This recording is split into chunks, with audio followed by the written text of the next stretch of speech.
crop health.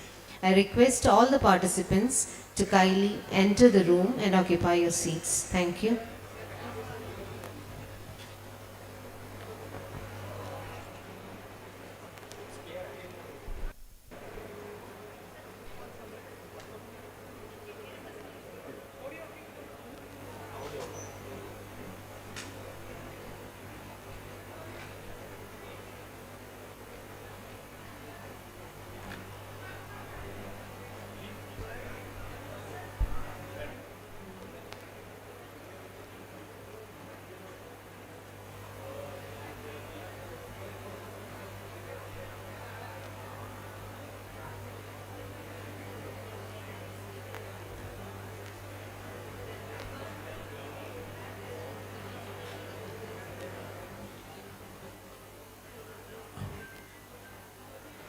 Good morning to all distinguished dignitaries, faculty members, industry experts, students, farmers, and invited guests.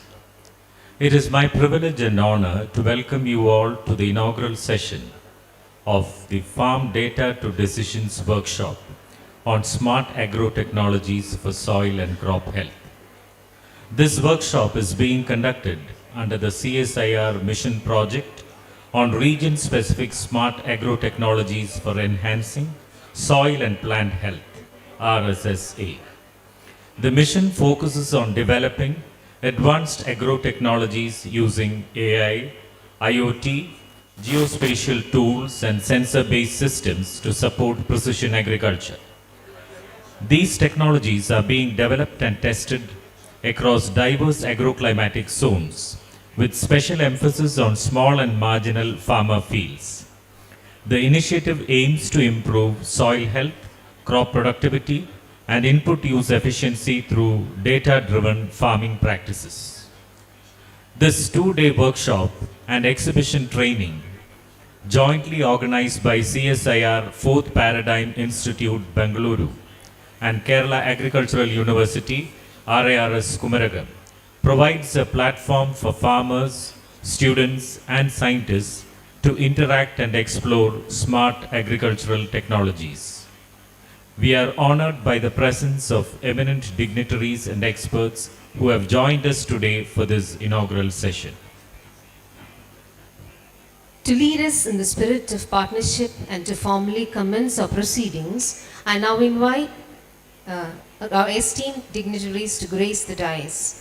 Honorable Dr. N. Kalai Selvi, Secretary DSAR and Director General will be joining us online. I welcome Honorable Vice Chancellor Dr. B. Ashok IAS, Dr. G.K. Patra, CSAR 4th Paradigm Institute and Mission Director RSSA, Dr. Prabodh Kumar Trivedi, CSAR A&B Theme Director who will be joining online, Dr. P.C. Pancharia, Director CSAR Siri Pilani who will also be joining online, Dr. Arup Ghosh, Director CSAR CSMCRI Bhavnagar, Dr. Vibha Malhotra Sawhney, Head TMD CSAR will be joining online, Dr. Anit KN, Director of Research, Kerala Agricultural University, Dr. K. Rajendran, Director ICCS Kerala, Dr. Parthasarathi Roy, Senior Fellow, WRI India and former Director IARS, to kindly grace the dais.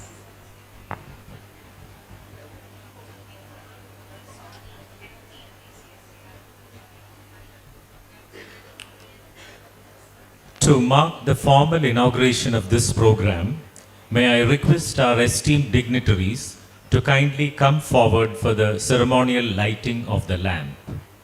I request the chief guest, the guest of honor, and other dignitaries on the dais to kindly join us for the lighting of the lamp.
Thank you, sirs.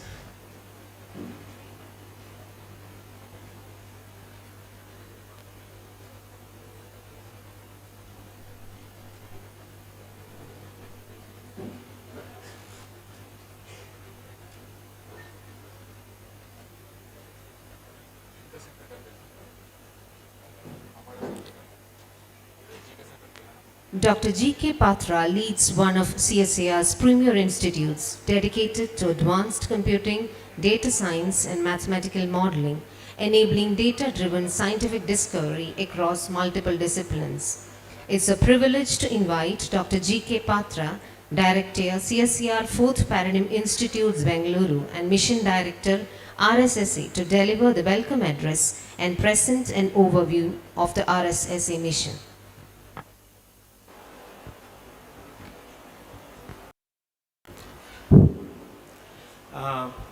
Good morning, everybody.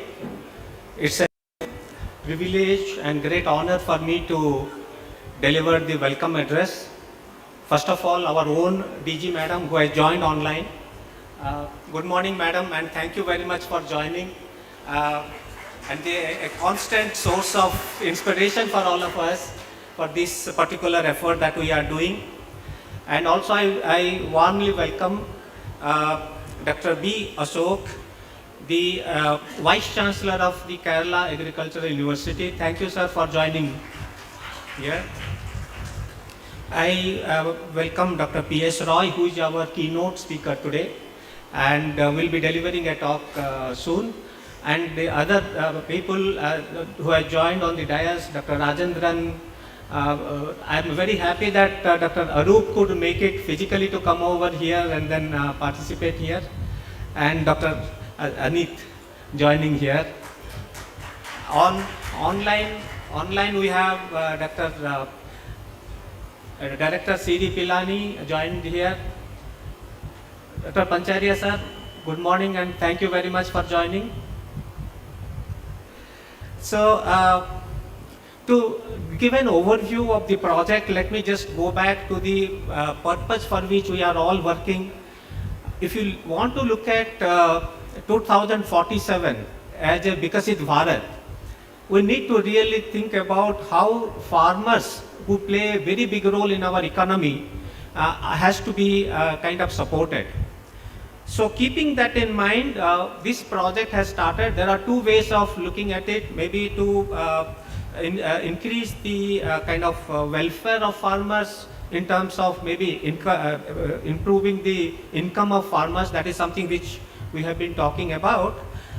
There are two ways to do that. One is the biology way of doing it, like biotechnology, where you improve the productivity in terms of your genetic analysis, all those things. The other way is kind of technological interventions, where we kind of see how the farming practices can be improved and more yield can be generated. The uncertainties in the current scenarios can be decreased through technological innovations. And this is precisely the RSSA project has been designed for, to developing technologies which will help the farmers and the farming community as a whole with technologies. So that is what typically we do. For the next 2 days, we will be seeing the demonstration of the kind of the leads, technological leads that we have obtained in this project. We have almost completed 2.5 years of the project, and then we have some good leads that we have developed. We will be basically demonstrating those things in this next 2 days. But I wanted to highlight some important aspects which gets diluted over time, that is the non-technical aspects. See, we have developed technologies. I will give one example of one technology where we are talking about a variable rate fertilizer applicator. Okay. What we have noticed is from the experimental farm fields where we have implemented, if we use these kind of technologies, we will save almost 40 to 60% of the fertilizers. Now, what is that? It certainly benefits the farmer, benefits the soil, everything is there. But in terms of the country's economic savings, we have to understand how much it is. The country, if you look at the 2026-27 budget, they have allocated 1.7 lakh crores as subsidy for only fertilizer. Now, if we are saving fertilizers, we are in turn saving the money. So government, if I take a conservative saving of 30%, itself will be 50,000 crores of money that can actually government can save by intervening these kind of technology into that. And we have similar technologies for pesticides. There also we can save quite a bit of thing. We have technologies which are kind of indigenization, so that we can look at a Atmanirbhar Bharat at some point of time. There we can save lots of foreign currencies, even make it cost effective, the solution to be cost effective. So these are some of the targets this particular project has done, and I am very proud to say that we have really come out with some good technologies in this particular project. That's something which is very, very important for us to look at. The other thing I liked is the pan-CSIR mode of working. See, there are labs which are good at agriculture, labs which are good at technology. In technology also, we have labs working on electronics separately, instrumentation separately, then various other things, and we work on AI/ML. Now, it's a wonderful combination that we worked together, and I really like the team, the way they complement each other and come out with a technology which can actually solve the problems rather than isolatedly working and other things. So that is something which is very, very good for this particular project that we have worked. And one thing what I've noticed is, see, certainly we have that as a human being, we always have a reluctance to changes. So even farmers had those kind of reluctance whether they should use this technology. If something happens to because of the technology, there is a loss. Who will have to suffer there? So our team was very bold to say that if there is a loss, we will bear the loss. And that's something which I like, the confidence in their technologies, and that's something which I really appreciate with the team. Now, what is that next that we should be looking at? So any technology that needs to be a successful technology, we need to look at whether that can be applicable at scale. So scale is a very important factor there, where we have to look at whether they can scale to a level. So we need to now test it for scale. And then the cost. The cost has to be affordable, because most of our farmers are marginal and small farmers. They will not be able to afford very high cost instrumentations and devices to do these things. So cost implication has to be looked at, and that is where our indigenization of components will be very, very useful. And the trust. I think trust will come from doing on the scale. The trust will automatically come from there. And also trust will come from the events that we are having currently, so that we interact with each other, we demonstrate and show them that this works, really works. And these 2 days, I think, is certainly in that direction a very major step. I thank the Kerala Agriculture University for giving this platform for us to interact with the farmers directly. So I should not miss welcoming the farmers from 3 states coming and joining here to participate here. So I welcome wholeheartedly the farmers who have joined here in this event, and I think this is something which is very, very important. And these 2 days, we are open to feedbacks, we are open to criticism, and we are open to any encouragement that you wanted to give us. So we have people from ICAR and other institutes as well joining. So we have a lot more things to learn out of all these activities. Thank you very much.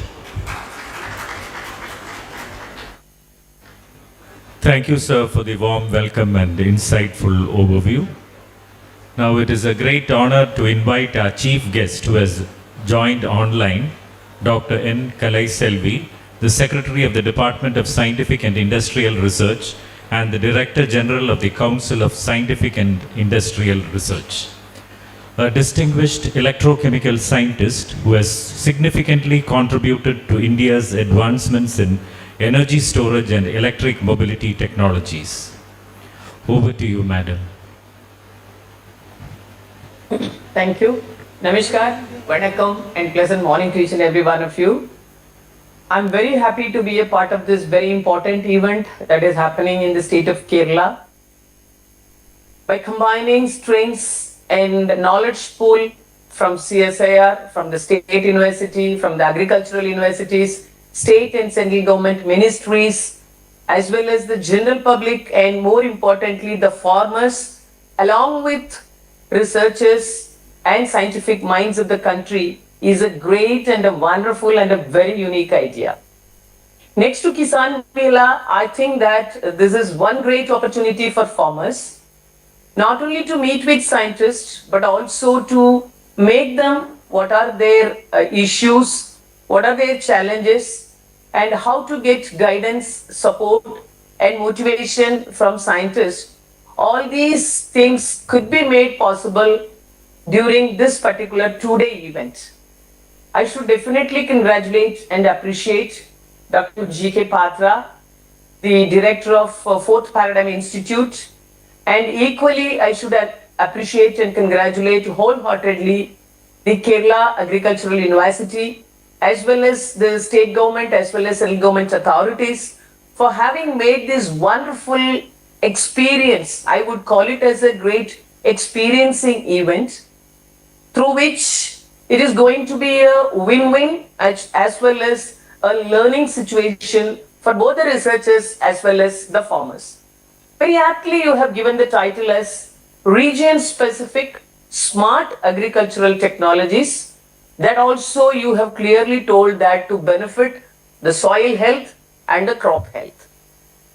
The title itself is very catchy, very meaningful, and it assumes importance, especially from the current trend and the global trends. Friends, most of you would have gone through the very recent report submitted by the UN, wherein one of their very important organization conducted a review and they submitted a report wherein they are coming up with the new terminology called global water bankruptcy. The word itself is very threatening, but it is really sensitizing all of us to start thinking from now onwards. Because water drought condition we have experienced, it is manageable. We can also understand this kind of a drought condition for a short period of time, here and there in few places across the nation or across the globe, during different time period and at different zones with a different magnitude is understandable and also acceptable to some extent, because we feel that it is manageable. On the other hand, if at all we are going to face this global water bankruptcy, it is a real, I would say, very important threat that the country as well as the globe is going to face in the coming decades, and therefore we have to ensure our preparedness from now onwards.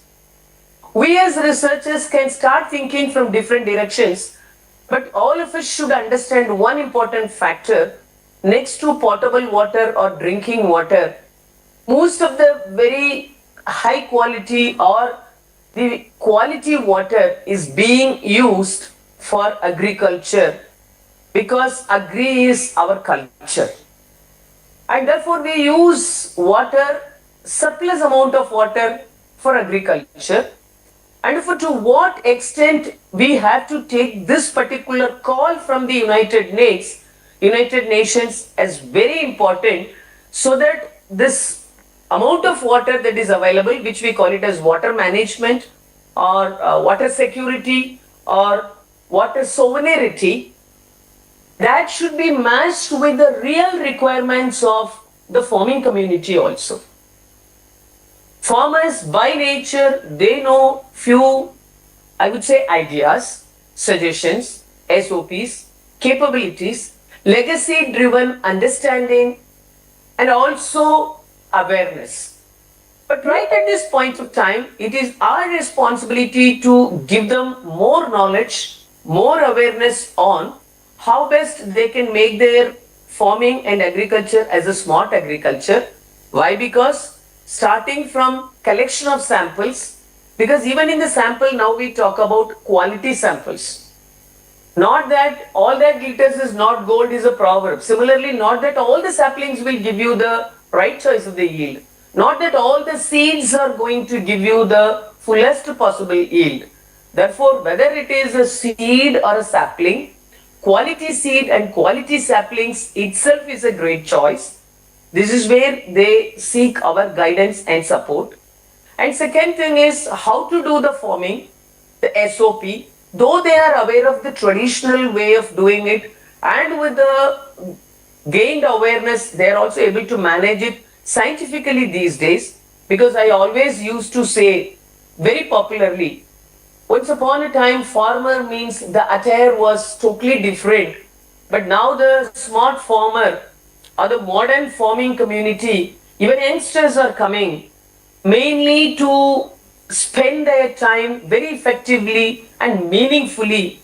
Therefore, you can see a smart farmer or a young farmer or a modern farmer with a coat, suit and a tie with a very high grade of English as well as multiple language, because now after gaining a lot of education, a lot of youngsters, or at least at their middle age, they have a kind of a temptation and an inclination to go for sustainable farming, organic farming and green farming, which we call it as modern farming and smart farming also.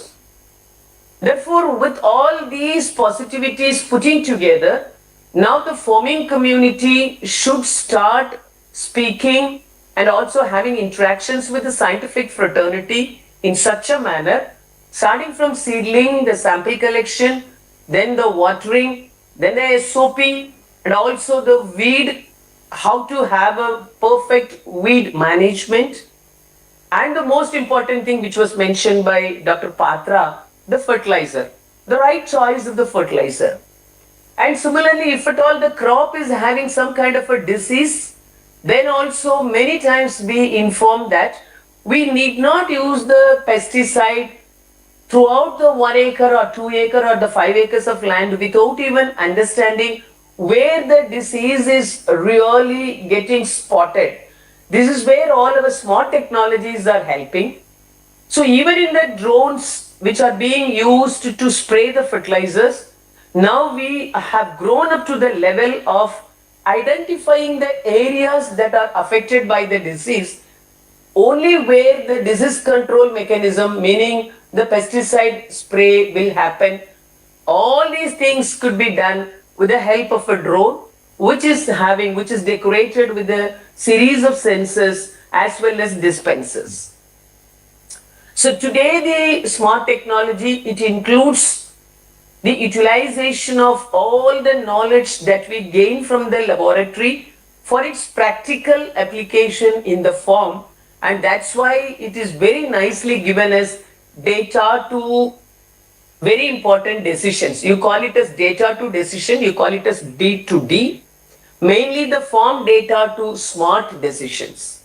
So the farm data to smart decisions is very, very apt, and therefore I am requesting each and every one of you that please spend more time in listening to farmers, and maybe if required, post this event, you can have one more follow-up meeting also in the same region after a month or 2 months or so, wherein you can really handhold them, and from that time onwards you can start handholding them periodically, at least for one cycle of harvest or 1+1 cycle of harvest, by means of which the farmers will also believe, trust, and they will also gain faith on researchers that the scientists and the leaders are not only talking, but they are really ready to making their minds to work and ready to work in the field along with farmers. Actually, that is where I am requesting my CSAR team very specifically, because I am so happy to see that few directors have joined. So the newly joined CSMCRA director, Dr. Arup himself, has made all the way from Bhavnagar to Kerala. So it shows his deep interest and commitment. And also Dr. Pramod, the team director of Aroma Mission, Dr. Pancharya, the director of Siri Pilani, Dr. Vibha from CSIR headquarters, the Technology Management Directorate. all of us, we have joined virtually mainly to showcase that we are here to support the farming community as well as the research community in whichever way the support is required. And therefore, please make use of the platform. I'm just making it as an appeal to my scientific fraternity as well as to the scholars also, scholars from CSIR as well as from the university and the Kerala state, and also the participants. Please have more interaction with the experts and also try to spend more time with the farmers also. And also try to create a linkage today by means of which all of you stay connected, and you may create your own WhatsApp group, or you can find out your own mechanism by means of which all of you stay connected, at least a set of people, a group of 5, 10, 15, 20. So you make some consortia and stay connected. Keep spreading the message, keep sharing the information, and also feel the farmers to get more and more confidence from the scientific side, by means of which the farmers, after completing one cycle of harvest, should be in a position to say that this conference gave them a kind of an awareness and an eye-opening experience. And through this conference, they were able to get themselves introduced to a set of people. And due to this conference, they should be in a position to get more yield in the coming times. So when you talk about the soil health as well as the crop health, now you are talking about regio-specific farming. Though from CSIR we are talking about climate tolerant and climate resilient crops and all weather crops, all attitude crops and all time crops, all these points, though we are doing research and our technology readiness level is at having a different number in each of the specific areas, this one conference can make a great opening, a new opening to my CSIR family, meaning is all the directors, scientists and the research scholars. Please handhold the farmers from the state of Kerala by counting the Kerala State University as well as their agricultural institutions also on board, so that you make the new consortia that should be dedicated for the purpose for which today's 2 days event is being arranged. Unless otherwise all of us make our mind to have this kind of a dedicated follow and to make some promises and some kind of a very assuring words to the farmers, I think the real meaning of the 2-day event will not get fulfilled. Therefore, please make use of the platform and also make them understand what is Aroma Mission, CSIR's Aroma Mission, how Aroma Mission helped a lot of farmers across the country not only to earn more, but also to change their lifestyle and also to get themselves exposed to the real world condition. All these points, please make the farmers to understand. Also give them a feel of what is floriculture mission, how the floriculture mission has empowered not only the farmers but also the female workers and the entire family. They need not be highly educated, but in Kerala all are educated, of course. So to what extent this floriculture also has made a silent revolution should be made known to them. Also, having the director CSMCRI on board, we should be in a position to make the farmers understand what is the seaweed cultivation that we are talking about. Several hundreds of tonnage of seaweeds that we have already distributed to farmers, and the Gulf of Mannar is now completely decorated with CSIR's seaweed mission, not only in terms of growing the seaweeds, harvesting and making money, but a lot of science and technology has gone in. By means of the seaweed cultivation, number of technologies, number of industries, and I would say number of specific areas have seen a different kind of a value addition. And therefore, you should make the farmers to understand what are the very important features and what are the possible scopes of aroma mission, floriculture mission, and also seaweed mission. When you just make them by giving this kind of proven success stories, they will be able to throw more and more confidence on you, and they will be tempted to listen to you with gained confidence. And therefore, make use of the platform. Try to convince as many farmers as possible. Also make them understand what is this global water bankruptcy and how to mitigate this particular upcoming threat through this smart farming. And if possible, please make them understand that we are working in the name of farmers by way of developing even farming machinery. It may be a e-tractor, it may be the e-triller, it may be even the apple plucking robots. And also now we are coming up with a kind of a robot that really takes care of even saffron cultivation and saffron harvesting.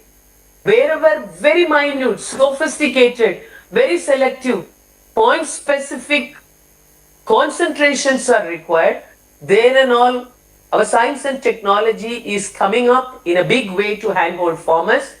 And now we are taking care of the environment also. And for all our technologies, we are making it as e-technologies. And the e-technologies are made user-friendly because make them understand that the e-tractors are being operated by female also. And when this e-tractor reaches Tamil Nadu and Kerala, ask them to have the experience of e-tractor, because a minimum of 2 to 3 days e-tractor is being stationed at every place. Farmers are allowed to take free ride, free trials, free test drives. Ask them to experience this kind of a free test drive in our e-tractor and let them share their opinion. Therefore, make them to get this kind of awareness that CSIR is sending the e-tractor from Jammu to Kerala and Thiruvananthapuram mainly to gain the attention and the concentration and the confidence of farmers that time to time we are taking care of their requirements from every possible angle. Therefore, my hearty congratulations to each and every one of you, and especially the Kerala Agricultural University, the Honorable Vice Chancellor of this university. Thank you very much, sir, for your great contribution.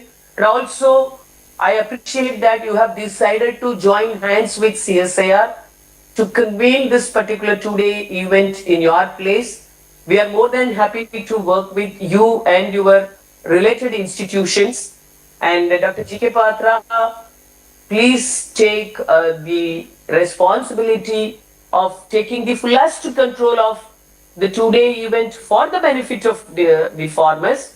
And also please try to plan some follow-up activities wherein you can involve all the directors and leaders, those who have joined today online for this event.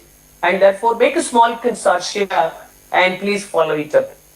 And my best wishes to each and every one of you, and my scientific fraternity and research scholars, please make use of the platform, not only in your favor but also in the favor of the farmers. With these few words, thank you so very much for the great opportunity that is given to me. I'm very sorry I'm not able to make myself in person there because I have 2-3 very important commitments here. Unavoidable and non-negotiable meetings are here today, and therefore I was not able to make it in person. Otherwise, I'm there with each and every one of you, and whichever support is required from CSIR, we will be able to support you. Thank you so very much. Namaskar. Thank you, madam, for your inspiring and enlightening address. I now have the privilege of inviting our guest of honor, Dr. B. Ashok IAS, Vice Chancellor of Kerala Agricultural University.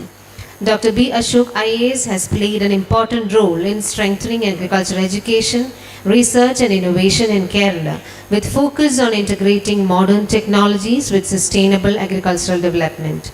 So we request you to kindly address the gathering.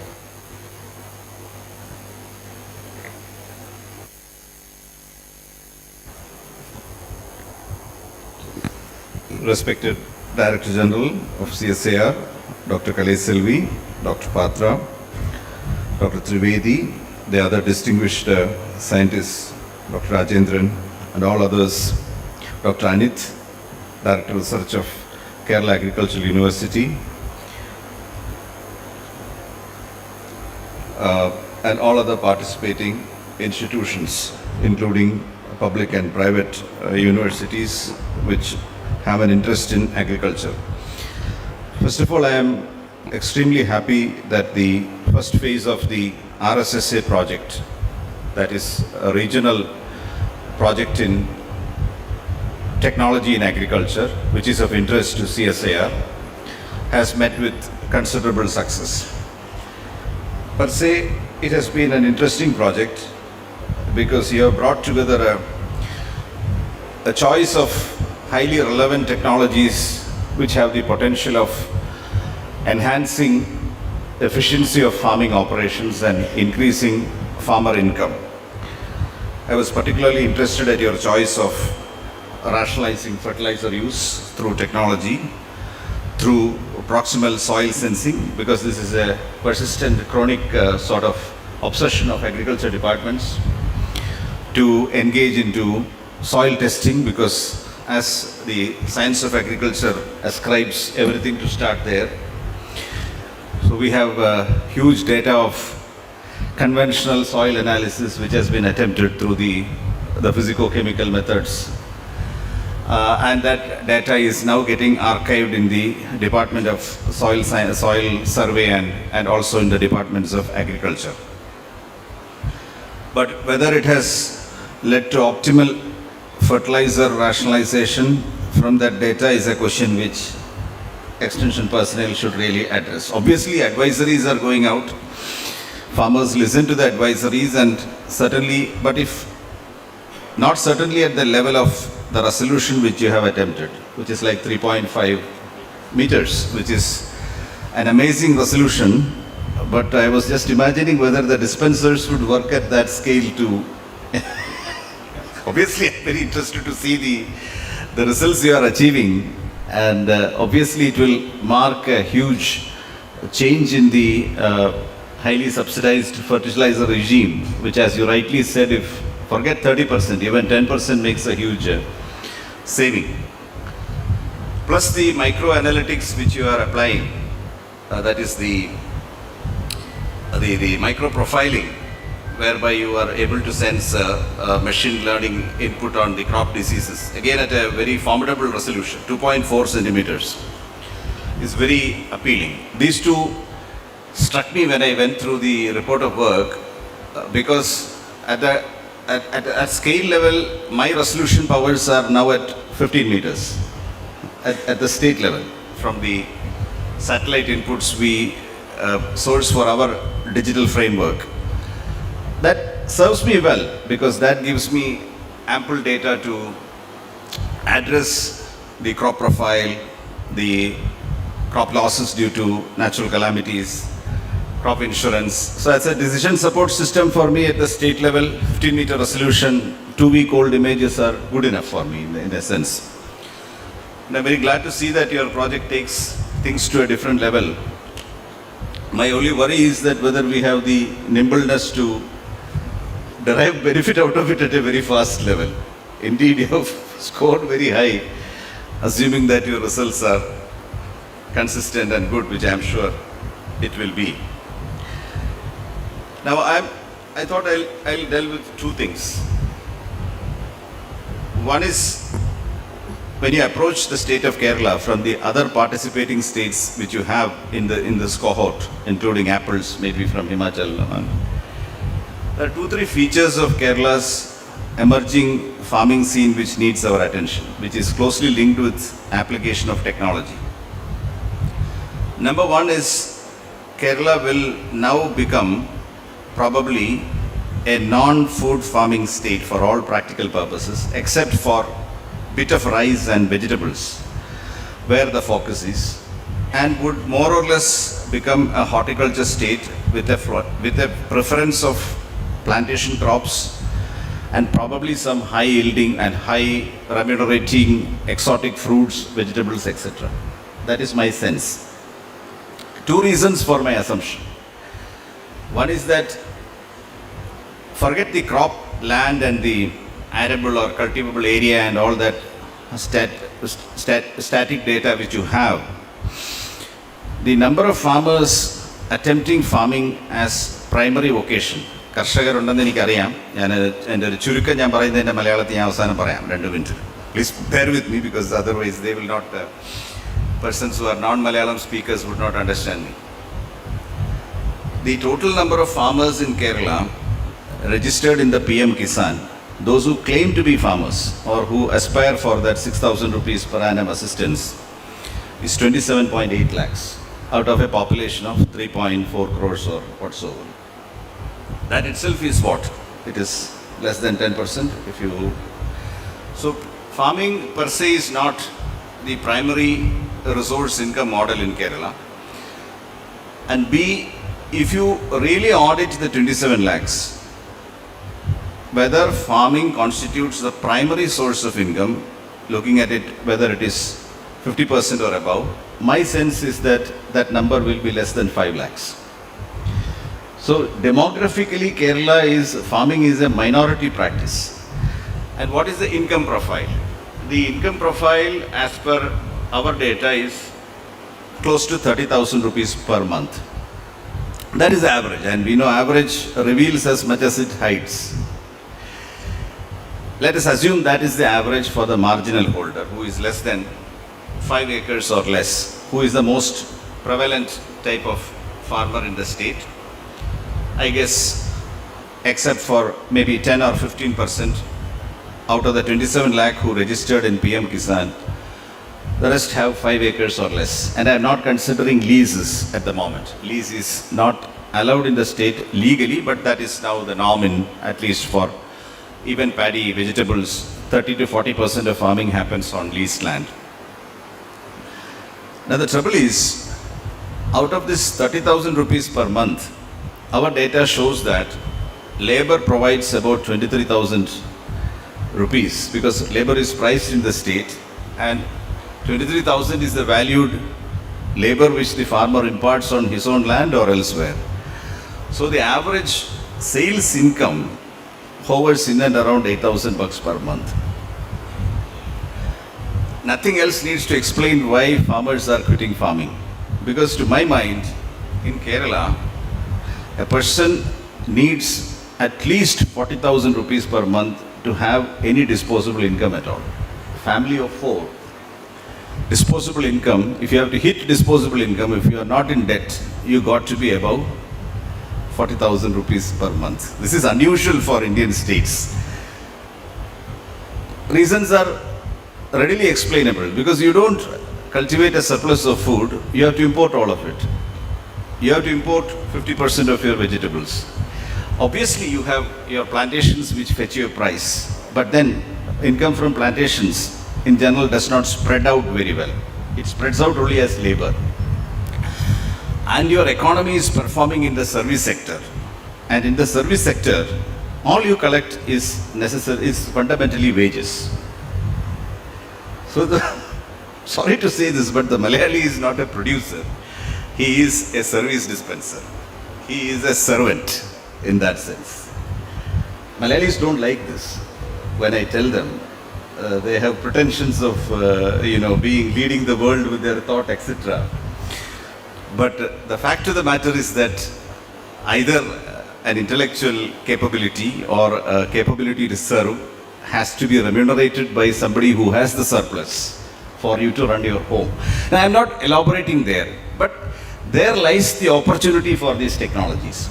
Because as you rightly said, the new age farmer probably would need to work with a low availability of labor, which we are already experiencing, even in the plantations.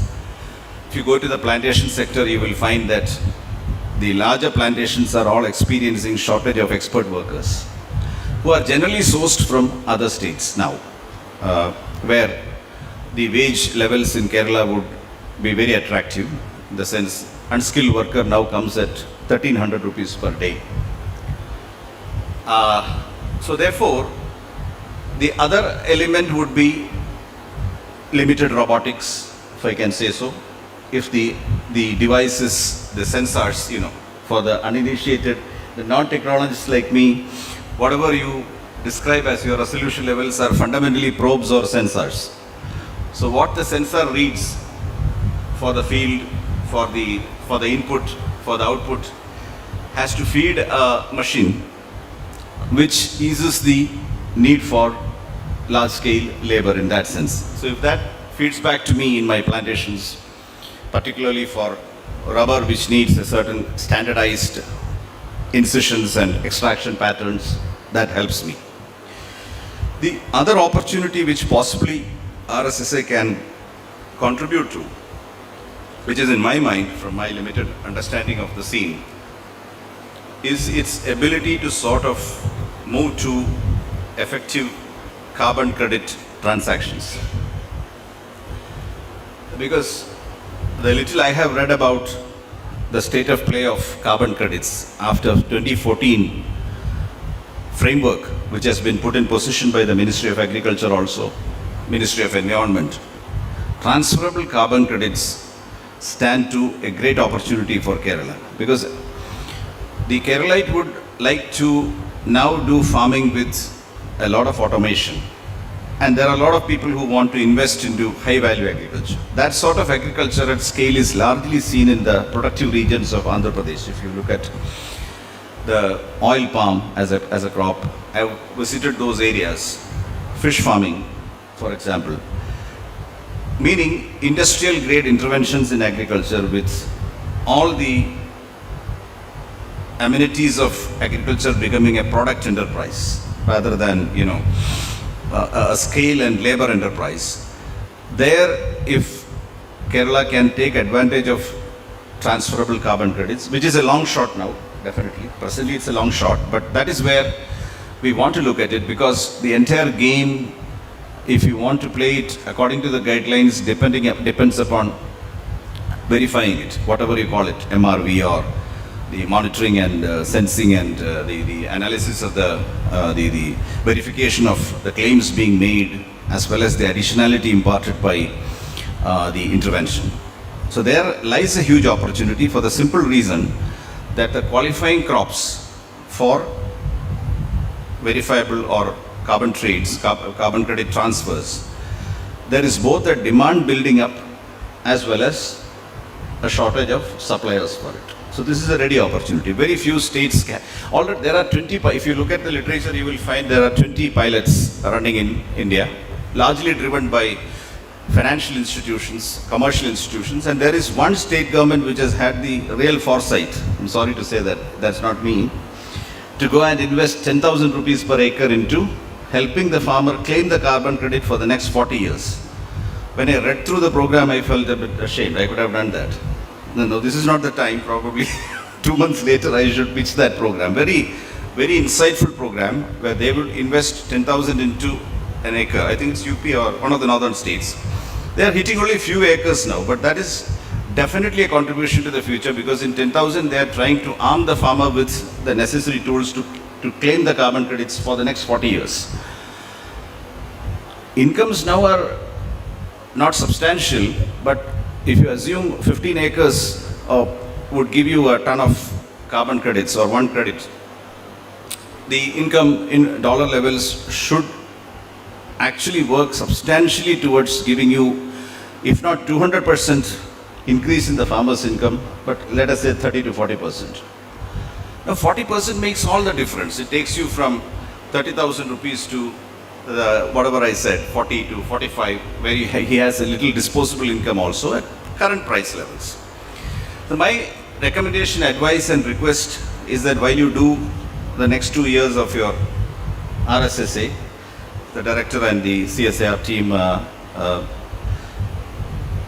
agreeing, is to give a framework which obviously we have to define and give all the input data which would sort of take you to the first pilots which will start claiming that credit. I think these are worthwhile, and this is my request to the team as well as RARS Kumaragam, if it can take the lead and write up a robust program, because you have paddy around here, and if your intervention in reducing the emissions would convert to carbon credits, that is one pilot to attempt. And obviously the plantation replanting which is happening in the Kera project and elsewhere. All of that qualifies in general for carbon credits, provided one is able to demarcate the new plantation and verify the whatever it is, the sequestration levels to the satisfaction of the credit buyer. So that's, I'm putting it in a very layman's way, but that's not that easy to do that. But it takes a, probably I think we should pitch our program to achieve that. Extremely glad that you invited me and I could be part of this workshop. This കർഷകരുടെ അടുത്ത് പറയാനുള്ളത് രണ്ട് കാര്യമാണ്. ഒന്ന്, എല്ലാ സാങ്കേതിക വിദ്യയും കൃഷിക്കാരുടെ വരുമാനത്തെ വർദ്ധിപ്പിക്കുന്നതിലോട്ട് കൊണ്ടുവരേണ്ടതുണ്ട്. അതിന് ഞാൻ പ്രധാനമായിട്ടും പറഞ്ഞത്, ഇന്നിവിടെ പരീക്ഷിച്ച് വിജയിച്ച സാങ്കേതിക വിദ്യ ഉപയോഗിച്ച് വളം, കീടനാശിനി എന്നിവയുടെ ഉപയോഗം കുറച്ചാൽ നല്ല സാങ്കേതിക വിദ്യകളായിട്ടാണ് തോന്നുന്നത്. അതുകൊണ്ട് ചെലവ് ഇനത്തിൽ കുറവ് വരുത്താൻ പറ്റും. രണ്ട്, ദേശവ്യാപകമായിട്ട് നമുക്ക് കാർബൺ ക്രെഡിറ്റിൻ്റെ ട്രേഡിംഗ് വരികയാണ്. അപ്പോൾ കാർബൺ ക്രെഡിറ്റ് ട്രേഡിങ്ങിലോട്ട് നമ്മൾ നടത്തുന്ന കൃഷിയുടെ കാർബൺ സെക്വസ്ട്രേഷൻ, കാർബൺ കുറയ്ക്കുന്നതിൻ്റെ അളവ് മനസ്സിലാക്കാനുള്ള ഉപകരണങ്ങൾ ആവശ്യമുണ്ട്. അത് വെച്ച് അളന്നു കഴിഞ്ഞാൽ സാമാന്യം നല്ലൊരു കോമ്പൻസേഷൻ ഉൽപ്പന്നം വിൽക്കുന്നതിനോടൊപ്പം തന്നെ കിട്ടാനുള്ളൊരു സാധ്യതയും വളർന്നു വരികയാണ്. അപ്പോൾ അതിലേക്ക് ഈ നടന്നു വന്ന ഗവേഷണത്തിൻ്റെ അടുത്ത സ്റ്റെപ്പ് കൊണ്ടുപോകുന്ന എങ്ങനെയെന്നും കൂടി ഒന്ന് ചിന്തിച്ചാൽ കൊള്ളാമെന്നാണ് ഞാൻ റിസർച്ച് ടീമിനോട് പറഞ്ഞത്. I am sure that your precious resources and the collaboration with the KAU will certainly achieve whatever is possible in the project. The KAU will be strongly supporting the project in the coming days also. Thank you very much. Thank you, sir, for your encouraging words and valuable insights. It is our privilege to introduce Dr. Prabodh Kumar Trivedi, the former director of the CSIR Central Institute of Medicinal and Aromatic Plants in Lucknow, and the theme director, Agri-Nutrition and Biotechnology, who will be joining us online. Dr. Trivedi is a renowned expert in plant genomics and biotechnology with over 3 decades of impactful research and leadership in plant science. May we now request Dr. Prabodh Kumar Trivedi to address the gathering. Thank you very much, Honorable DG Ma'am.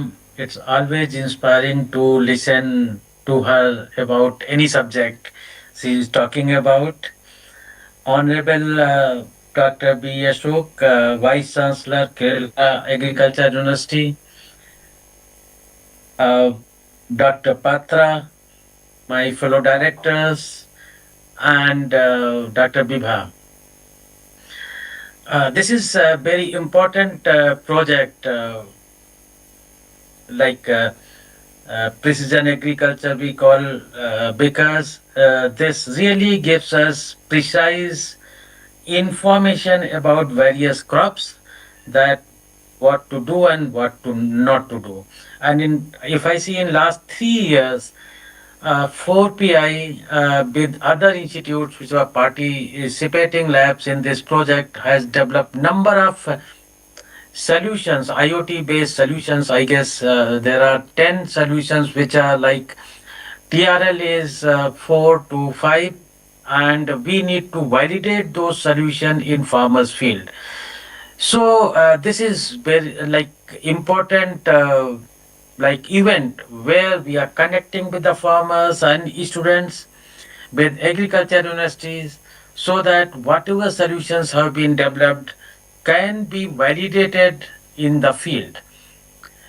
If we see that why such solutions are required, if you compare productivity with other countries in various crops, we are producing half of the produce what other countries are getting, and that this is because maybe we are not using state-of-art recent tools for this. You can see that as because of excessive use of soil health is decreasing, is going down basically, and because we are not having knowledge of putting fertilizer, like amount of fertilizer which is used at certain points. In addition to that, there are number of tools related to water supply, fertilizer needs and use, varietal differences, biotic and abiotic stresses, use of drones. So number of things have been developed. I think today's or yet this 2 days seminar or workshop will help not only to the farmers but our scientists also to understand the need of farmers as well as how to go forward with the tools which we have developed. So this is very timely discussion what I feel. I'm really very sorry that I'm not there. However, I got this opportunity to talk to you all uh, and to the farming community. So number of tools which have been developed, I think our scientists will tell about this. Not only that, DG ma'am mentioned number of projects where CSIR is aiming to enhance farmers' income, aroma mission, floriculture mission, seaweed mission, even IHBT is leading one project which is related to bioprospection of different like regions for different diseases, activities, even identifying of new varieties, all those things. So in all these things, this precision agriculture and new tools are really important. Honorable Vice Chancellor was talking about Kerala's need like horticulture crops, exotic fruits, and as per his like statement that in PM Kishan only 27 lakh farmers are now registered and which is less than 10%. And this is because like every farmers they have very limited this land holding and they really require enhanced yield. And in the if you see in floriculture mission and aroma mission with number of solutions with activities and connect with the farmers in various regions we could enhance income of farmers more than threefold. I am sure that with these solutions we will be able to do that even in Kerala. And not only that, I think more and more farmers will join this program so that even with the limited land holding, their income can be enhanced. And this is our basically motto and focus of this program, that how to integrate more farmers, give them proper advisories, give them like recent tools, solutions so that their income can be increased. So farming community which are now not taking this job, farming job, they can again be integrated with new solutions and they can become entrepreneurs in this area basically, which is upcoming.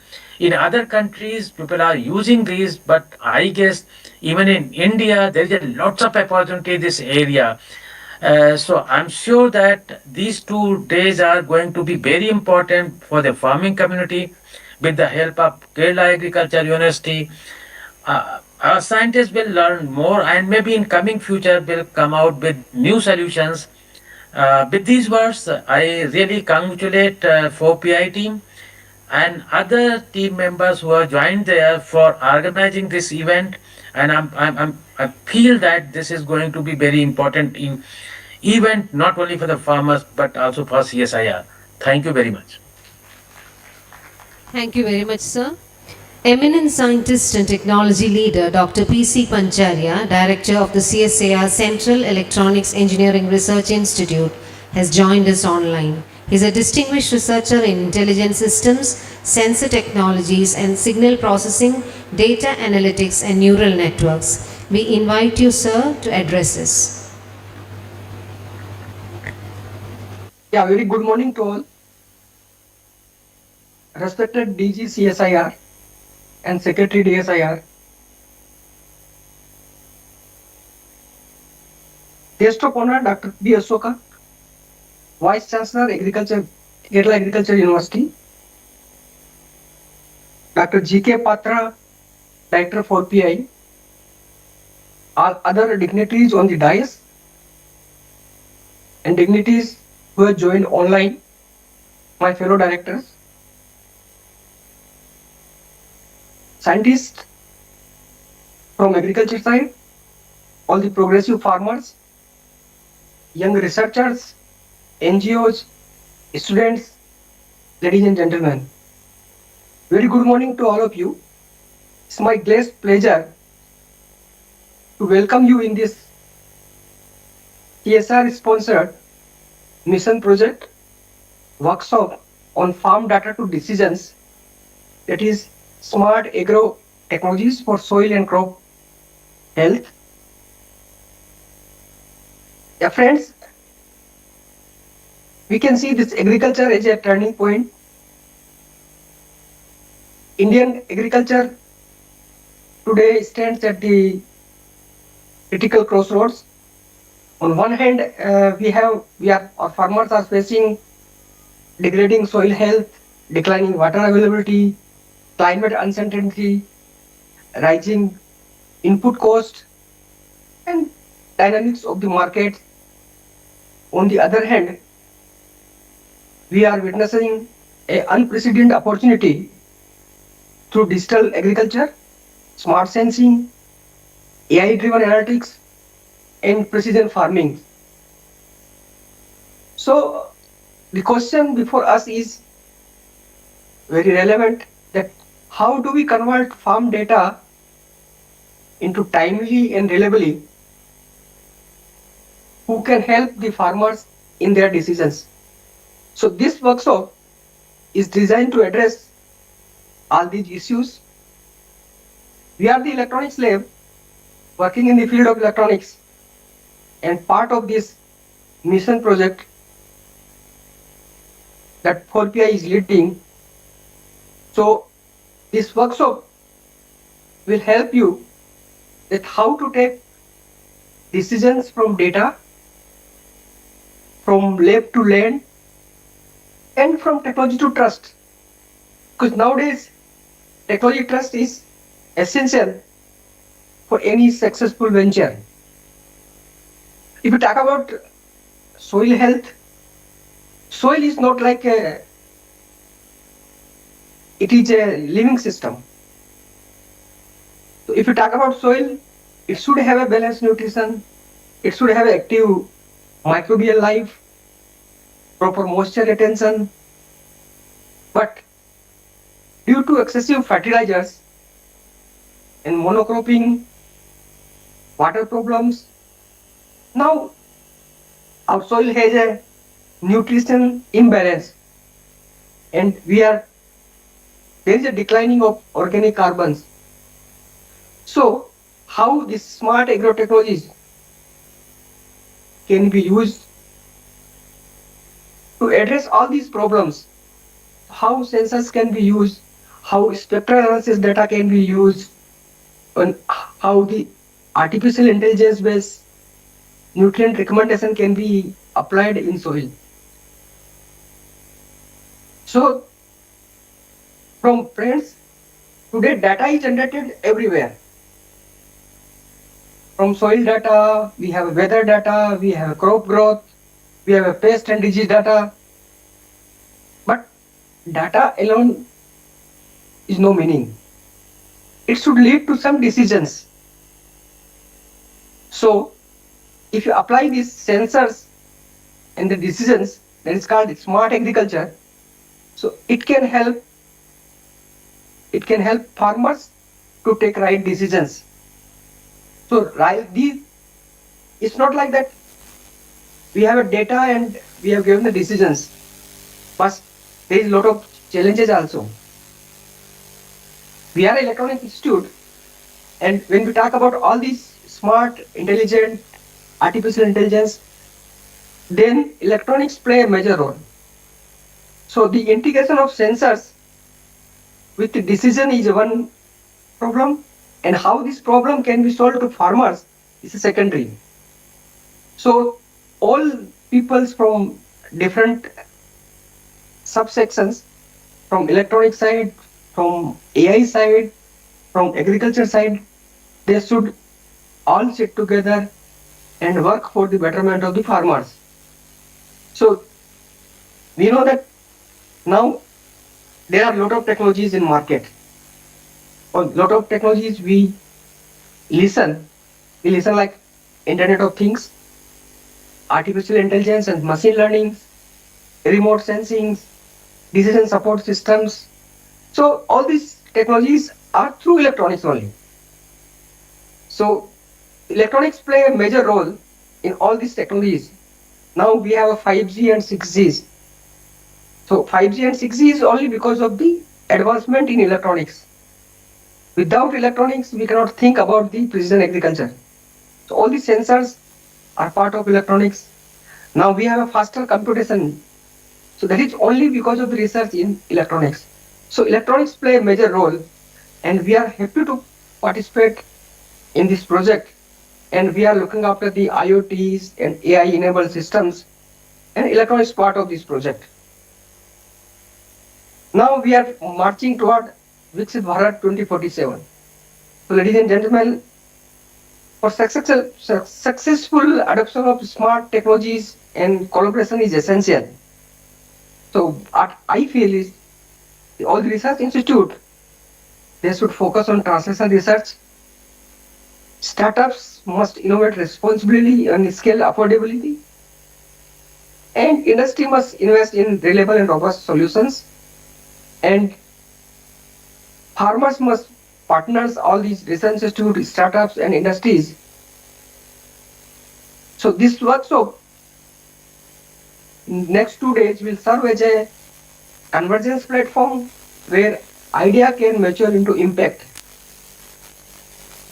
Friends, smart agriculture is not only about productivity, it is also a national resilience. So our expectation from this workshop would be generate actionable insights, interdisciplinary collaborations, and produce scalable pilot projects. So from this workshop, this is just the beginning of this mission project, and we will have a lot of experience as a researcher side as well as farmer side also. So that will help us to develop better and better systems. So friends, the future of agriculture will not be decided only by laboratories or offices. I can say that this will be decided in the fields, and that will be guided by the data, wisdom and trust. So let us work together to ensure that every data input provided by the sensors improve the farmer's decision. So with these words, I once again welcome you all to this workshop and wish you meaningful deliberations and impactful outcomes. Thank you. Jai Jawan, Jai Kisan, Jai Vigyan. Thank you. Thank you, sir.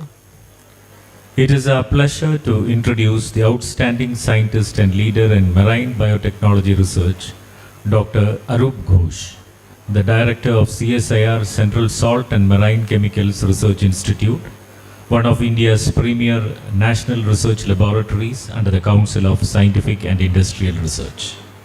We welcome Dr. Arup Ghosh to address us.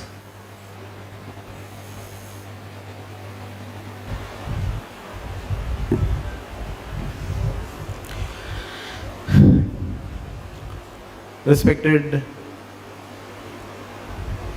Chairman, Director General Dr. Kalai Selvi, Dr. Ashok, Honorable Vice Chancellor, Kerala Agricultural University, Dr. Patro, Dr. Roy, Honorable Director Research, Kerala Agricultural University, all my colleagues, fellow directors, industry representatives, farmers, and a lot of students, those who are joining physically as well as online.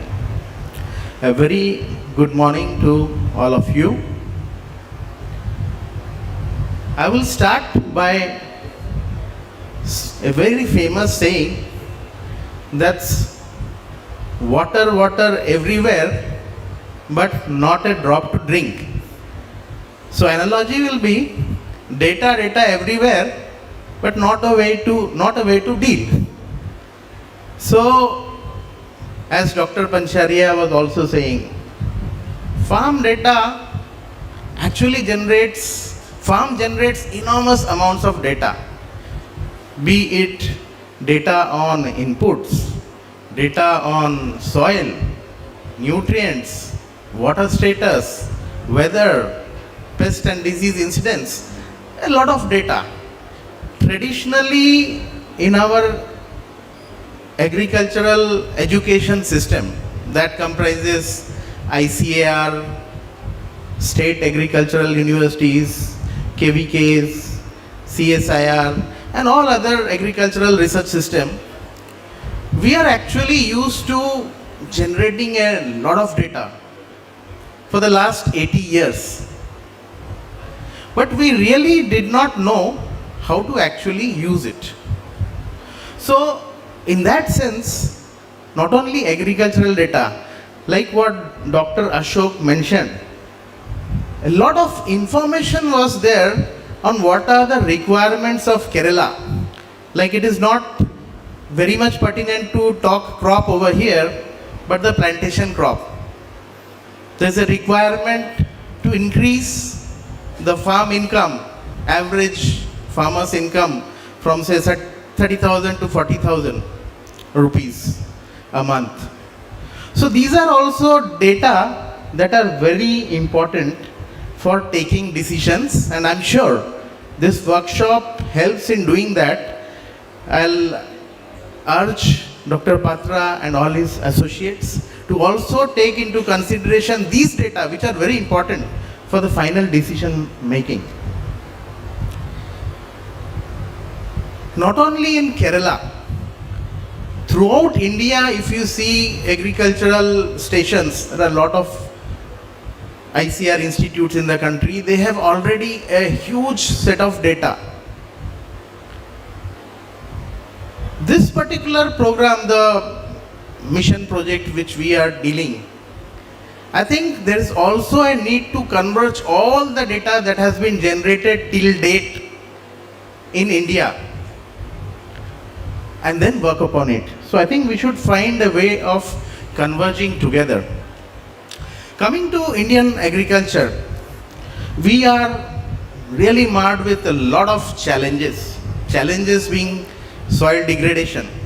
You know, most of our country's soil is having organic carbon less than 0.5%. That's not the level that sustains agriculture. Most of our Indian soils are deficient in nitrogen. There are general recommendations that are being given by agricultural universities.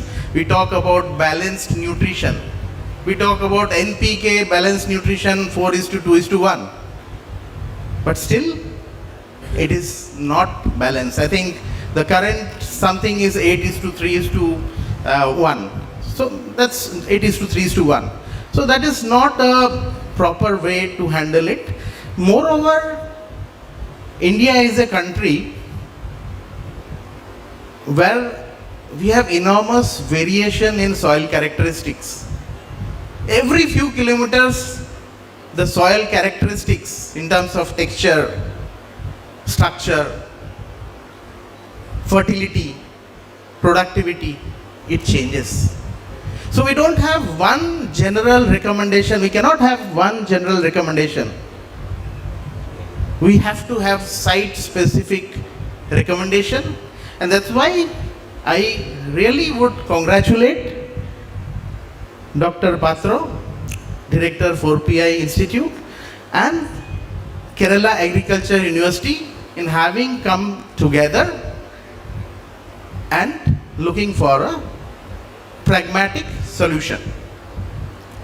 Other problems that are marring Indian agriculture is pest and disease. Climate change, of course, is a reality. We are experiencing climate change.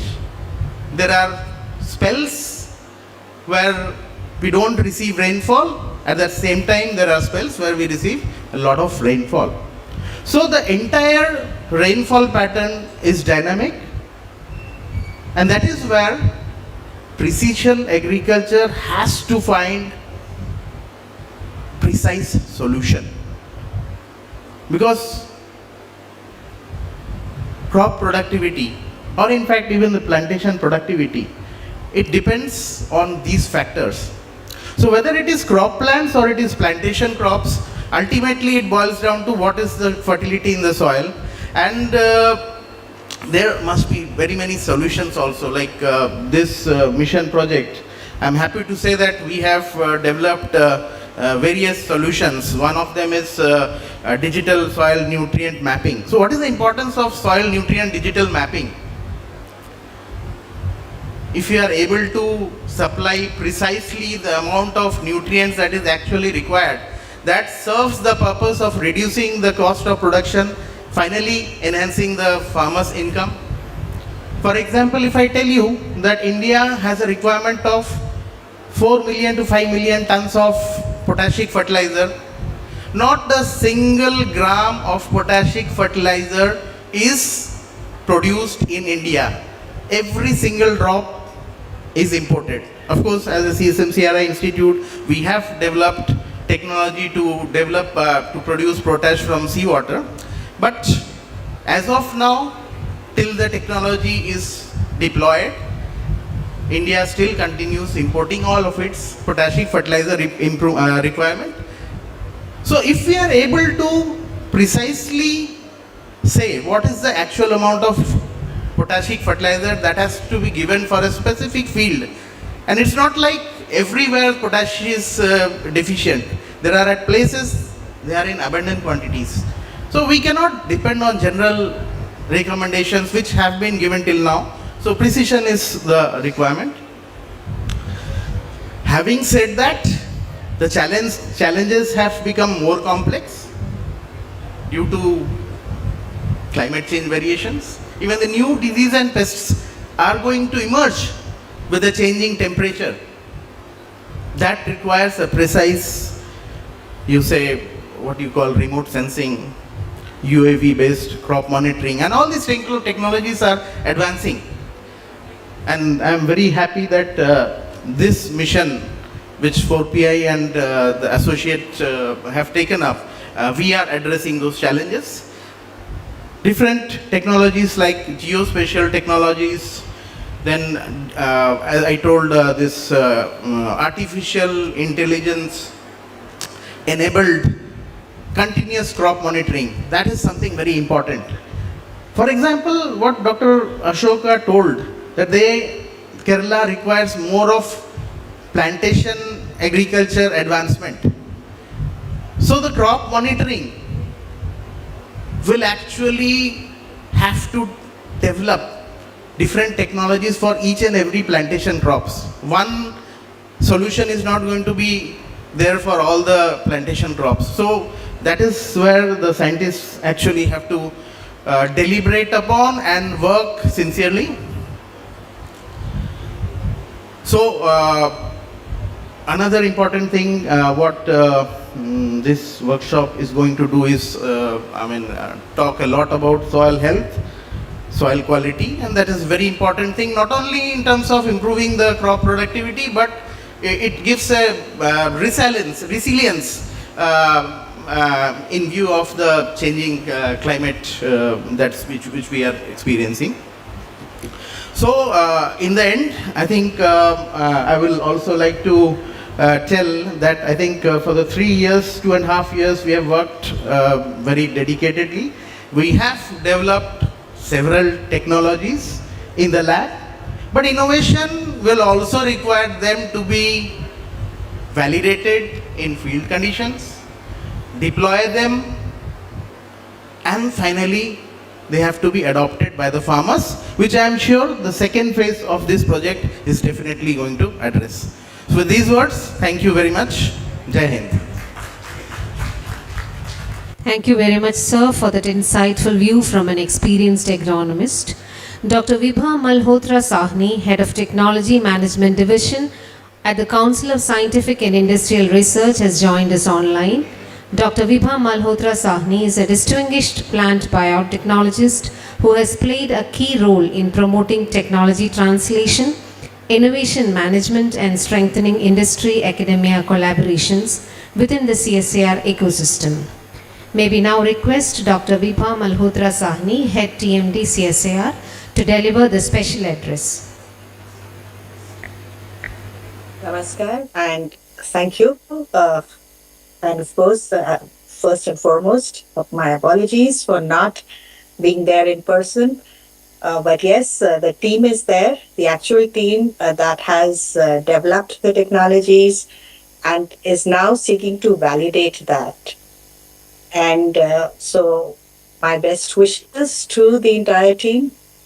We have in the audience Dr. Uma Shankar also, another distinguished biotechnologist and ecologist, and one of the members of our monitoring committee, who has very diligently monitored the progress of this project throughout. DG has been a constant, DG CSIR has been a constant inspiration to all of us, and kind of goading us to deliver not just the technologies, but as she said in her address, validate those technologies and make sure the end users, the farmers, they do benefit from it. Dr. Ashok is there on the dais.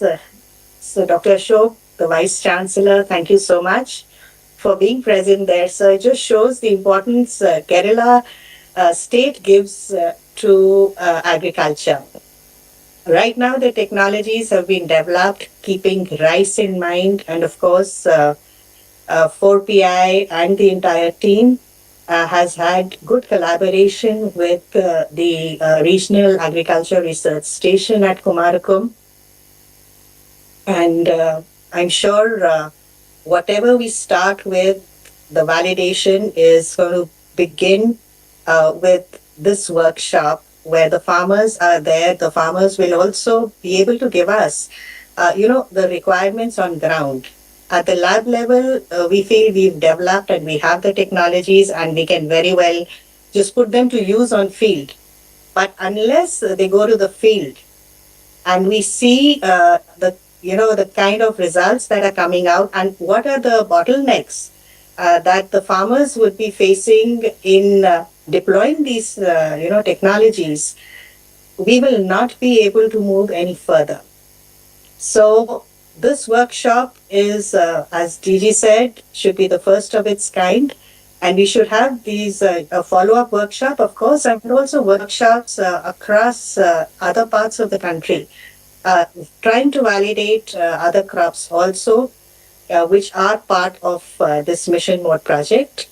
This is going to come subsequently. But yes, I wish this workshop all the best, because this is going to be the starting point, of our collecting not only the, data on ground, but also doing the analytics, and at the same time, collecting the data in the form of feedback from the farmers, so that we know how well the technologies have been developed and whether they are able to deliver to the satisfaction of the farmers. I don't need to repeat whatever the earlier speakers have said, but thank you, Kerala Agriculture Research Station, the Regional Research Station at Kumarakom, as well as the Kerala Agriculture University for hosting the CSIR team at Kumarakom and for organizing this workshop. Thank you all so much, and I wish you all the best. Thank you. Thank you, Madam. Now we invite Dr. K.N. Anith, Director of Research at Kerala Agriculture University, for a special address. With extensive experience in agricultural research, he has been actively involved in advancing scientific innovations that support farmers. Sir, we request you to kindly address the gathering. Thank you. I wish you all a great day ahead. Let me first express my gratitude to the CSIR for having selected Kerala Agriculture University for the RSSA program. Of course, I'm also proud to be part of the program. Uh, now, I feel that this is a program in which both Kerala Agriculture University and CSR got mutually benefit. I may, with proud, state that Kerala Agriculture University is the most popular university in Kerala, big institutions, but we have had our signatures everywhere within Kerala and outside also. Most being that case, most of the time the farmers are common man. Look at the laboratories with kind of contempt or whatever, I don't know, fear or a phobia or whatever it is. They say that whatever is being done in big laboratories are of no use. I don't know, CSIR scientists may have experienced that kind of a feedback. We in Kerala Agriculture University, despite having generated lot much of technologies for farming community, still when they say a laboratory, they say that they are doing nothing and then they do nonsense or whatever it is. I think having associated with the Kerala Agriculture University, CSIR would have some chance to have that kind of a stamp erased from the name. I know that we have a CSIR laboratory in Trivandrum, NIST. People look at it, it has got big walls. Okay, they say that people go inside, do some work which is of no use to the community. But I think this particular program has already generated 3 different technologies that could be given to the farmers, provided to the farmers. It is a scalable technology and it is a transferable technology, and I'm proud that such a situation would make CSR more popular among the common man. KU is already popular among the farming community, but I think this is a chance for the CSIR and 4PI group, I would say. I understand that there are 9 institutions or 6 institutions that took part in this particular program. Of course, this is a linkage. This particular program, at least, is a linkage between technological tools and precision or smart farming. We will have to develop the technology has to be fine-tuned to cater to the needs of open precision farming and other probably polyhouse farming or whatever it is. Kerala, as our Vice Chancellor pointed out, there is shrinkage of land and put into agricultural use. And then, of course, the primary focus now has come to the quality of food rather than the quantity which we produce. At times, there are allegations that the pesticide use has resulted in cancer. There is no direct evidence to say that pesticide would cause cancer, but this allegation has got a positive effect. Of course, now the use of pesticides have come down, at least in Kerala, because we wanted to have a safe to eat food. We have a Kerala Agriculture University is running a program which is known as Safe to Eat Food. I would rather urge the CSIR laboratory to have some kind of sensors or devices that could at least pinpoint the toxicity levels of at least commonest pesticides or insecticides. That is the most important thing which we need. And small, portable devices. I'm like surprised to see that the soil nutrient analysis is being done by the spectral analysis, or rather than the ionic interaction. That's a great thing. Likewise, if you can have a device developed on such a system, that will be a great use. And take the case of Kerala, if you see the digital literacy of Kerala, people of Kerala, I think, if you count the mobile gadgets, it could be around per capita mobile numbers would be around maybe around 2.5 or so. That is pretty sure. And here is the condition where you can have our technologies linked with the digital tools and popular things, something like monitoring of water toxicity in water. That is also very important. Heavy metal toxicity is a big problem in most areas, not only in drinking water but in irrigation water also. We will have to have some devices developed so that quick monitoring of heavy metals and other toxic substances could be measured in not only in drinking water but in irrigation water too. I think the program which we had, or it's about to end, I suppose. This last phase, I am told. The technologies that are generated are to be provided or rather made into popularistic tools, and our extension and research wing are always very strong and then capable of disseminating the technologies that could be generated in this program. And we are happy to tell you that we are again happy to associate with you for other programs too. And I wish all success. I congratulate the team also, congratulate all the scientists, all the stakeholders. There are farmers, there are other extension personnel here.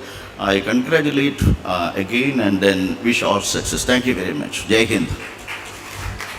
Thank you very much, sir. We now invite Dr. K. Rajendran, renowned climate scientist and director of the Institute for Climate Change Studies, Kerala, to kindly deliver the special address.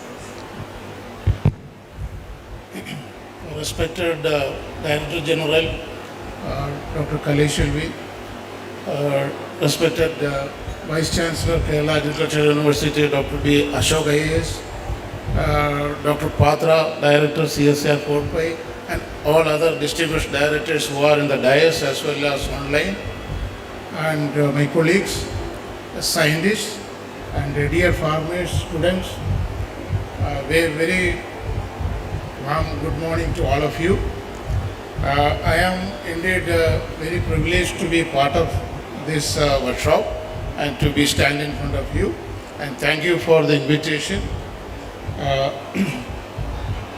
And at the first outset, I would like to thank I congratulate CSIR Fort Pai Institute to lead this initiative from leading all the other CSIR labs along with the Kerala Agricultural University to start this very important event, which is happened to be organized in Kerala in the RSSA mission of CSIR.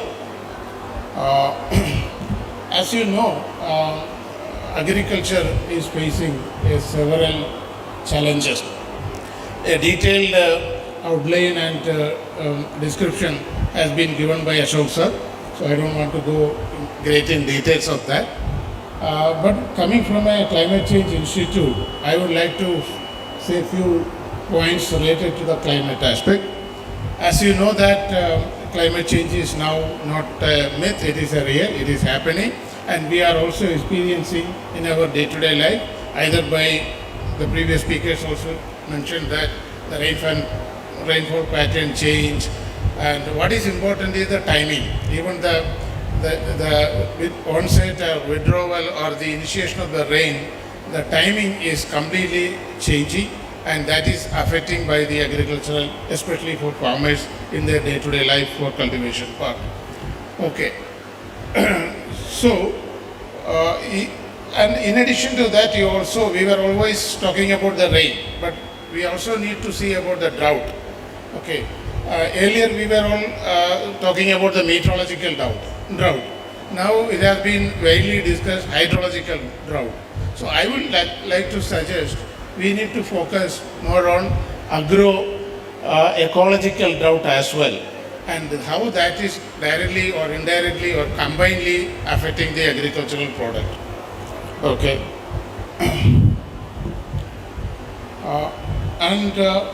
As I mentioned, I am from a climate change institute. We used to generate a lot of climate projection data. So all these climate projection data suggest that in the coming future or in the far future, there will be a alarming increase in the variability of rainfall or the frequency of extreme events. So this information is not to alarm the public or to the scientific community. Instead, this needs to be taken as a guideline for implementing for the agricultural practices or whatever it is. So in that respect, what is important here, because I came to know that in this particular project, in the last 2.5 years, you have generated a huge volume of high resolution data. So if you have the climate projections as a guideline, if you have the ground level soil data, and if you have crop models, a combined analysis or combined use of these three components can bring a very efficient crop yield simulation for different climate scenarios. That will be very helpful guideline for the state government as well. Okay. I would also like to mention about the precision agriculture, which is already Ashok sir was mentioned. The effect of that, other than increasing the crop production and crop yield, that is, for example, if you know the soil nutrient spatial distribution by either using an IoT based measurement or using the whatever sensor you have, then if you know this detailed distribution, then what we can do is the utilization of fertilizer will reduce. What will happen, it will also indirectly reduce the greenhouse gas emission. That can lead to the carbon credit which Ashok sir was mentioning about. Okay. And in this context, you also need to see about the climate smart agriculture. Okay, that is what I am very sure it is the focus of this workshop as well, which will increase the productivity, enhance the resilience, and reduce the environmental impact. Okay, and I understood from a brief discussion among you, in this workshop we have farmers, we have industrial specialists, and we do have scientists from academia as well as from the research scientists, then the students. So if you all come together, a multidisciplinary approach is always make the decisions or even the agricultural practices more smarter. So that is need of the hour. And another important aspect where we are assembling today is part of Kuttanadu. Kuttanadu is known to as the rice bowl of Kerala. Okay, I know that from Ashok sir that the area cultivation is reducing, but still I feel this is the feeding ground for rice ecosystem of Kerala. So here, so that way the location of selection is a very ideal place. And another important aspect is I would like to mention is about this multidisciplinary approach I already mentioned. One more point I wanted to mention is about this data which you are taking from the different sources. You also need to use the validation, which anyway part of your this one. Lot of satellite data is also available. You need to integrate that for the validation purpose. Okay, and then another important suggestion I would like to make, because already this study has brought out lot of innovations and technological output. If you can summarize all these things in a very nice and comprehensive technical report, that will be a input for the government, at least for the policy decisions, because in Kerala state now government is about to launch the Kuttanadu package 2. In that time, I am very sure this input can be complement as a scientific input to that particular program. So with this, I am not extending other because other speakers also has given all the detailed description. So I wish all the best to this conference. and I am very sure that there will be very detailed deliberations will happen about the technology and innovations which you have developed, and most importantly, this has to be go from lab to farmers. I am very sure that also will be considered in the discussion. Another important aspect I have seen is a very detailed session is going to happen on the climate change and resilience, especially the adaptation and resilience. That's a very important aspect considering the state planning as well. So I'm looking forward to this meeting, and all the best to all the scientists. Thank you. Thank you, sir. May I now invite Dr. V. Rakesh, Nodal Principal Investigator of the RSSA mission, to present the workshop overview. Dr. Rakesh has been closely involved in coordinating research activities under the mission, bringing together expertise from multiple institutions to address challenges in agriculture and sustainability through advanced data-driven approaches. Thank you for the introduction. Respected dignitaries, distinguished scientists, farmers, students, and RSSA team. I will give a brief overview of the today workshop. So just after this inaugural this session, so we are just following. The next in the agenda is a eminent talk by the keynote speaker, Dr. Parthasarathi Roy. In his talk, he will be touching upon importance of remote sensing, UAV technologies, hyperlocal weather inputs, IoT sensor network, AML models, semi-physical models, and simulation systems for coming to farm data to decision. How these technologies can help to arrive a decision from the data we collect from the farm field using the smart agro technologies. After the keynote address, we have our senior expert from Tata Chemicals, Dr. Venkatadri. So he will be briefing his perspective on industry expectation and importance of government R&D and public-private collaborations.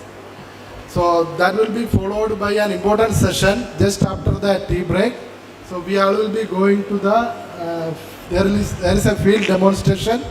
So there three to four important field demonstration of the technologies developed as part of the project is planned. So the first demonstration is on how digital soil mapping is done on the land, agricultural land, and second demonstration is demonstration of the soil compaction meter developed by CMERI for tillage intervention. The third technology demonstration is dispensing fertilizer in variable rate using a ground-based fertilizer dispenser machine. So that demonstration is also planned. So following that, we have a UAV-based fertilizer and pesticide application demonstration in the nearby field. So we all will be moving for that. So in the afternoon session, after lunch, we have arranged 5 different sessions, important aspect in the important areas where farming community faces issues, and they wanted to know expert suggestions and expert views on how to manage their crop field in the areas like how their soil where they are cultivating the crop can be managed effectively and efficiently without compromising the yield. The second aspect is how they can optimize the fertilizer input in their farm field.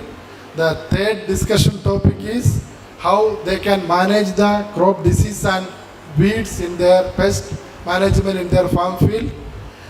And the another important aspect is what are the current status of high yielding varieties, in particular to rice, which is suitable for this region. And to the last session where the experts, you can ask your questions to the experts on how in the climate change scenarios, how a farming community, how the farming cultivation can be adapted to the changing climate scenarios.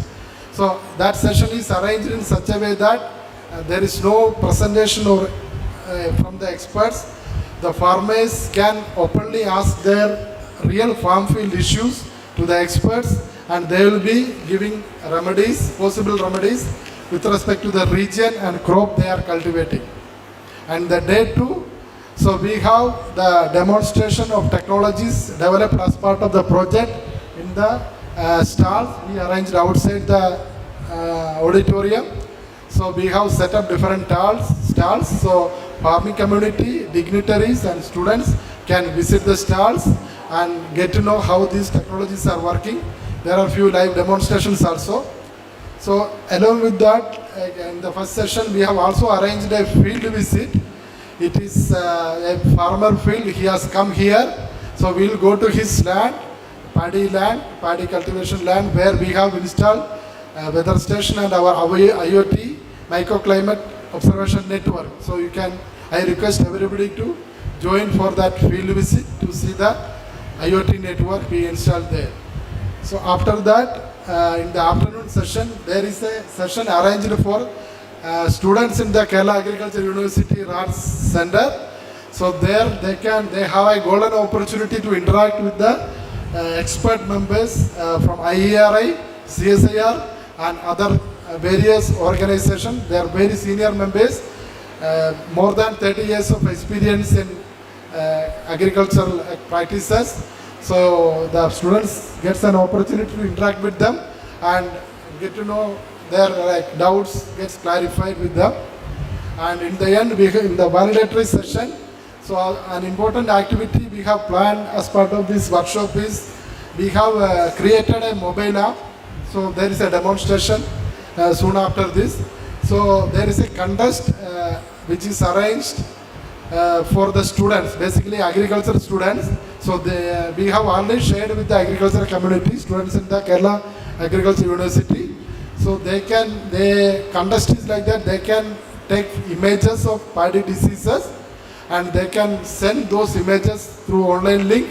So we evaluate through our machine learning model, and the student who scored highest mark in correctly classifying the paddy disease will be given prizes in the validatory session.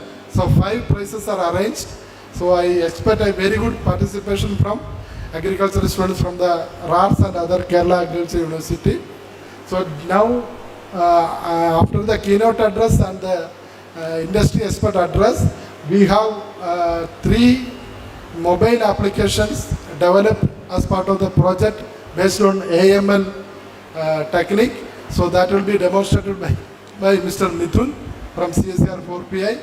So that will be followed by the expert tag from keynote speaker and industry expert. So with that words, I once again congratulating everybody and have a fruitful and eventful 2-day workshop ahead.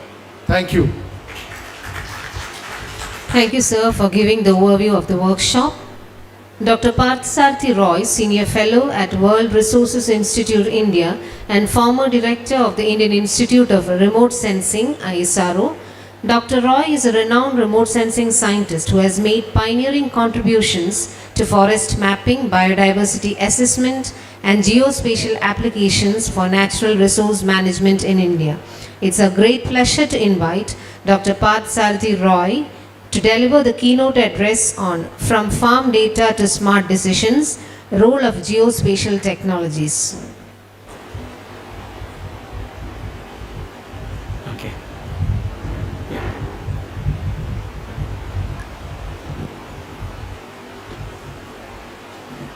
Very good morning to all of you. Let me at the outset thank Dr. G.K. Patra, Director of CSIR Lab 4PI, for giving me opportunity to share some of my experiences. Friends, it was quite fortunate that I was associated with this activity of RSSA project since almost 3 years. And what I see, and that during the course of discussion, we have seen that these programs, they are targeted to deliver a very focused results. And that makes all of us who are part of monitoring committee very happy. And when I see this kind of an event where you have experts, you have scientists, you coming from farmers and the students, and you are trying to project your findings and trying to get a feedback. It's a win-win situation.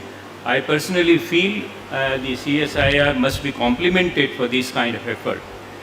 What I thought that I will spend some time, somebody should give me because I am very poor in maintaining the time in the talk, but somebody just should flag me that I am through for this after 15 minutes. In 20 minutes, what I will do, I will try to scan through some of the potential. I have purposely called this particular presentation as a potential. The reason is following. The data has been there in last 3 decades, especially in digital revolution has caused a lot of data which is has been in different form, and this data is getting into our decision making process. But to take this data at a grassroots level, the actual beneficiary has been possible only in last 10 years. Some of the parallel technology development have given us opportunity to enable the package the whole data structure and decision making process so that we can take it to the actual user demand. I think these were very much highlighted by the distinguished speakers here who has with vast experience. They have felt that this particular aspect is very important. Coming to the geospatial domain, India is among the few countries which has its own satellite, which has a developed own satellite, and it has been used to give a kind of a information which is good for planners and also at some level regional planning level. Incidentally, the type of data farmers require, they are much more than what has been they only not require the spatial data, they also require data set from other sources. People talked about the nutrient, they talked about the weather, they also talked about the irrigation disease. So these informations, they come from different sources, and when it comes to that, you need to package in such a way that it delivers directly to the farmers through a communication link which is usable and also understandable. People have, I will not devote much time on this slide, but people have already highlighted the problem challenges in the Indian agriculture. First and foremost is a small holding. We all know that, and largely our large population, except some exceptions like mountainous terrain, Kerala, their agriculture may not be dominated by large population, but it is important food crop which required to deliver the food security to the local regions. What kind of a information gap has been? See, what has been done so far, that we are depending heavily on manual surveys, manual data collection, and use the data in available digital domain and develop a kind of a integrated perspective which is largely driven by the guesswork. I will say that it is not quantifiable, it doesn't follow the physical process, it doesn't also a kind of a definite solution with certain kind of a level of accuracy. So, and this is very important, that if your data has to be used by a farmer, it has to be reliable. It has to be understood by him. So these are some of the important things. The third important aspect is the climate risk, and Dr. Rajendran has talked about frequency of the unseasonal rainfall. Primarily, rainfall has major impact on the deficiency or excess. Both are problem. So there has been a major uncertainty on the climate change with the monsoon, delayed monsoon. Onset has been very flexible because of the various global phenomena, like ENSO is one of them, and there are some regional phenomena also play some of the, and associated pest outbreaks. These are climate change. Many of us, we do not realize that pests have become a more extensive. Earlier, if there have been one or two farms based on the deficiencies of the nutrients, now it is occupies a larger spectrum of the. Third, if you see the post green revolution, we had an intensification, and it gives us on that time it gives us a very good food security basket, and we enjoyed this food security basket for 30 to 40 years. But what has resulted? The excessive water, excessive fertilizers, excessive pesticide. These have led to some kind of issues which are experienced especially in certain part of geographical region of the country. Second, this process is being further complicated by the climate change. Now, this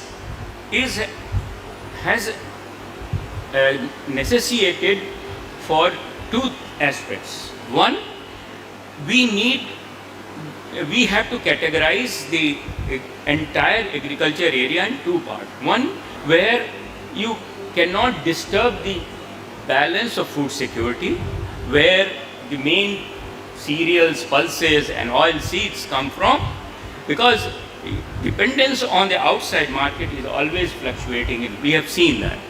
So, second is those areas which are experiencing a degradation and a threat of climate change, we need to have a different kind of strategy. Now, what should be the digital strategy? That should be a regenerative agriculture. Regenerative agriculture reduce the, let us not put farmers to use excessive pests, excessive fertilizers. Certain areas can we convert, identify where the farm degradation process is high, and use the regenerative practices which are already, this August gathering knows about it. So, today's presentation is mainly focused on the deploy integrated geospatial solutions to the plot level.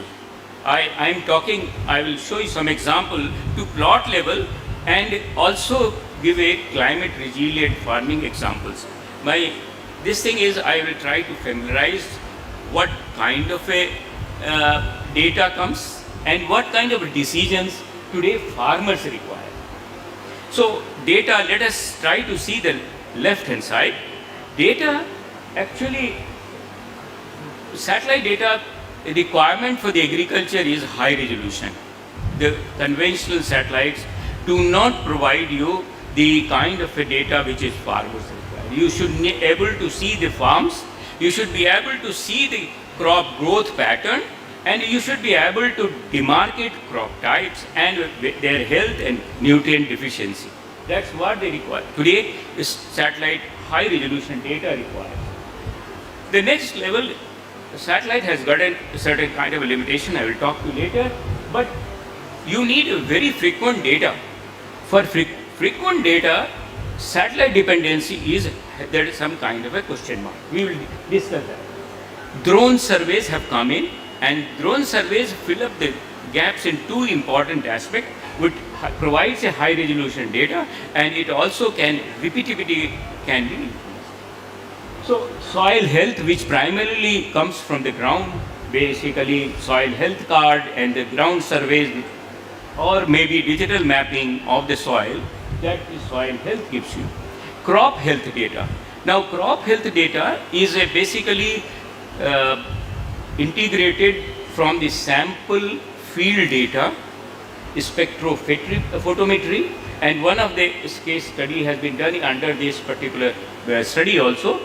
So that spectrometry data upscaled to the satellite resolution and then interpret it more scientifically through certain kind of a machine learning technique or AI technique. Weather is very important because India is a vast country. We have weather information required in very localized level, and as has been highlighted that we have a soil variability and weather variability too, very complex. And finally, sensor data and IoT integration. When you collect all these data sets, how to carry this data to the stakeholders. The stakeholder could be FPOs, or it could be people who are dealing with the market, or maybe farmers. Now, finally, market trends also need to be built in. Now these things are getting into a kind of a solutions what people are requiring immediately. There are many case studies, many good examples of studies, but to upscale it to definitely taking it to the farmer level still remains many questions. So precision irrigation, water, people have talked about water saving aspects, crop health monitoring, especially give a early warning system by multispectral domain, plant disease management, especially prevention, how we can model it and give a kind of a preventive measures to avoid optimal management use and a cost reduction, preventing soil degradation, pest disease management, and then finally and most importantly, which we always forget, and it is very important for cash crops, harvest, market and selling planning. And this is important because the yield is required, logistic and better taking it to the farmer to get a best prices for the farming community. Now, I just wanted to flag one important issue, that satellite remote sensing has quite frequently it has been given a good studies, and Fasal is one example. Many of you must have heard about the Space Application Center studies. They used to give crop forecasting and crop yield estimation. Major crops were mapped, and also acreage is given, yield estimation also is given, but these have been having some kind of a difference. There is always compromise because of the resolution issue, granularity issue. So basically today there are new satellite systems, they are coming. There are also some solutions which are basically which are coming through. Now these are, to just give you an example, this is a one satellite, I don't want to mention the company, but today 30 centimeter data is available. Is where you can see if you full resolution field boundaries, you can see crop type, but you know the data is huge data. 10 kilometer by 10 kilometer data is something like in panchromatic data is 1.1 GB, and if you take multispectral, it is 4 to 8 GB, and then if you 8-bit and 16-bit, basically if you get into that kind of a radiometry, the huge data set, it gets into a 10 to 14 GB data. Now we are talking about the crop growth, where I should be able to monitor the crop when after sowing and try to peak growth and also the harvesting stage. So we need to aggregate this data set over the crop growth season of 3.5 months. Now that makes it a very complex data pack, and to analyze with the customary techniques is really very, very challenging. What we do actually is a temporal resolution is basically a compromise solution where we take the existing satellite data and try to combine this data set during crop growth period. We cannot have very long crop growth period, but something like fortnightly data is combined, and I can see the crop growth process which is taking place and use it for predicting various kind of crops. So, to summarize it, high spatial data is often lower visit frequency and higher revisit frequency often coarser files data. So this is a reality on which we are using satellite data, need to be, and that's how this technology has come to rescue for this thing, and it shows a lot of great promises for agriculture sector. Today I will say that out of 2008 startups which is recognized by DITT, something like about 200 startup, they are dealing with drone based acquired data sets. Now in this scenario there is a large spectrum of information which are available.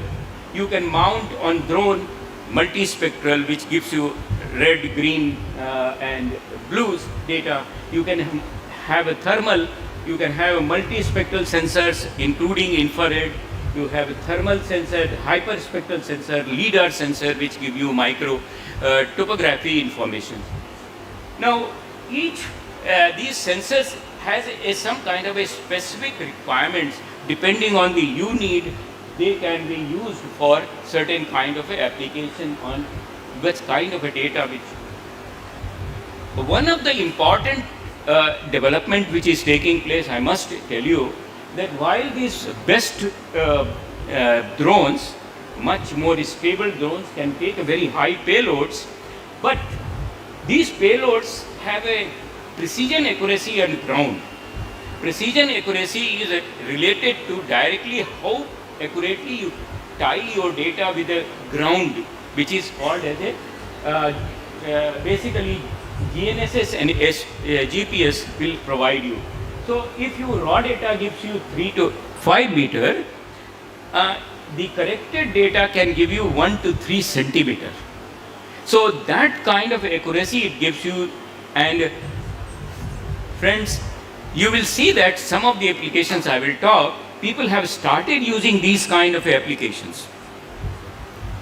I will give you just one example of the same area which is acquired by drone, and this is the 5 meter ground resolution data, and it is a process through AI technique where you can take a bare soil component and also the soil moisture component. Thank you. So basically, if you see precision whatever we have talked about, precision irrigation, differentiating crop stages, the mapping damages, these kind of applications are possible. So weather, as I mentioned to you, is a major gap at the moment which has been identified. There are various reasons of variability. We have satellite, we have weather station, radar and agriculture weather stations.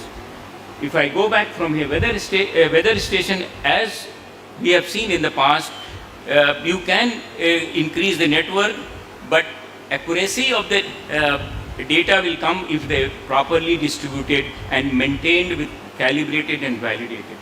Radar also can give you vital locations. We have put it.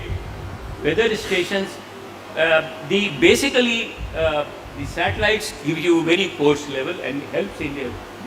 So what is required for the agriculture is a short term, which is 1 to 7 days, but these are kind of a data set which you require in a short term. Most of these informations are, these are very high rate, data rate which you get. Now, data rate can come, but if you want to convert this as a information, the processing of this information has to be linked with some kind of a high performance computing system, and also you have to link with a very efficient processing techniques. That's where the AI and machine learning technique come in picture. So which will help in weather prediction, accurate prediction, in stream data in real time basis to the farmers. Okay, I will not devote, it's a very complex scenario, but agriculture is a one thing which is a heavily managed ecosystem. So this management is also variable depending on the agricultural climate, even soil conditions, socio-economic conditions, the kind of resources available with the people. So it becomes a very complex data sets to get it. Now we have realized that if you want to reach to the farmer, you cannot build this data set in such a form that it becomes a very efficient. So Government of India Ministry of Agriculture has formed an AgriStack concept where you're trying to build this data set from different sources and provide a AI processed link to handle these complex data sets and give a decision to the decision support system. And these are emerging, and I must tell you that there are many startups, they have demonstrated this kind of capability, and those people who have visited recently the AI meet in Delhi, they must have seen these kind of working operations. I now move on to the case studies. I don't want to devote much time. We are trying to talk to you on now how to develop a regenerative agriculture. As I said in the opening remark, that regenerative agriculture cannot disturb our food security basket. Where we get our food security, that cannot be disturbed. We have to move on to certain areas where the issues are critical. And these issues are where the climate risk is there, you have soil degradation, those aspects. So we have worked with one of the area in the Aravalli range surrounding, where Government of India through Ministry of Agriculture want to build areas where take it to the areas where you can implement and develop a specific solution for the regenerative agriculture. So what you see in red color has a highest potential. This uses something like about 13 or 14 parameters. In the climate risk, information is a major driver. Soil is one of the major drivers, soil degradation factor. The compactness of the soil is another important driver. Groundwater fluctuation is another important driver. So these information along with this land use, land cover, land use change, many of the socio-economic parameters, they have been coupled in a solution which identifies areas which are can be used for regenerative. People have talked about it. So another program where these kind of solutions are emerging is an insurance policy, where the importance is you have to be more precise. You have to give a tool to insurance company to deliver actual benefit to the farmers in the event of any damage takes place. Now, initially we started in 2023, operational rollout on the paddy crop. Now 7 states were covered, 2023 implemented 2 more crops, paddy and wheat. But now this progression is getting more and more crops and selected area this week. If you see left hand side, it has a huge amount of data sets which are required. Now, if these data sets need to be processed, you cannot handle through normal processing techniques. Again, I will emphasize there is a role of advanced techniques and integration of hardware and software tools which can take it to the farmer and farmer gets a solution. Another important initiative Government of India has taken is called as a Swamit, where drone along with the GPS and GNSS gives a very high precision data set of the ownership of the land. This is called the digital title deeds or property cards.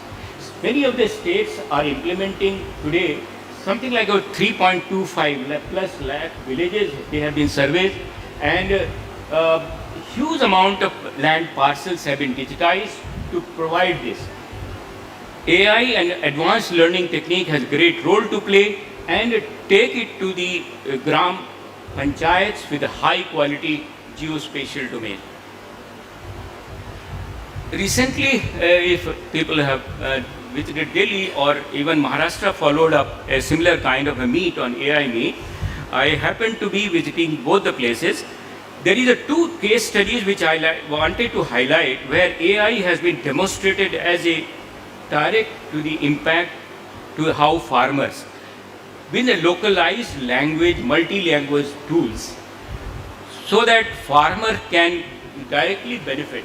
These are basically challenges which try to address fragmented extension system, information asymmetry for smallholders, climate risk and market inclusion group, especially women and livestock household. So multilingual conversation, but the voice and text that has been generated, and these are some of the integration of crop, livestock, weather, market and schemes they have been, and they have passed it on to the farmer. Please remember that these are case studies. They are not a large-scale examples. They are something like about aggregation of major blocks which it has been demonstrated. But it is done by the startup company. Another is AI for precision agriculture. I picked up two examples. So basically, field variability, it covers the soil microchemistry. The satellite models, especially are very coarsely, as we discussed, lack of field level nutrients, and then it integrates mass spectrometry, physics guided deep learning technique, sentinel usage data, the weather data, especially to incorporate the ERA data, and supervised learning, especially lower data level, these kind of algorithms they have been used. And people have shown through examples that it can enhance 20 to 32. Finally, there is a workable solution which is being operated by ITC. I just wanted to see that all these things what I have told to you is not a concept. It is possible. However, their application is limited on the certain crops which are of commercial value. A private vendor is doing it. But it is possible. There are many vendors. I have picked up this example which has demonstrated this kind of a thing capability by integration of software, hardware and multilingual environment. And finally, I will end with that slide. We are talking about, we have experienced green revolution. Now we are talking about digital green revolution. This will check. It is felt that it will enlarge the food basket.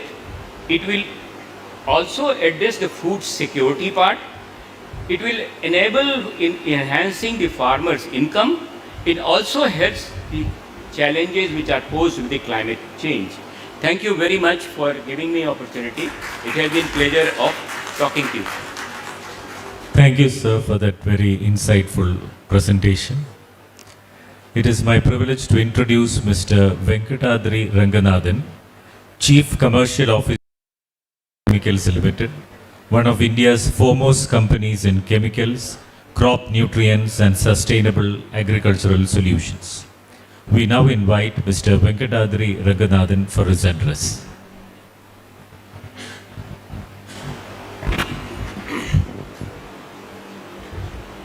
Good day. It's my pleasure to be here, on this in this function, talking about a topic which is very close to my heart, which is agriculture. And I really thank the DG CSIR for initiating this across the CSIR setup And I also would like to thank Dr. Patra and Dr. Vibha who gave me the opportunity to come and speak to you all. At the outset, amongst the 2-day session, I am probably one of the very few business guys who is going to be talking, representing industry. And there is a reason why industry needs to be part of this forum, because you need somebody to work with research and government to take it to the farmers. One of the questions that somebody can ask, why is it that I should speak? For 2 reasons. One, the organization that I represent, which is, under Tata, we have Rallis. We reach out to 25 lakh farmers every year. So across the country, from north to south, east to west. So at one end, we have a complete knowledge base of all types of farmers. So that's one big advantage that we have. And second important thing I need to say, and why me, I would like to say that as early as 17, 18, 19, I had conceptualized, and as Rallis, we had done quite a bit of smart agri that we are talking about, using satellite to do crop signature, to predict pest and diseases, 7 days, 15 days, 21 days. We worked with a startup at that time, and also to predict yield for the crop. And we were actually getting reasonably good benefit using satellite for doing NPK. So we had done quite a bit of work. In fact, I have all those work that we have done, documented work by a Tata company. So that's something. So these are the 2 reasons why I think it's important for industry to be there and for me to be there. I've been given the topic of talking about, just go to the next slide, please. You have a. Yeah, I just wanted to talk about the whole concept of what is the requirements that we have from industry and from the farming community. We have got a lot of farmers also here, but like I said, we work with farmers all around the country.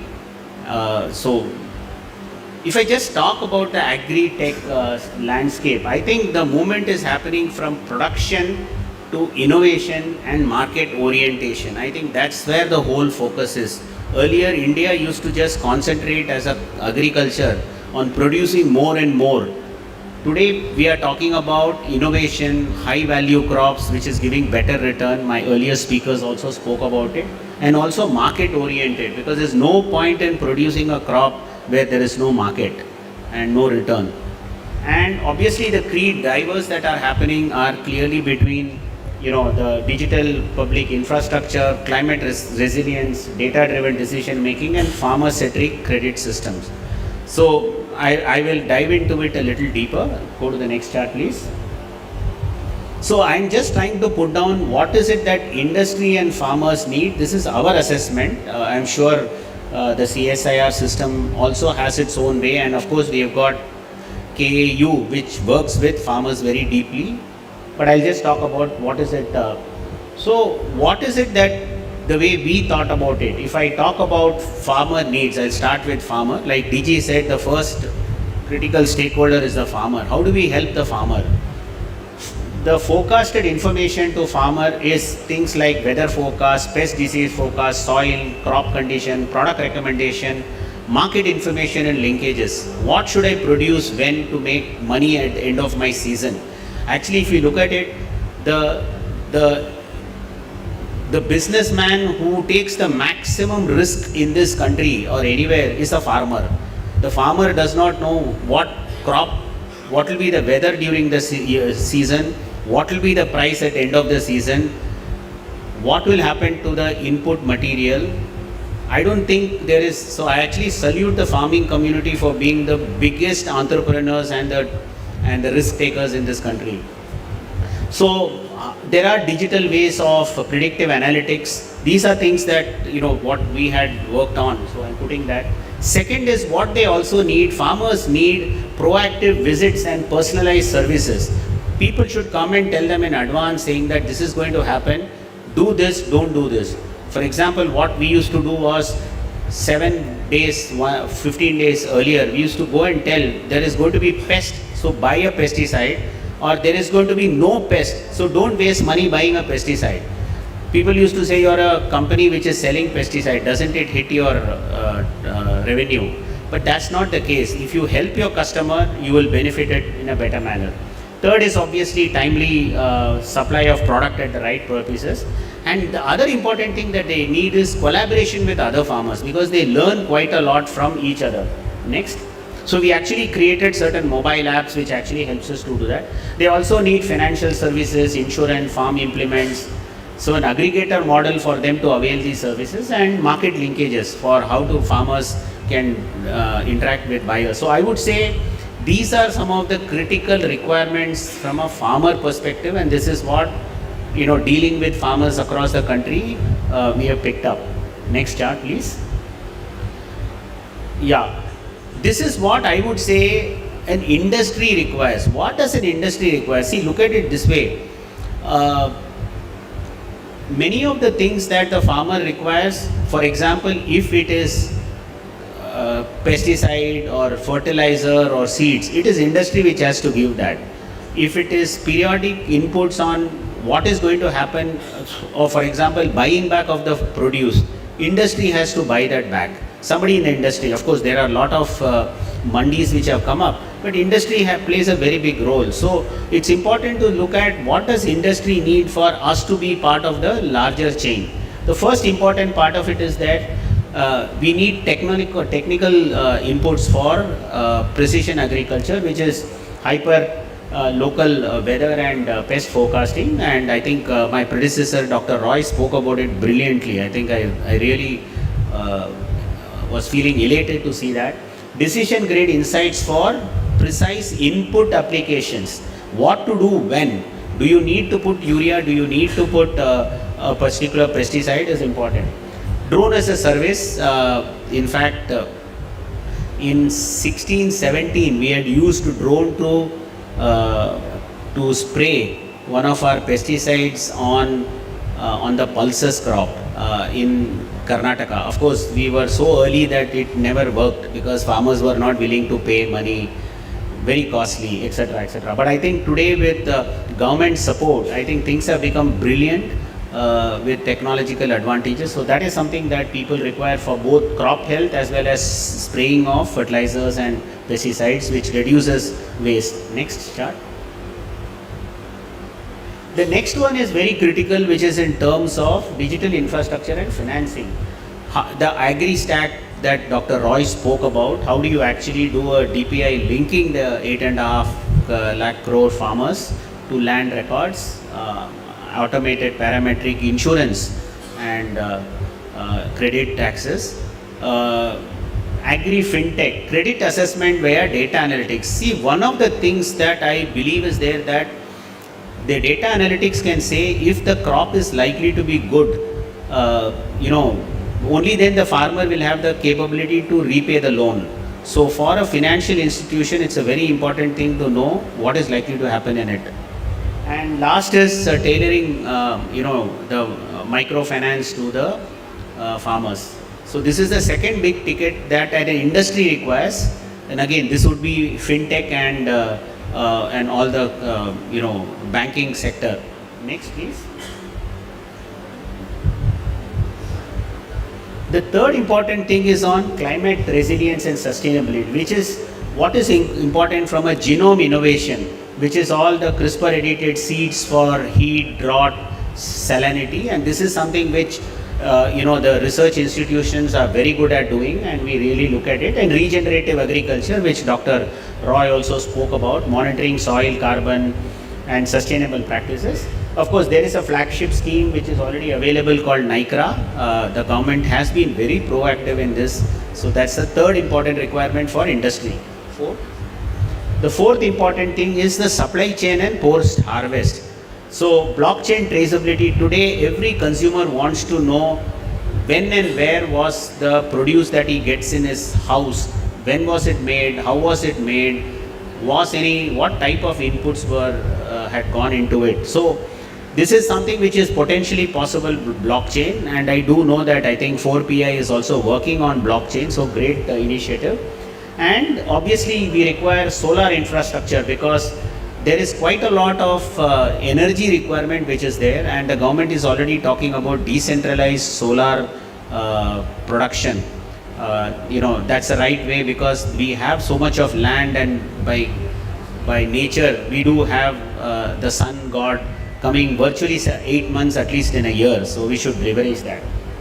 Of course there are funds which are already there in this. Next. Okay, go back. Now these are the 4 big ticket items I wanted to talk about. I mean, I could talk on this for another 5 hours, but within the time I just thought I will summarize it and put it. The second request that I was given was to talk about, see, in this country or anywhere, one single entity cannot take care of all the problems. It has to be a collaborative approach, an ecosystem approach. The 3 pillars that are there, which is government, whether it's state government or central government.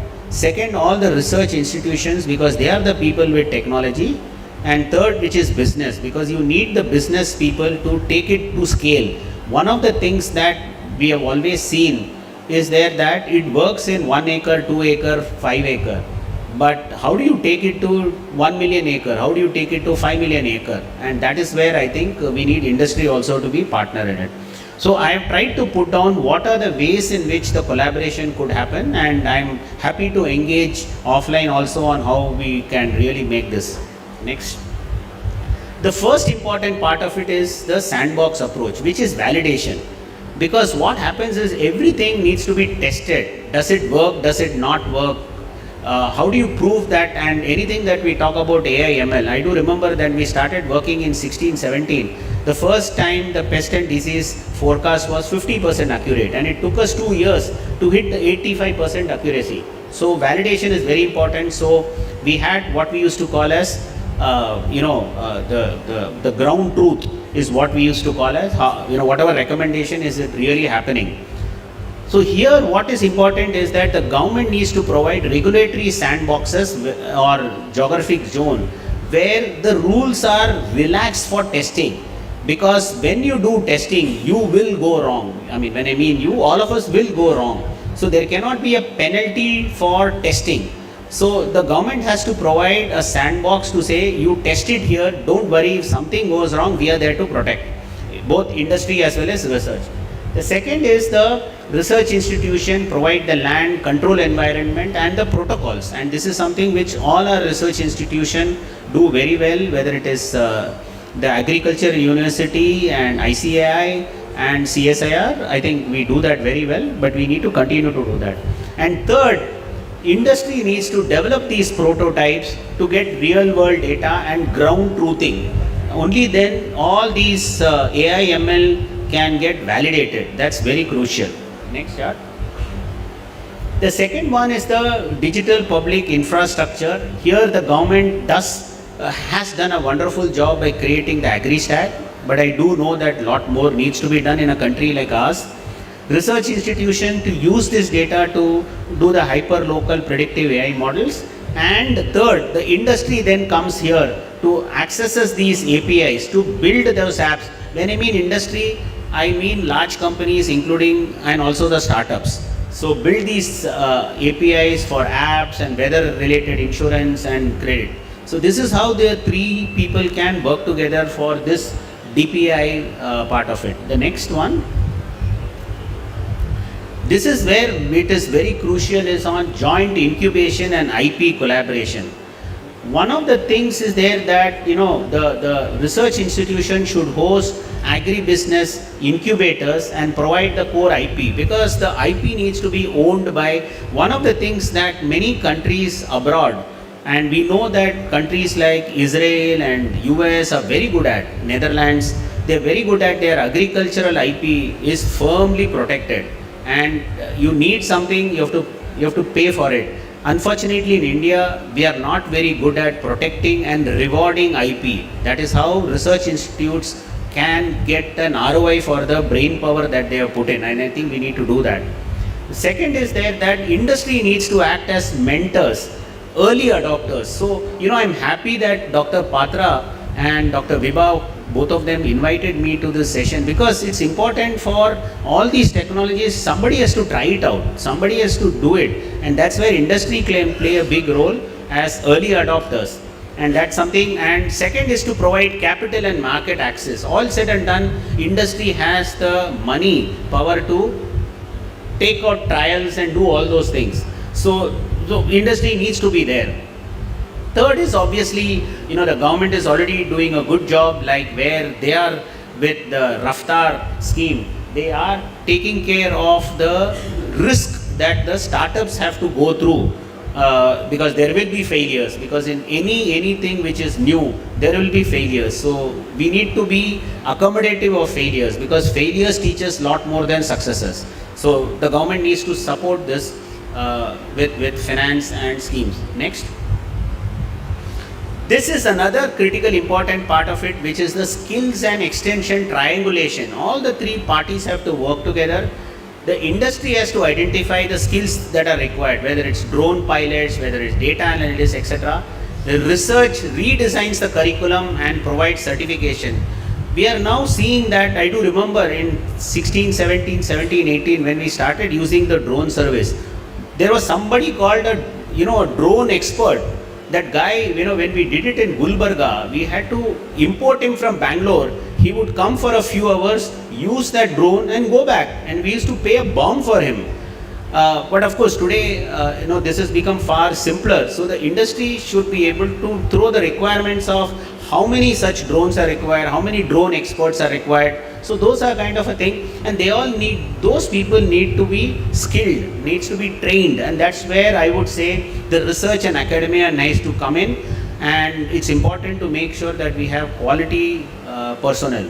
And then the government use the KVKs to really host the training and provide services, because all said and done, India is a very vast country and we need to train in each and every location, and good thing that we have KVKs all across the country where these things can be hosted for doing the trials, for doing the training. So this is how the three parties can work together.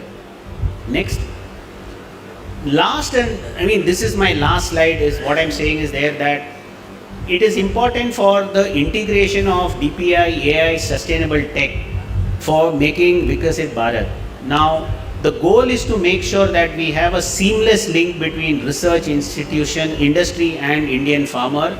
And please, I'm happy, and I should actually, in this, I deliberately waited. I should thank Dr. Rakesh for giving me the title of this session. He said, sir, you talk in this because you're from industry, so why don't you speak on this topic? So I really thank you for doing this, and I would like to see industry being more part of many of these things. Make sure that in many of these research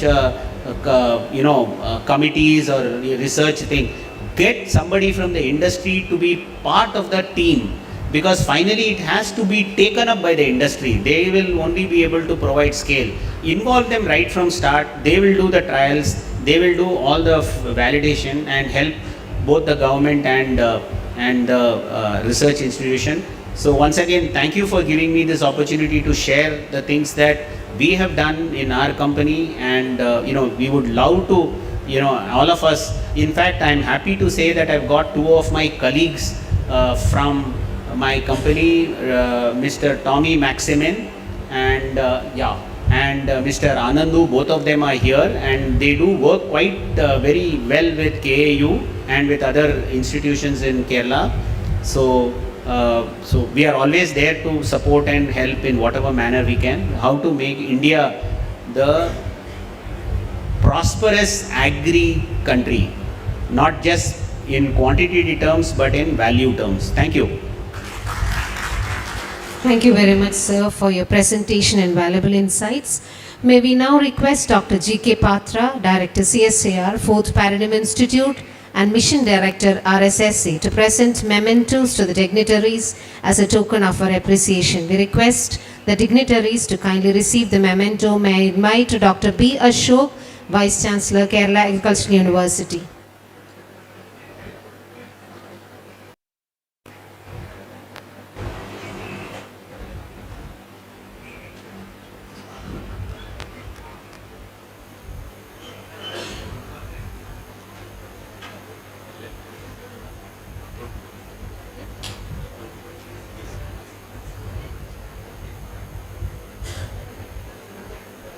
I may now request all the dignitaries to kindly come to the dais. I invite Dr. B. Ashok, IAS, Vice Chancellor, Kerala Agriculture University, Dr. Arup Ghosh, Director, CSAR, CSM, CRI, Bhavnagar, Dr. Parthasarthi Roy, Senior Fellow, WRI India, former Director, IIRS, ISRO, Dr. N, Director of Research, Kerala Agriculture University, and Dr. K. Rajendran, Director, ICCS Kerala, to kindly occupy the dais.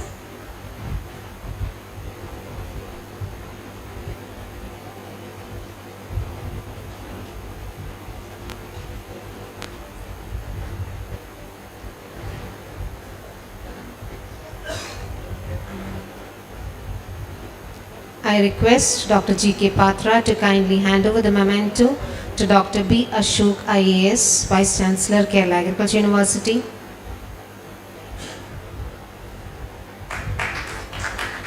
Dr. Arup Ghosh, Director, CSAR, CSM, CRI, Bhavnagar.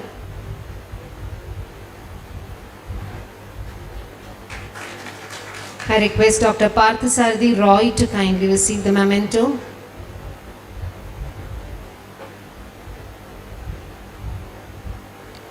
Dr. Anit KN, Director of Research, Kerala Agricultural University.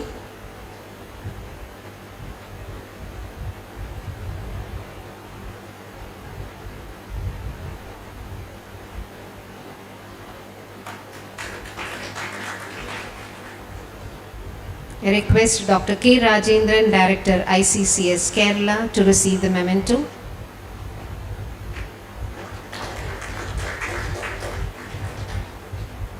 I invite Dr. Venkatadri Ranganathan to kindly receive the memento.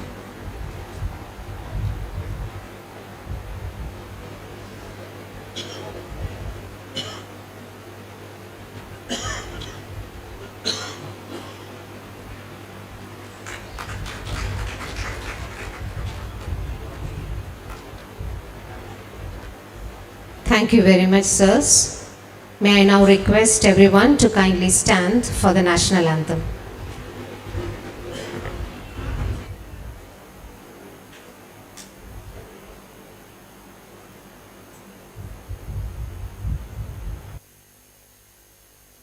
जनगण मन अधिनायक जय हे भारत भाग्य विधाता पंजाब सिंध गुजरात मराठा द्राविड उत्कल गंगा विंध्य हिमाचल यमुना गंगा उज्जल जलधि तरंगा तव शुभ नामे जागे तव शुभ आशीष मांगे गाहे तव जय गाथा जनगण मंगलदायक जय हे भारत भाग्य विधाता जय हे जय हे जय हे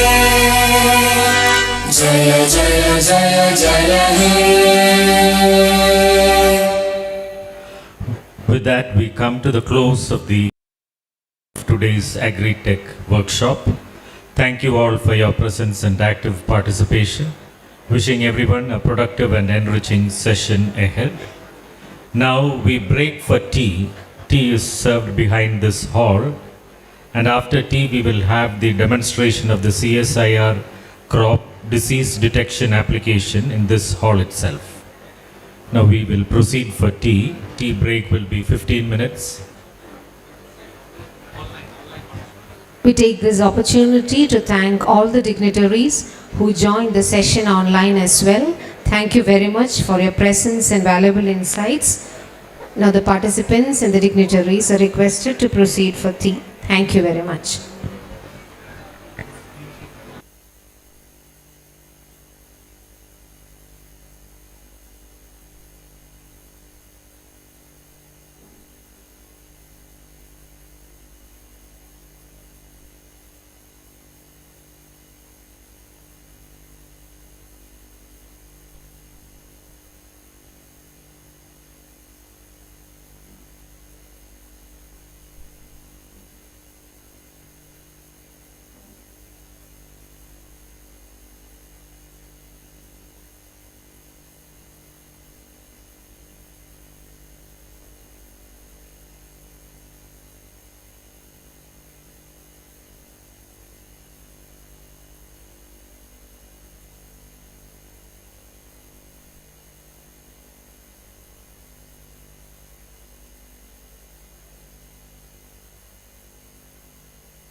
So after this, there is a field demonstration just opposite, road opposite.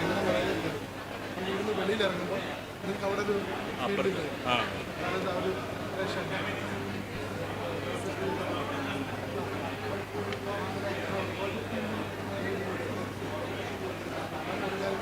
Announce ചെയ്തുകൊണ്ടിരിക്കാം. For the kind attention of all dignitaries and delegates, we resume our session after tea. For the kind attention of all dignitaries, delegates and participants, kindly enter the hall and occupy your seats. Kindly enter the hall and occupy your seats. We now have an important segment of today's workshop, that is a demonstration of one of the achievements of the project. And it is my pleasure to introduce Mr. Mithun Babu N, Scientist C, CSIR 4PI, to address on the research theme titled Introducing CSIR Crop Disease Detection Application, Mobile App and Cloud-Based Solution.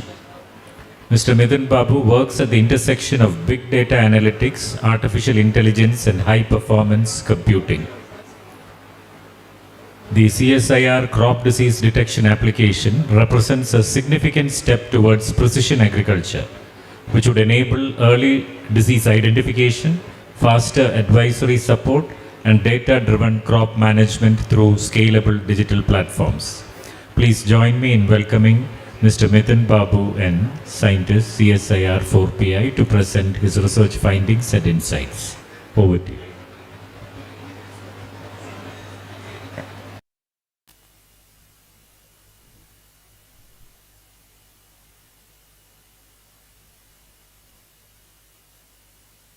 Thanks for the introduction, sir. So I'll get started. I'm Mithun. I work on the AML team of the RSSA project, and most of my demonstration can be seen on the screen. So throughout the RSSA project, we travel to multiple fields across South India and North India, and along with the right from soil mapping to the drone-based solutions, we were going in the fields. So we developed an initial application called as disease labeling app. It's more for data collection purposes. So we were collecting data of paddy, apple, gerbera, saffron in various fields. Example, these are our test fields. So user can, so while going to a particular field trip, our project team used to collect, example, Karnataka Mandya field 2. So they used to go for the paddy crop, Mandya field 2, and the current date, example, today is 6th. And they can take the photos of the paddy crop. So as soon as they take the photos, because our agronomists and pathologists are on the field, they used to label them with the particular disease class. Example, brown spot. So as soon as this is, and as soon as the disease gets labeled, it gets into the local device. Similarly, there can be cases where the disease that is not present here is present there. Example, potassium deficiency. So they can label it as others and describe what sort of symptom is there. Example, potassium deficiency.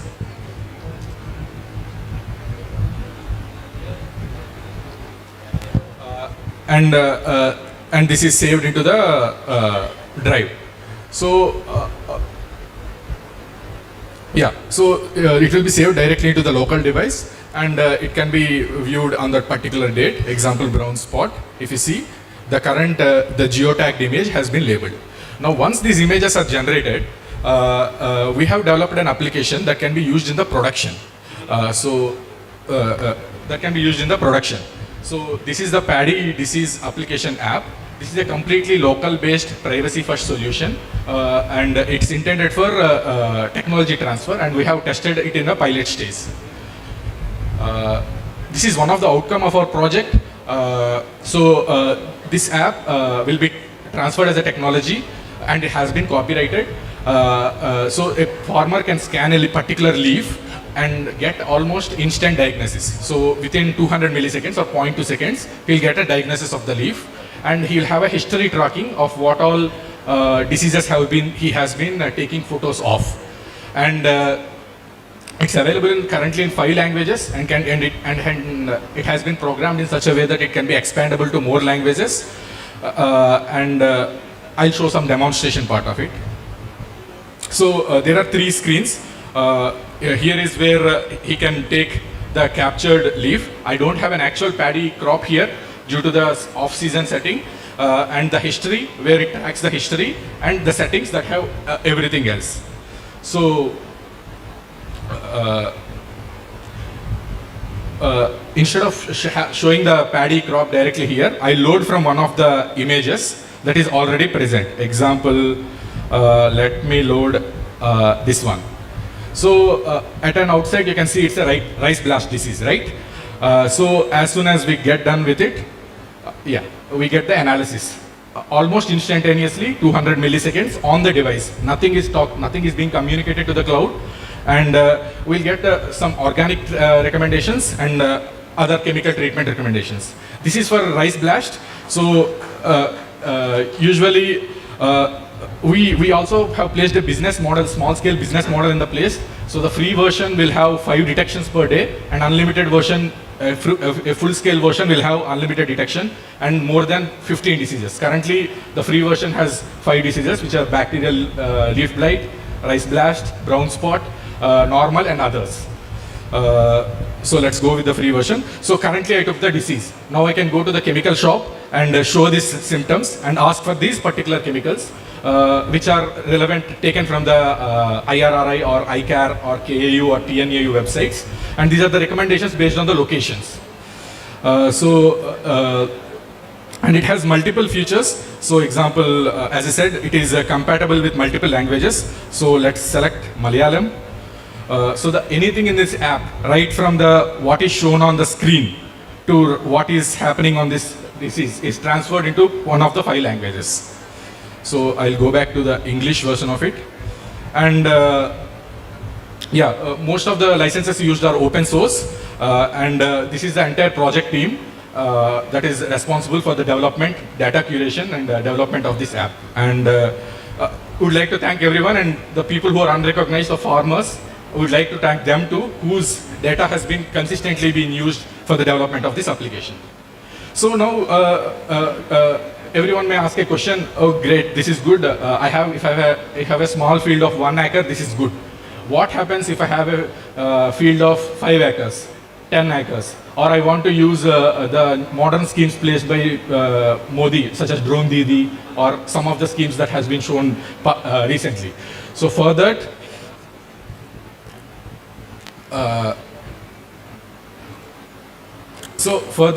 we have developed an cloud-based solution called as UAV crop disease analysis. So this is for orthomosaic images. So as sir said just now, Tata Chemicals, these images are too huge. So this can't be processed locally, and most of the processing happens in the cloud. So we'll browse the file here. Example, one of the TIFF file that is generated. So this is one of the field UAV crop or the orthomosaic that has been generated almost 6 months back from the field in Kottayam, Jalil's field. It has 7 bands, but we are currently displaying only 3 bands of it. And so as soon as we do the orthomosaic, we'll do something called as tiling. Tiling means dividing the orthomosaic into a set of grids. So our sensor is capable of recording 0.4 mm per pixel. So each one is divided into 3 meter by 3 meter swath, which corresponds to our pesticide applicator's spray area. And once this tiling is generated, the data is sent back to the cloud for AI modeling. So we have 4 models running. Most of them are custom-made models for computer vision applications. And out of 323 tiles, the AI model is running on each tile is either classified as healthy or diseased. So as you see, almost 300 tiles are classified as healthy tiles and 23 tiles are classified as diseased tiles. Now, as soon as we view the results, this is how the disease map is. So now this is the areas where our pesticide or insecticide need to be sprayed. This can be directly loaded into CSV format and can be sent to Odoo pilot for spraying at those particular areas. But a question usually arises from extension officers or agriculturists or anyone. Why should I believe this? So we go one step further. We don't just develop AI models, we develop interpretable AI models. So what part of this region, this is classified as diseased. So which area of this is responsible for classification of the disease? So you see the regions highlighted in the red on the first tile. So those regions nearby the ground patch are responsible for the classification of the particular tile as disease. And this is the final map. And this can be reported, downloaded into the PDF format that can be shared to agriculture extension officers or any universities, or loaded into an UAV drone that will be spraying at those particular rates at the particular things, or it can be saved for these record purposes. So these are the last two are the two major outcomes of our project, and these works have been copyrighted by CSIR, and we'd like to we are looking towards technology transfer and communication or extension of these works in the next phase of the project. So if you want any of the technical details of this, will be available in the stall 1. I'll be able to tell each technical detail. So currently, yeah, I'm done with the presentation, and thanks to everyone for giving me this opportunity.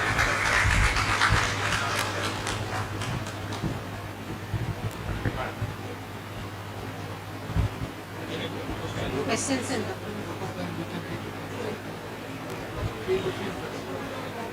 Thank you very much, Mr. Mithun Babu N, Scientist C, CSAR 4th PI, for the wonderful presentation on the applications. Thank you, sir. With that, we come to the end of the first session. We, on behalf of the organizers, thank all the dignitaries whose presence lent both weight and wisdom to this mission, and all the scientists, faculty members, industry experts, students, farmers and invited guests who joined us. Thank you once again. We will now be proceeding to the demonstration field. The field is right across the main gate of this campus, and the project team will be leading the delegates to the demonstration field. All are requested to kindly proceed.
Check, check. I kindly request everyone to enter the hall and please be seated for the next technical session.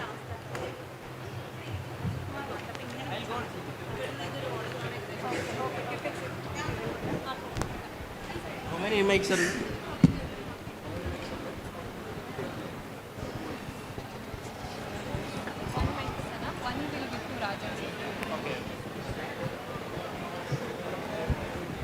Please be seated. All participants.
Hello എൻ്റെ shawl അവിടെ ഉണ്ട് സ്റ്റോളിൻ്റെ അവിടെ ചേറിൽ ആണോ ആണോ ഞാൻ ആരും ആരെങ്കിലും വിടുമോ അവിടെ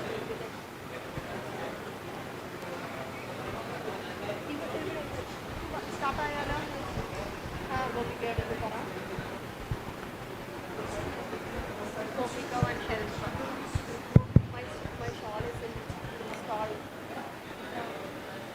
Stall. My shawl is in stall. Can you please break? Good afternoon, everyone. Welcome back. With the successful completion of the inaugural session, we now go into the technical deliberations of today's workshop. The forthcoming sessions are structured under focused, informative, thematic areas that collectively address the key pillars of precision agriculture. Theme 1 talks about soil health management and nutrient management. Theme 2, fertilizer management, nutrient optimization, VRT methods, UAV application, tillage interventions. Theme 3, crop stress and disease management, real field solutions for paddy crop, weed, pest and disease management. Theme 4, crop varieties, high yielding and resistant varieties, crop rotation, crop choice. And theme 5 discusses climate change adaptation and climate smart agriculture, IoT and controlled environment agriculture. To look forward to this session, I would like to introduce Dr. Pradeep Rajan, Scientist G, CSIR Central Mechanical Engineering Research Institute. He has been associated with the Center of Excellence for Farm Machinery, Ludhiana. Dr. Pradeep Rajan leads research on precision and conservation agriculture equipment. His expertise encompasses automation and advanced machinery tailored for modern farm practices, having a PhD in agriculture engineering underpinning his work. Under his guidance, CIMERI has advanced technologies that support sustainable farming and mechanization, driving innovation that benefits both industry and society. We are honored to have Dr. Rajan with us today, and I'm confident that his insights will greatly enrich our event. He will be leading and facilitating our technical sessions alongside our resource persons. I request Dr. Rajan to take over the session.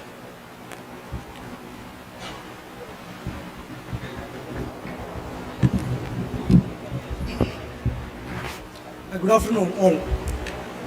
The first session is soil health management, nutrient management. We are having a 4-member panel. First, I would like to invite Dr. EVS Prakash Rao, who is chairing this session, who is an expert agronomist. He is working as an honorary scientist in CSIR 4 Bangalore.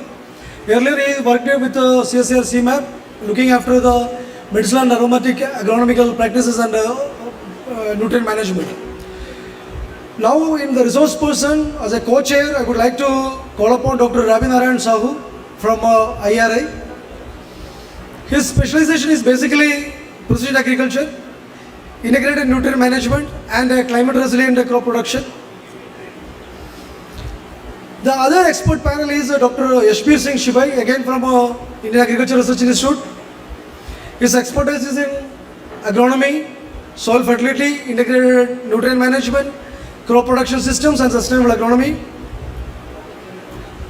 I would also like to welcome Dr. Sindhu K. Matthew, who is the Deputy Director of Kera project in Government of Kerala. Her area of specialization is climate resilient agriculture and horticulture. So we have 4 panelists. As already we have 1 hour late, so we should stick to our time of 20 minutes. Majorly we are planning this as an interactive session. So the farmers will ask questions. As an expert in the domain, you can reply. Okay? So I request our farmers from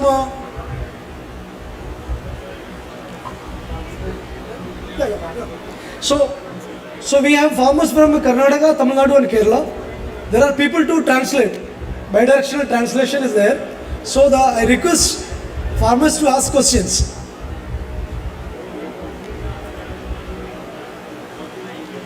Please provide a mic to the farmers, please. Yeah, here also.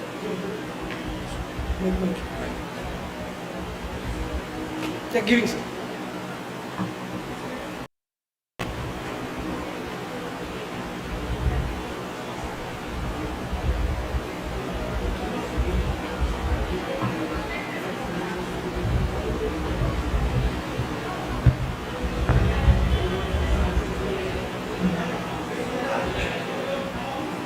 Yeah, anybody can ask in their own language, Kannada, Tamil, Malayalam, English, Hindi.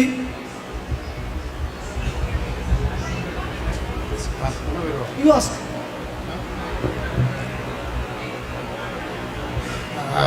என்னுடைய பெயர் என் Rakishamuthu, coming from Kanyakumari district, Tamil Nadu. எங்கள் இடத்துல பேடியில் இந்த CSIR research station மூலமாக ஒரு demo plot போட்டிருக்காங்க.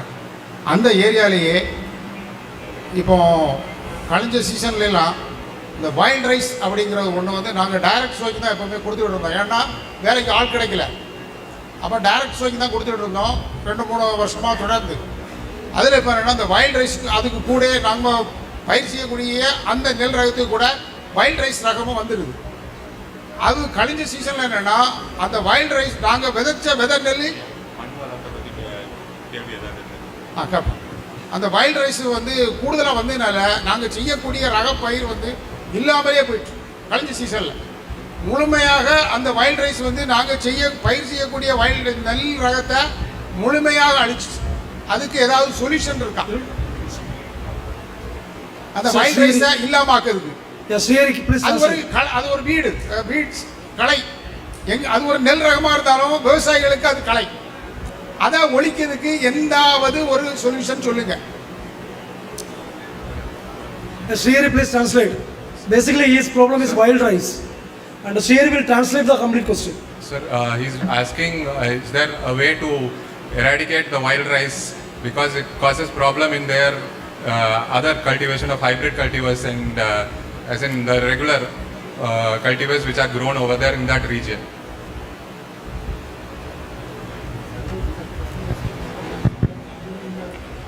I understand. Thank you very much for a nice question. Wild rice is a serious problem these days, and for that we need to adopt the crop rotation. Continuously cultivation of the rice is not going to sustain. You have to diversify with other crops to overcome this problem. Listen me, and once you know that if wild rice identified at the time of seed formation, you can remove them. That is another way. But to get rid of completely, only crop rotation. After cultivation 3-4 years continuously of a rice, you go for another crop, not with the rice. Then only you can get rid of. I understand in northern India, Pallis minor is a serious problem. But if we are diversifying with the barsim, for example, clover, that is a fodder crop. So continuously by, that removing 3-4 cuttings of the barsim, there is no problem of that Pallis minor. So similarly, this wild rice can be eliminated by diversifying rice with other crops. அந்த ஏரியாவை பொறுத்த வரையில் நீங்கள் சொல்லுற மாதிரி மாற்றுப்பயிர் எந்த ரகத்தையும் போட்டு நாங்கள் நிலக்கடலையோ சோளானோ மக்காச்சோளானோ உளுந்தோ எதையும் போட்டு நாங்கள் மாற்ற முடியாது. ஏன்னா எப்போவுமே வெட் லேண்டாக இருக்கும், எப்போவுமே தண்ணி பாஞ்சிட்டே இருக்கும். அதில் நெல்லை தவிர வேறு எந்த பயிரும் நாங்கள் செய்ய முடியாது. The concerned area he's talking about is completely wetland. So he's saying other than Pandi, they don't cultivate, you cannot cultivate anything over there. Then only thing go for that pure seed or certified seed, not homegrown seed, and at the same time, at the time of flowering, remove this wild rice, that panicles, that is the only get rid of in the long term. Otherwise, if you allow them to mature, then seed will come, and using their own seed, then again it will come to the crop and it will damage the quality of the crop. So only as an agronomist I would like to suggest, at the time of flowering, remove the panicles of the wild rice and use the certified seed, not that homegrown seed. And even if you are using your own seed, you need to go for seed treatment with the salt, 10% salt, dip in the water, then that seed will come up and the quality seed will remain on the surface of the drum, and wash 3-4 times and then go for seeding. This is the only way to get rid of this wild rice. Certified seed அது seed வேறு seed வேண்டாம், அது வேண்டாம், அந்த seed இருக்கக்கூடாது. அப்புறமா அந்த seed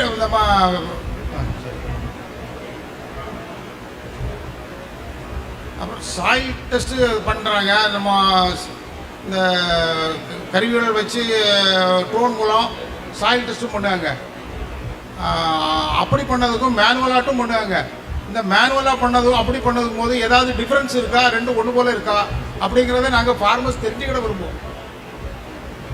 Sir, he's asking if there is a difference using UAV.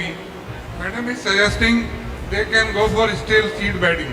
That means allow first germinate to wild rice and then bury it into the soil and then prepare the land and go for transplanting or seeding of the crop. That can be one of the options. Wild rice உங்களுக்கு தென்பட்டுச்சுன்னா அதை வந்து நீங்கள் மண்ணோட உரமாக்கி அதை வந்து நீங்கள் கலவையோடு இது பண்ணிடுங்க. அது பண்ணிவிட்டு அதுக்கப்புறம் அடுத்த நீங்கள் போடுற சர்டிஃபிகேட் சீட்டு அது நீங்கள் விளைக்கணும். Sir, another question is there a difference in mapping, as in digital mapping, either using UAV or proximal sensors and laboratory soil testing? He's asking whether you does it seem, is there any difference in these two processes? Does it show any difference? Soil testing and sensor based testing. Soil testing. Sensor கரியெல்லாம் வச்சு ட்ராக்டரில் அப்படி நம்ம பண்ணதுக்கும் மேனுவலாட்டும் நம்ம எடுப்போம்.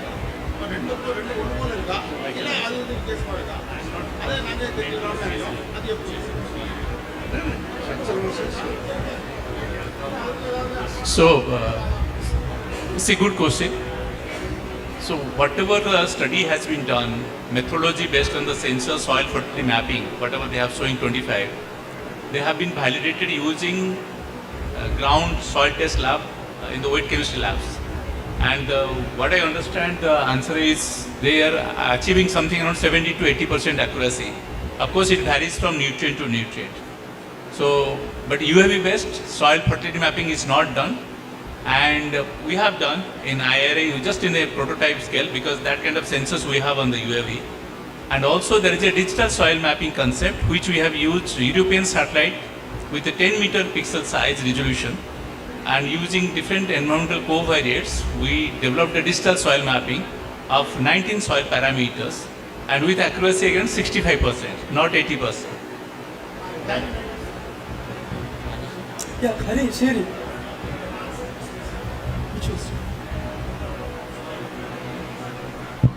So I am Nimi Jose, from Professor Agronomy from Kerala Agriculture University, Rice Research Station, Mangomba. So let me add few words to what you have told about the management of VD rice. We in Kerala in Kuttanad, we have severe infestation of VD rice, and the VD rice plants comes to flowering 15 days earlier than, that is, it comes to flowering by about 65 to 70 days, whereas our rice plant comes to flowering by 85 to 90 days. So, taking advantage of the high difference of the VD rice plants and the earliness in flowering, we can selectively dry the panicles of VD rice using a specially devised equipment called KAU Weed Wiper, which is a patented technology. In 2021, we got the Indian patent, and the technology has been transferred to Messrs. Reiko Kerala Limited, and our research station is also making this and giving it to the farmers at a cost of around 2,850. So using this device, we can selectively dry the panicles using the technology, direct contact application, DCA technology. So we'll use any broad spectrum herbicide using a sprayer. It comes through the lands, and we have a wetting device, wetting facility, like a bag-like facility. Using that, we can swipe the panicles of VD rice using this herbicide, and we use either the glyphosate, that is, or glufosinate ammonium at 15% concentration, that is 150 ml per liter of the water. And using this high concentration, we can swipe the panicles selectively without affecting the rice plants, so that we can avoid the shattering of the seeds and building up of the soil seed bank. We can reduce the soil seed bank. And there is another technology, that is pre-sowing application of oxyflufen, which is done 3 days before sowing in direct seeded rice. In Kuttanad in Kerala, we sow the seeds in standing water, 5 to 10 centimeters standing water. So in this 5 centimeters standing water, we will apply glyphosate, gold or oxyflufen at 300 ml per liter of water, 300 ml per acre in 120 liters of water. It will form an oily mat on the water surface. We'll drain the water after 24 hours, and this layer, this oily layer, will prevent the germination of the VD rice seeds from the soil seed bank, and we have to sow the seeds on the 3rd day. And this oxyflufen will not affect the sown seeds because it is photodecomposable. This oxyflufen is photodecomposable. By the 3rd day, it will not affect the sown seeds. That is the second method. And the last one is, you can go for the stale seed bed because it is a wet sown paddy field. But the thing is that once you allow the seed bank to germinate, we'll have to go for the application of the herbicide, because these VD rice plants are flooding tolerant. So even if we let in water after the germination, it will not be killed. So after the 10 days or 15 days after the staling, we'll have to apply a broad spectrum herbicide so that the roots are also decayed. And on the 2nd day, allow the field to flood or inundate the field, and then drain the field. You can go for spraying. By an integrated approach, we can manage VD rice. Thank you. Thank you, madam. I think I request my friend farmer from Tamil Nadu to contact you so that you get the information. Thank you very much.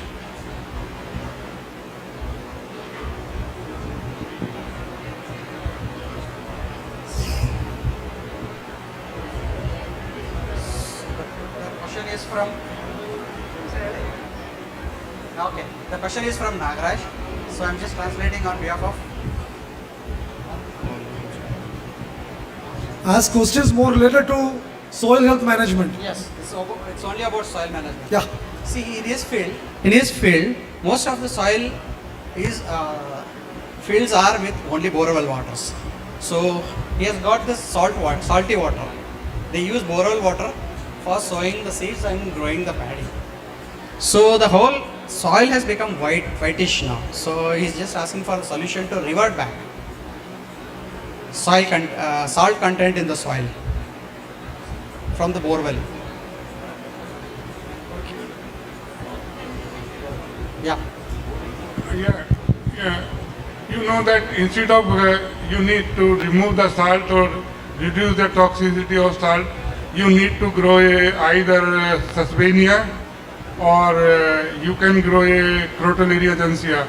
That means Sanam. Either of these two crops you have grow, maybe 2 to 3 months, and then incorporate. That will reduce the toxicity of salt. This is one option. And another option is don't remove the residue. Incorporate the residue in your field. That will lower down the toxicity of salt level. This is another way. These are the two important agronomic practices I would like to suggest you to reduce the toxicity of salt. Or if you are not growing rice or you are growing another crop, then go for raised bed for planting. And that will reduce the toxicity of the salt in the root zone. This is another way. One more thing is you may have more bicarbonates on the soil. So when you grow the crop, any crop, whether rice or any crop, you may encounter iron deficiency. So if you get iron deficiency, you have to spray with ferrous sulfate, 2% solution for that. In addition to what Dr. Sab has said.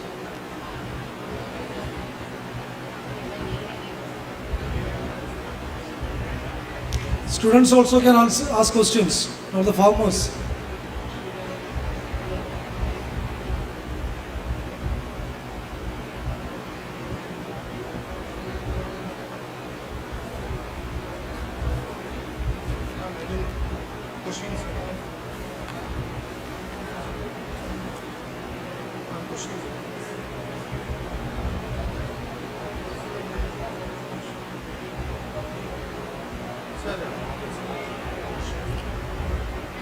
Nobody is having any questions?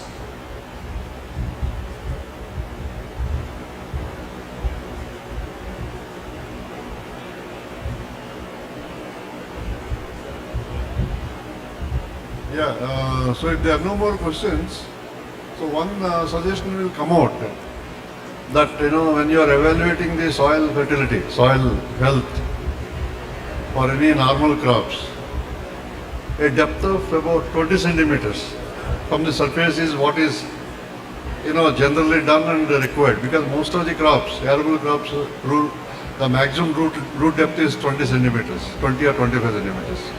So therefore, in the your sampling protocols and soil testing protocols, one can think of going up to 20 centimeters instead of very deep, unless otherwise it is required. So this is one thing that will come out very strongly in the soil health paradigm, number one. Number two is that please remember that soil health is very much related to soil organic carbon. So whatever practices that are recommended by your university or institute, and whatever Dr. Saab has said about the residues, incorporation, etc. So soil organic carbon has to be put in place every season. It is not that one-time application.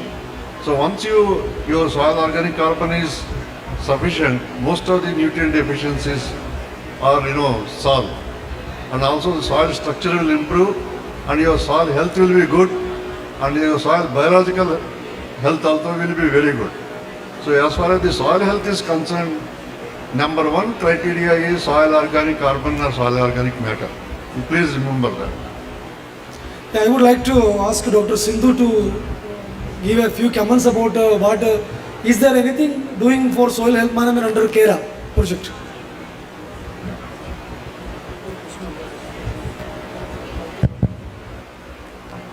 KERA is Kerala Climate Resilient Agri Value Chain Modernization Project. Most of its activities are related with climate resilience.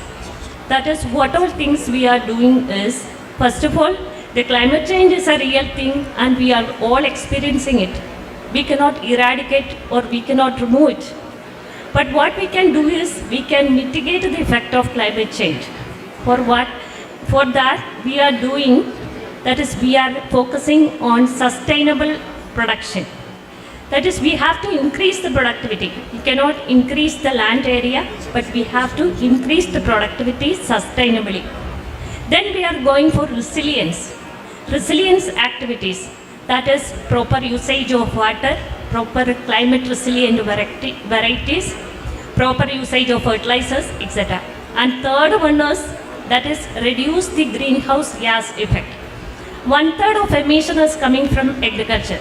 That is, we are focusing how we can reduce the negative effect of greenhouse gas effects, how we can reduce it. That is, the contribution from agriculture should be reduced by climate resilient activities. These are all the activities we are focusing in KERA.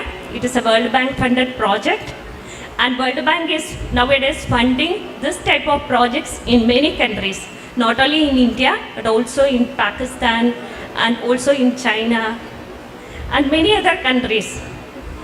That is, we are all globus focusing on climate resilient activities. This is very much needed for the future generation, because we have to live in this world, and also the future generation also have to live in this world beautifully. This is what is, this is the main activities that is focusing in KERA. Thank you, ma'am. Thank you. Sir, one last question from the farmer. സാറേ, നമ്മൾ ഈ ഇവിടെയുള്ള മണ്ണുകൾക്കെല്ലാം പുളി കൂടുതലുള്ള ഒരു അവസ്ഥയുള്ളത്. അപ്പോൾ അതിന് നമ്മൾ ഡോളോമൈറ്റും നീറ്റുകക്കായാണ് പറയുന്നത്. ഡോളോമൈറ്റ് ഇട്ട് കഴിഞ്ഞാൽ ഈ പുളി മണ്ണിലേക്ക് താഴ്ന്നു പോവുകയാണെന്നും, കക്ക ഇട്ട് കഴിഞ്ഞാൽ അത് അരിഞ്ഞ് ഒഴുകി പോവുകയാണെന്നും പറയുന്നുണ്ട്.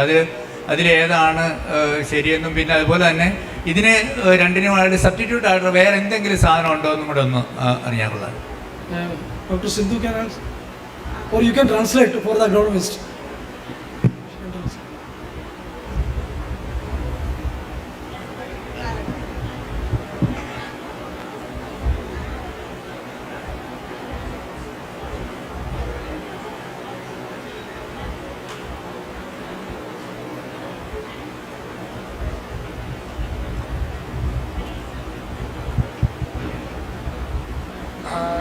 The question which has been translated into English, he is asking that to reduce the soil acidity, whether dolomite is better or lime is better.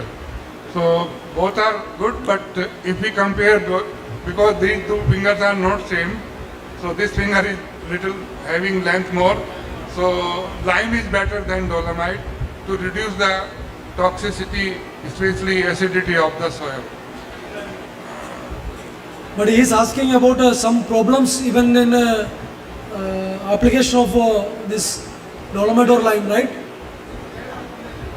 So while applying this dolomite, they are telling it's going down inside the soil. Down the soil? Inside, dolomite. Whereas the lime is leached out. Sir, actually they are asking is, when you are applying dolomite, it is going down.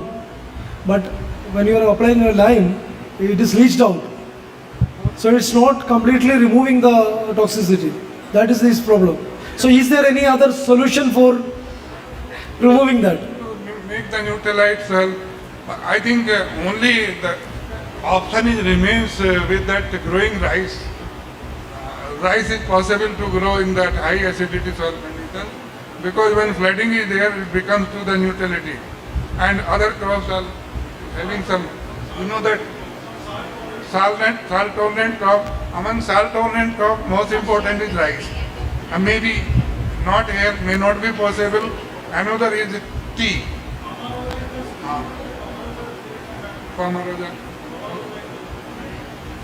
I am not aware about that. Farmer was there.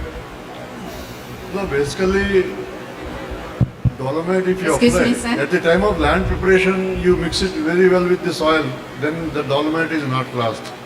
So in situations where you feel that the lime is washed off due to runoff, the dolomite is a better option because the particle size is what matters there. So dolomite is cheaply available compared to lime.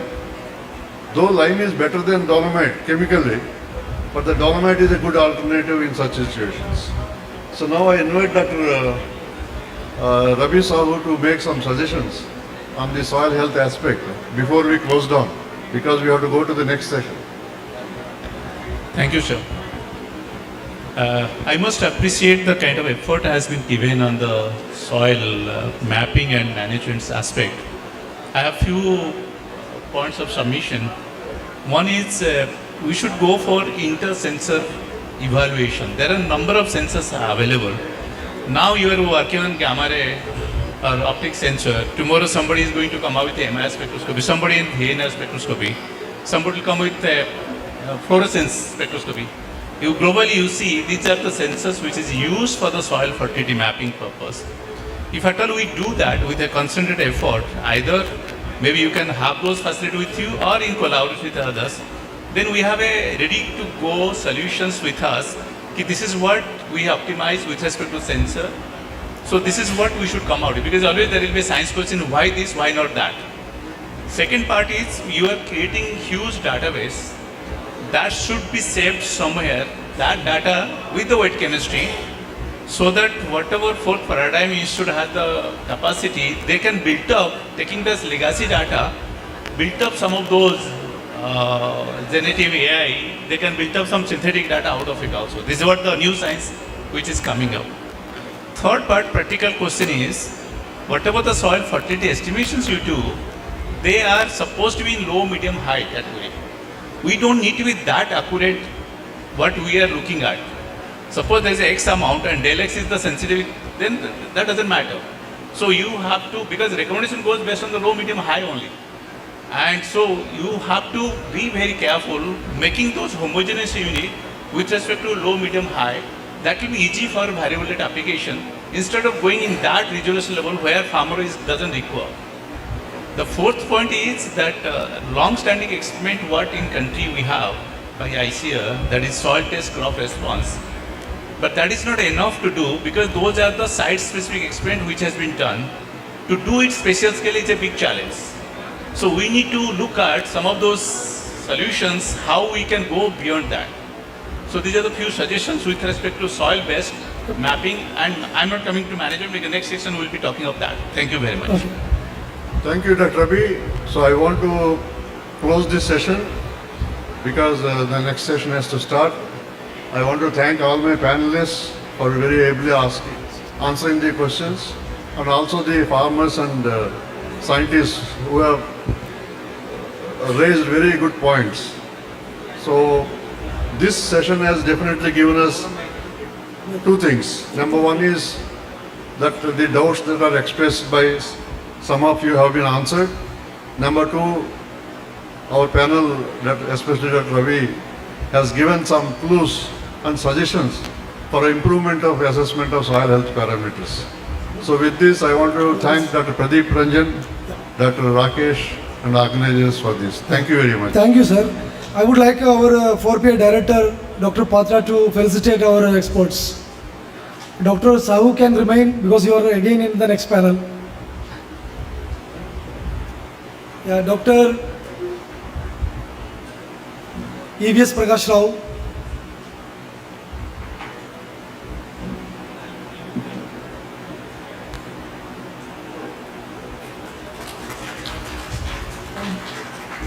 Dr. Y.S. Shivai.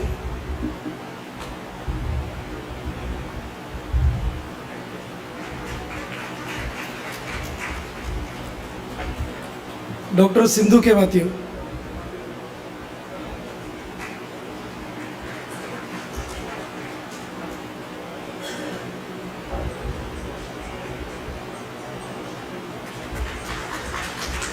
Thank you, sir. Thank you, our domain expert. Dr. Sahu can remain there for the next session. Now our next session is fertilizer management, it concept of nutrient optimization, VRT methods, UAV application, tillage interventions. Here we have the chair, Dr. Rajendra Prasad, former director of ISRI.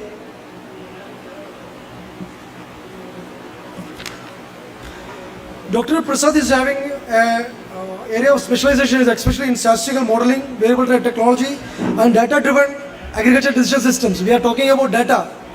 Dr. Prasad is the one who is playing with the data because of his statistical background. And already we have Dr. Sahu, principal scientist of IARI, who is having expertise in precision agriculture. Now I would like to call upon Dr. Satyanarayana Murthy, scientist G, CSR NAL, who is having expertise in unmanned aerial platforms, means drones, advanced remote sensing and precision agriculture applications. Now I would also like to call upon Dr. Devshri, scientist chef of CSR NAL. She is also working in the field of drones and geospatial data analytics. And also our chemistry expert, Dr. Sumit Pramnik, who is working on the soil probes to measure the soil nutrient as early as possible. His expertise is in biochemical processes and soil water quality assessment. So I would like to invite him. Now the panel is open for questions related to nutrient management, VRT, drone application, any questions related to VRT, UAV, drone applications, how to sense the different aspects of soil, you can ask. So open to chair. Dr. Prasad is the chair. Yeah, of course you can start. A very good afternoon to all of you.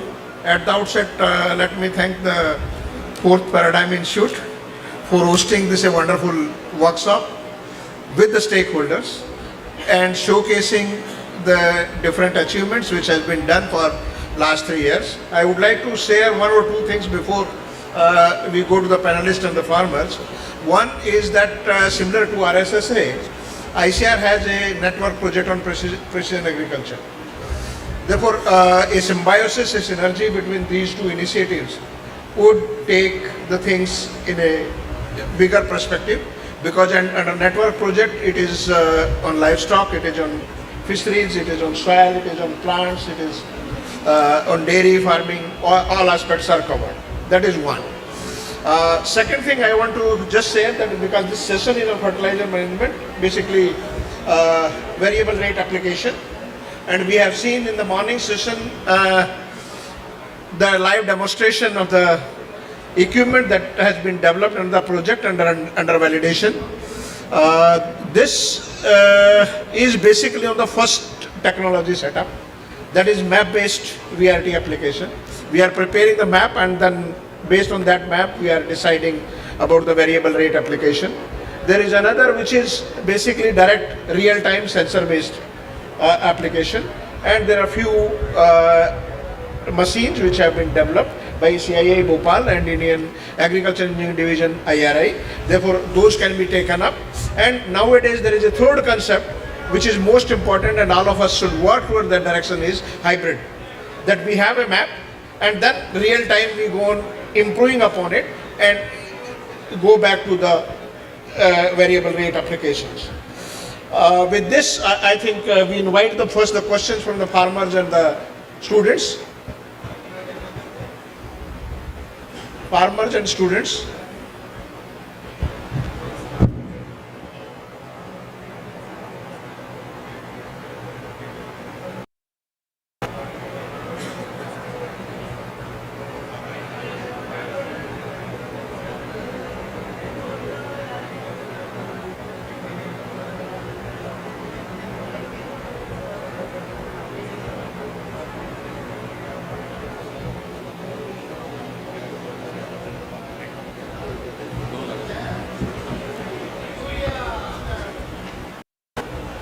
Urea அந்த டிராக்டரில் வச்சு போடுறது மாதிரி இருக்கலாம். அது நானோ urea தெளிக்கிறது இதற்கு. இந்த மாதிரி தெளிக்கும் போது விவசாயிகளுக்கு என்னென்னா ஒரு ஒரு ஸ்மால் ஃபார்மர் இருக்காருன்னா அவரே அவர் வயலில் ஒரு முறை யூரியாவை போட்டுருவார், ஒரு ஏக்கரில் போட்டுருவார். ஆனால் அதே சமயம் இந்த ட்ரோன் வச்சோ இந்த டிராக்டரை பார்த்து அவருக்கு கழிக்கிறப்போ அவருக்கு காசு கொடுக்கணும். அவர் காசு கொடுத்தா தான் அந்த வேலை நடக்கும். இது அவருடைய மேன் பவரில் அவர் செய்திருவார். அப்போ இந்த அட்வான்ஸ்டு டெக்னாலஜியை அவர் அடாப்ட் பண்ணால் அவருக்கு நஷ்டமாக இருக்குது. அப்போ அந்த மாதிரி இதை பண்ணதுக்கு கவர்மெண்ட் ஏதாவது சப்சிடி கொடுக்குமா? அந்த மாதிரி ஸ்கீம் ஏதாவது இருக்கா? இல்லை இந்த ட்ரோன்லாம் கொடுக்கறதுக்கு இல்லை அதில் வாங்குறதுல ஏதாவது சப்சிடி கிடைக்குமா? இந்த மாதிரி அவங்க ஒரு குரூப்பாக இருந்து கூட அந்த மாதிரி ஸ்மால் ஃபார்மர்ஸ்லாம் வாங்குறாங்கன்னா அதை அடாப்ட் பண்ணுவாங்க. அல்லாமல் சும்மா நீங்கள் ஒரு பாட்டில் யூரியாவை கொடுத்து நீங்கள் ஒரு ஆளை கூப்பிட்டு ஸ்ப்ரே பண்ணுங்கன்னா அவர் ஒரு 500 ரூபா கேட்பார். இந்த டிராக்டரை கூப்பிட்டு அவர் ஒரு 1000 ரூபா கேட்பார் எங்கள் இடத்துல. அப்போ அந்த ஃபார்மருக்கு அதில் எந்த பெனிஃபிட்டும் இல்லை. அதுக்கு ஏதாவது சொல்யூஷன் இருந்தால் சொல்லுங்கள். Sir is asking about the cost of hiring labor and applying urea, and then your machinery, hiring your machinery, the cost in applying and everything. How is it feasible for a smallholder farmer? And is there any schemes or any subsidies that are provided from government side so that a group of farmers or an individual farmer, small holding farmer can avail it? Good afternoon. Actually, this is a relevant question what our farmer has asked, and thank you very much. We can really understand even a cheaper drone to spray the fertilizers or pesticides, which will cost about 5 lakhs. We cannot expect a marginal farmer to buy it. That is the basic question, isn't it? So morning, if you see, there are 2 lectures, one from SAR and one from Tata's. What they have told is drone as a service. Generally, what we expect is the youngsters to form a small companies.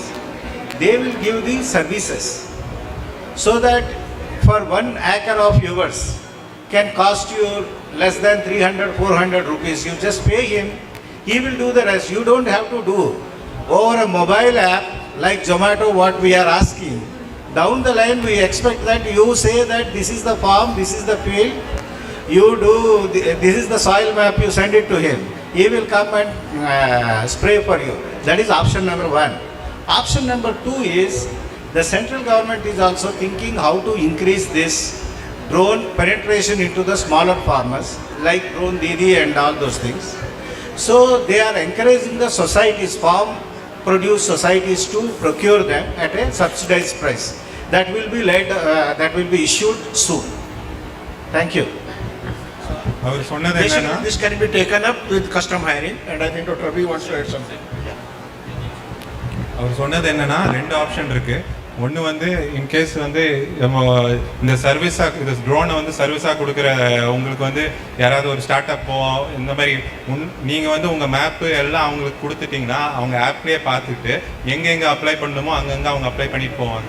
இன்னொன்று வந்து government சைடில் இருந்து என்னென்னா உங்களுக்கு FPO அந்த மாதிரி இருக்குல்ல, producer organisation, அதுலேயே வந்து சப்சிடைஸ் ரேட்டில் வந்து அவங்க கொடுக்கறதுக்கு இப்போ கவர்மெண்ட் சைடில் சென்ட்ரல் கவர்மெண்ட் சைட்லேருந்து பார்த்துட்டு இருக்காங்க. Like drone Didi program can be helpful in these situations. With this question, I would like to give a challenge to the team who are developing the equipments. Can manually operated small handheld devices can be developed which can be handled by the small and marginal farmers for the same issue. I'll give one example.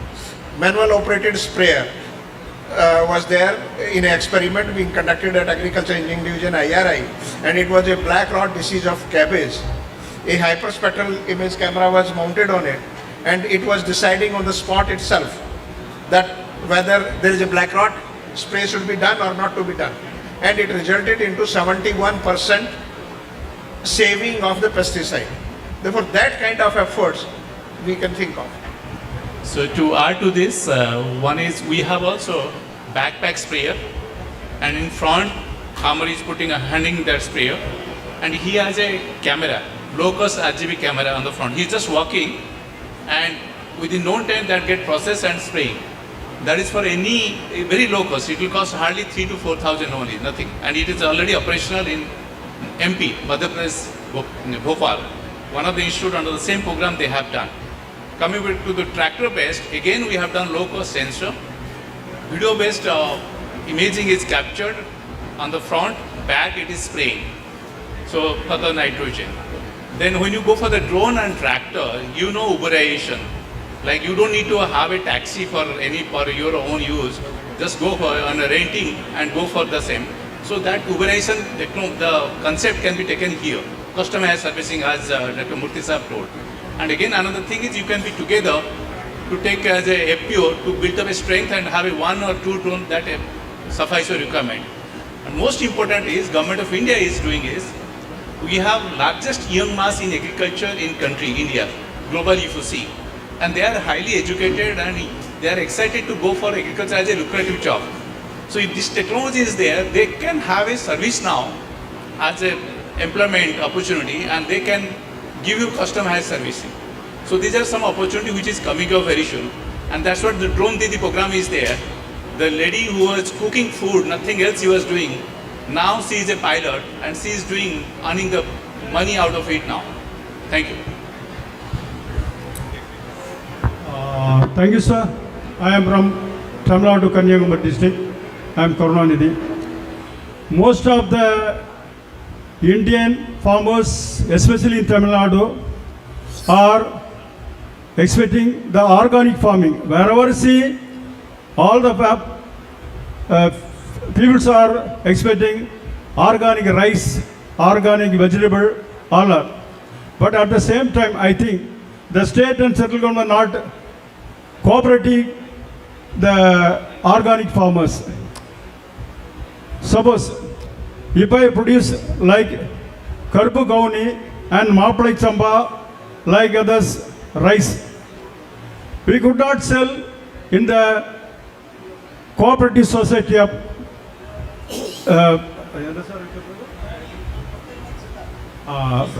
DDCB on the market, regulated market. The government is not received our rice. Then how can grow more and more organic rice? Have any suggestion or support both state and central government to farmer like me? That is my question. Thank you, sir. It's a very relevant and practical question. You know, recently we have a new concept. I think morning session you might have heard, Professor Reisab and others, regenerative agriculture and carbon credit, and we are now incentivizing for all these practices what farmer is doing, and that has passed the international standard called BERA protocol. And Grow Indigo is the company which is a subsidiary of Mexico and IRA. First time for the country, for the farmer, we developed that protocol, how much you are going to be benefited out of it. So that supports you, even if you don't face good price, that price also government is going to give, government committed that. And that's going to come big way because the protocol was not there. We are able to do that from satellite as an indicator you are doing organic or somebody is doing inorganic. Again, we have another program, again with the Grow Indigo, whether you have inorganic or organic, we are able to do from the satellite. That's what the concept we are coming up with. So this is one. Second part is, I think future, we are all educated mass, we know pesticide applied or nitrogen fertilizer applied, produced and organic. We are very sensitive to look for that, and though we can also give good price for that purpose. I think future lies with that. I think we should encourage those kind of practices.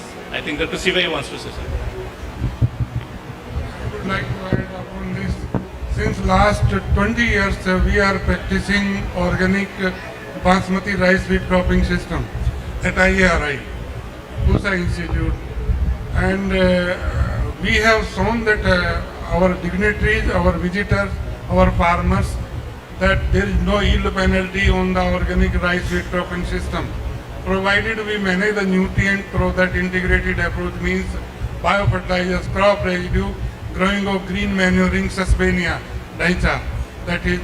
And at the same time, we have seen that under organic basmati rice, because of predators, specifically we have seen spiders. They take care for that specifically, that harmful insect like brown plant hopper. So natural predators are there in that ecosystem of organic rice production. This is the need of the hour, and government is promoting 10% area under organic production system so that farmers can benefit it for it, because demand is increasing in metropolitan cities and also for export. So farmers are being promoted. Government is promoting this on cluster-based approach. For example, 50 farmers can join hands together and make their own group, and then that produce their crop and then sell in the market. So government is giving emphasis, and farmers are now innovative and adopting these technology. This is doable, and we can earn more by adopting this organic production system, because initially cost will be more, but later on cost will reduce because of organic carbon build. In organic production system where we are following since last 2003 till date, organic carbon content is 1.5%, whereas in others are around 0.5%. So it is my personal experience after doing 20 years that yield is being stabilized and it is doable, provided you have resources and market for the organic product. Thank you very much. I want to add to what Any other questions? I want to add to Dr. Prabhu? Sahu. I want to add to Dr. Sahu. So initially we were doing these remote sensing precision agriculture using satellite imagery, and current drone imagery is the current era where we are getting high precision accuracy.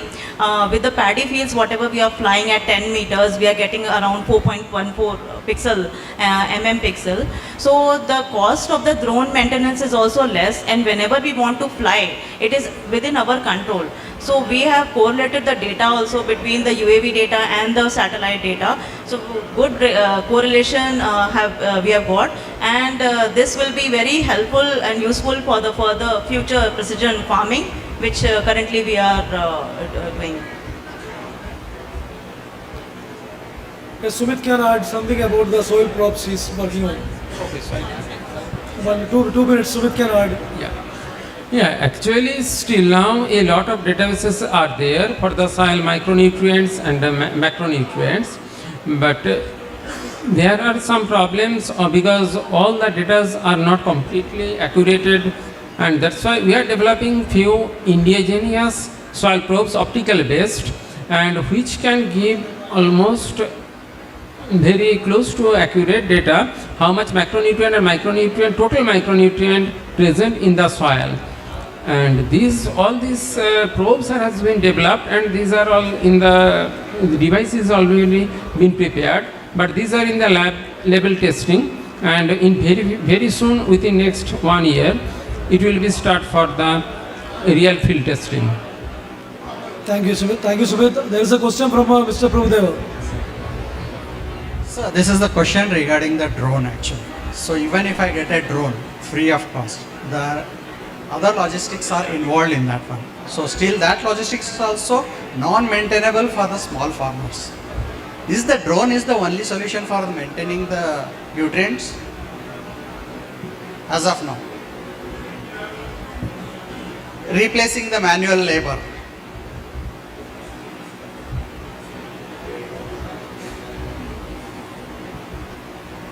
No. Answer is no. You have many solutions. Drone is one of that. But how drone is more feasible than the manual when the logistic issues are also there? Let me come back. You know why Atal drone technology you are using? Manually, if you go for spraying, even if pesticide or herbicide or liquid or nano urea or DAP, whatever, you think of how much effort and energy goes in. And most important remains is the health hazard. And drone can do within 5 to 8 minutes in a acre field, saving a lot of water what you are giving otherwise. So the only concern remains, science question remains is how, I think morning there was some concern, how efficient is that nitrogen get accumulated or goes to the pathway of the crop growth. So how that assimilation, that study somebody has to do. So that's the reason again, one of the important submission is, though whatever sensor technology you are going to use, whatever, spectroscopy or multispectral, whatever, with that we should have a good understanding of the domain. Unless until we connect the biological part with the technology, it will be kind of a black box. We should not do that. For example, I am coming back to the nitrogen content or available nitrogen or total nitrogen, what you are estimating. We should know why at all it is coming good in that spectral range or gamma ray or X-ray. That as a biological scientist, I should be able to explain that. If at all explain, then my solution is there. If I don't explain, simply developing an equation, AI or ML, that is not the, at the end of the day, we are going to fail someday. Thank you. So I understand the technical part, the agriculture part, but the logistic problem is with the transportation and the battery management. So that is very difficult in the fields, and we have to hire a pilot. Even if a government gives a free of cost the drone, but it is very difficult to manage these three things, which adds up to the farmer itself. So I will draw an analogy with the tractor. You have a tractor, you know what are the challenges, limitations you have. And nowadays, so you are using tractor as a multitasking vehicle, not only for the agriculture purpose, transport, even if barat in the marriage. So same also, Government of India, Mechanization Ministry Department is thinking how drone can be multi-use. Logistic purpose and also spraying and also many other purposes. You know, there are drones already built up which carries 100 kg payload. That is for the fishery purpose. There are drones which carries 50 kg to 60 kg payload for the fertilizer to be broadcasted. Like this, there are many. Now, government is thinking and already taken some initiative. One. Second part is practical problem lies with the drone is the battery and the endurance time, flying time is very limited. Maybe 20 to 30 minutes or 45 minutes. After that, what you will do? Again, each drone battery has its own lifespan. You use or don't use, doesn't matter. Cycling, recycling will be 200 or 300, 500. Then it costs you more. Like you look at EV vehicle, look at the petrol vehicle. So these are the limitations and challenges. I think there are efforts going on. Today also we were discussing if at all we can have, already there are drones, startups, who use fuel-based, like petrol-based drone also. You can carry 20 liter petrol and go to field, fly and do it. So these are some options coming up with time. The technology is there, but we are trying to improve further. Question remains is, Government of India promoted drone technology for the pesticide spray. But always for that precursor is surveillance. Unless until I know what the disease you have, why I should go for prescription, diagnostic. So diagnostics is must. That's the reason drone today morning, Dr. Murthy sir was showing, there are some sensors, even a local sensor also we can fly, get to know what are those hotspots where we should apply. Either nitrogen or pesticide or herbicide, whatever. Then accordingly we can go. Then BIT is going to be more effective than what we have been doing till now. Thank you. Thank you. We will take a last question from a doctor. One more question. Oh, one more. Nice. One more. One second. To answer your the logistics and pilot point of view, I can tell you your next generation will not require another pilot. It's a fully autonomous, and they will do with the new gadgets only. They will not use their old gadgets. And I mean, we have to offer new technology to the new farmers. Sir, so this is regarding the granular fertilizer with nanotechnology. So when we spray with granular, it interferes with the soil nutrients. Whether the nanotechnology, urea or DAP or NPK, does it interfere with the soil nutrients? What is the question? What is the question? Prabhu, is it regarding the nano urea and the granular normal fertilizer? What is the question? Sir? See, Government of India is promoting nano urea, IFCO is also promoting, but the studies has not concluded anything until now. PIU did a extensive study, but yet to give a correct conclusions. So nano urea vis-a-vis granular urea, the experiment is on. You know, IFCO has promoted like anything pan-India, but there are some debatable results which is coming up. So right now we can't say in public which is good or which is bad, but that experiment is going on. So I myself wanted to use the nano area You can. to spray. You but can. I don't have the drone technology within that area. So you can use, but for nano urea spray, there are SOPs for that purpose. Because of the droplet size, you need to have a very conducive weather condition to spray that. There will be drifting, there will be some conditions which is required. You know, nano also, same time also is a big challenge for health hazard point of view. There is a last question from Dr. Parsad Roy. With permission of chair, I would like to address the discussion which took place on the drone technology per se.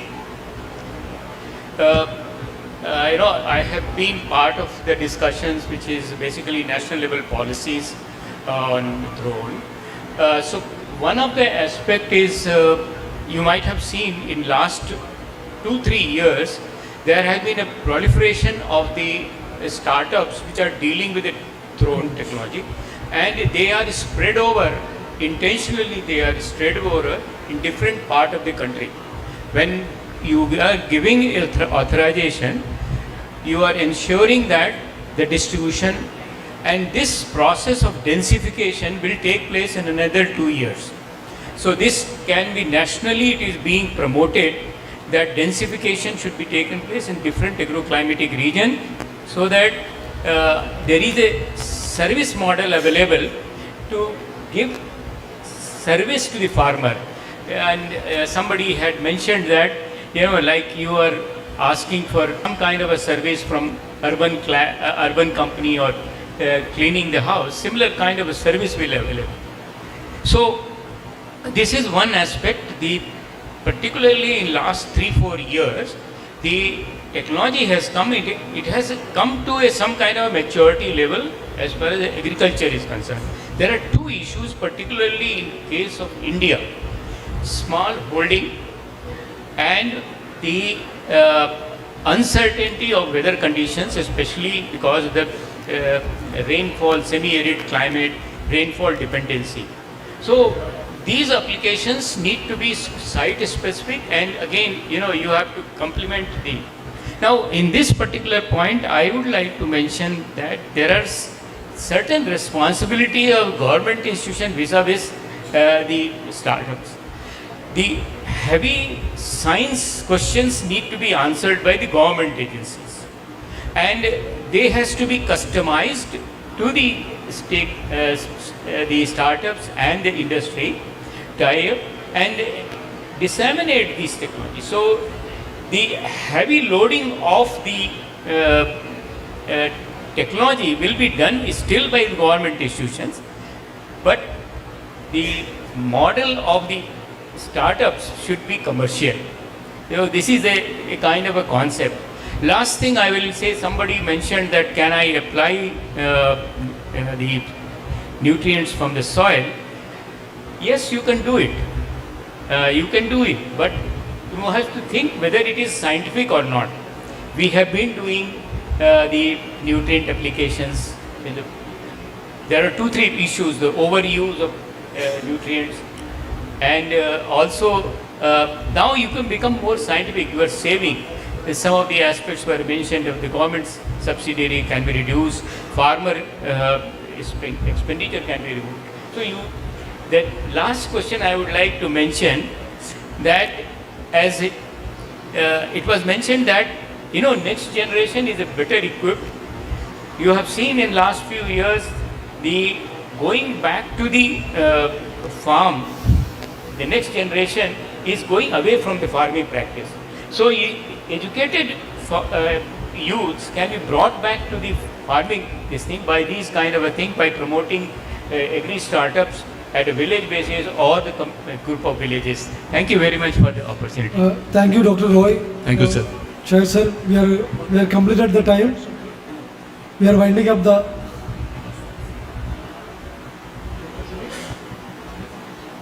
You want to say something? We are winding up. I have few points. Yeah. So as ma'am was saying, scalability is the challenge always for any technology, and each technology has its own lifespan. So before it goes off, we should see how to scale up. So we must have must do point-based studies, drone-based and also satellite to complement the technologies what is requirement for the farmer. Not that all the time it has to be done in the field. In the lab condition, farmer can get the soil, does the soil analysis, goes back with the recommendation. That technology also we should be able to develop, low-cost technology, what many IITs are claiming. Today morning sir was saying. Also we can do on the field as you people are doing, also from drone and satellite. Same also for the crop health monitoring, we should be able to do that scalable technology. And you don't need to look at each farmer field as an individual variation in the farmer field. You can look at one village as whole unit, develop homogeneous regions based on the crop health indicator. It may be pest, it may be disease, it may be nutrient, and accordingly you can recommend, and accordingly he can do. Again, the mobile is the most important part where you can create an interface for that purpose, calling the APIs. So this is what we should do. And last point is, there are always a strength with each of us, like industry or academia or new people. Like Sarah said, we have a network program on precision agriculture having 16 research institutes with many commodity research institutes. We have all kind of sensors in the IRI, starting from the ground to the drone and satellite receiving stations. So we should see how to complement each other than duplicating or starting from the beginning. So we look forward to see how CS and ICR can work with the noble cause of the farmer. Thank you very much. Thank you, sir. Sir, I'll compliment your statement that we are looking into that work, fusion of both UAV and satellite data to help the farmers.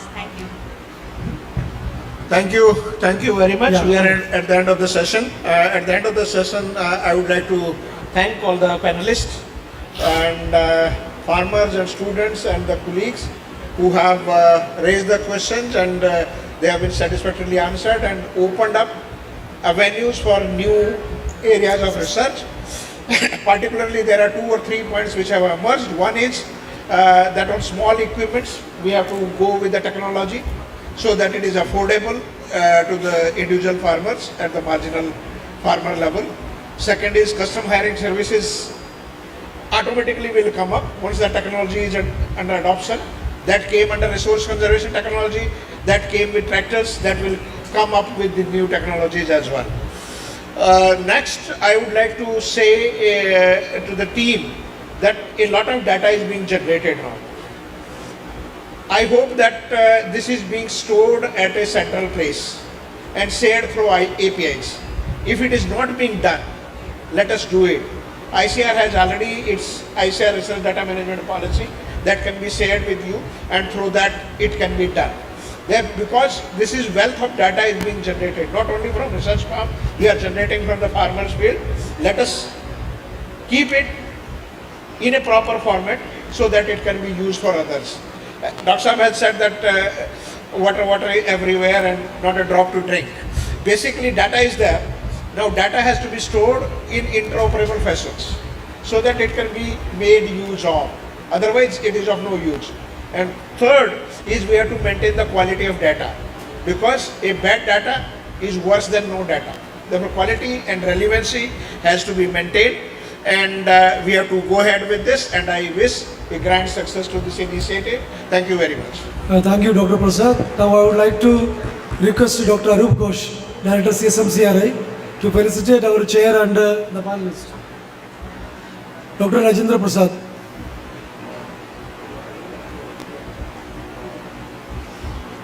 Come this way.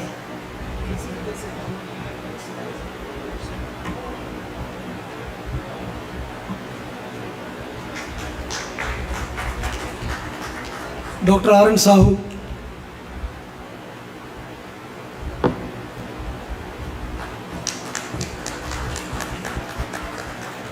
Dr. Satyanarayana Murthy.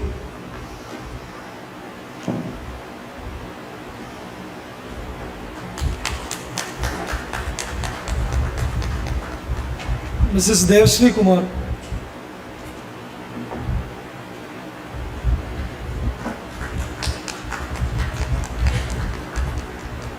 Dr. Sumit Kumar Pramnik. Thank you, sir. Thank you, panelists. Now the next session is regarding crop varieties, which is a very important session because it deals with your high yielding or resistant varieties crop rotation and crop choice to help the farmers to select which crops is required to be cultivated for a particular location. I would like to invite Professor R. Umashankar, Senior Professor, retired IIT Jammu and US Bangalore, as chair of the session. Along with that, I would like to request Dr. Sheba Rebecca Isaac, Associate Director of Research, RIRS Kumaragam, and also my colleague Dr. Rakesh Kumar, Scientist G from CSIR IHBT Palambur, and from Kerala Agriculture University with immense expertise, Dr. Nimi Jose. Please take your seats.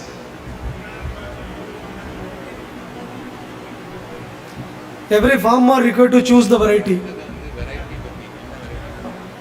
Okay, so that you can ask questions for Hospete, which variety is best? For Nagarkovil, which variety is best? If I am taking a crop, right? So you can ask questions to the panel. Most of them are agronomists with a lot of expertise in their field. So you can ask questions related to crop varieties, their agronomical practices. Okay, it's open to questions.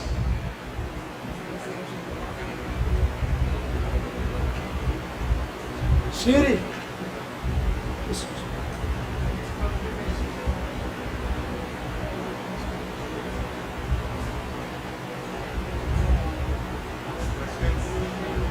Hey, you need variety for starting a cultivation. Ask questions. Yeah, I am from Gangavati side, so it's called rice bowl of Karnataka. So most of the time we grow there as Sona Masuri. The second variety is Andhra Sona. The varieties of Sona only, BPT and all those things. But is there any new variety of seed that is suitable for the north part of Karnataka as of now? Not able to hear your question. Can you be a little louder? Yeah. So I am from North Karnataka, Ballari. So most of the fields they grow only RNR or Sona Masuri, or varieties of Sona Masuris, and some percentage of the puff rice. This one 110. So is there any new variety or something which is unknown variety for that kind of land to cultivate? A new variety. See, what I little know about the rice varieties for northern Karnataka, basically they are those varieties that are neighboring the northern Telangana or Andhra Pradesh area. And as you know, in all of these places, Kurnool and all of that, close to Raichur, we have Sona Masuri, and it has sort of come to sit, and nothing else is getting sort of, in a way, I met both the director of the Directorate of Rice Research and the person who developed the Sona Masuri, that is along with the Directorate, Dr. Ramesh Sonti, and they find that this rice is doing so well. However, very soon you may have a rice that may replace Sona Masuri in that region, which is now coming with some additional sort of qualities, especially with respect to its ability to tolerate a little bit of drought stress.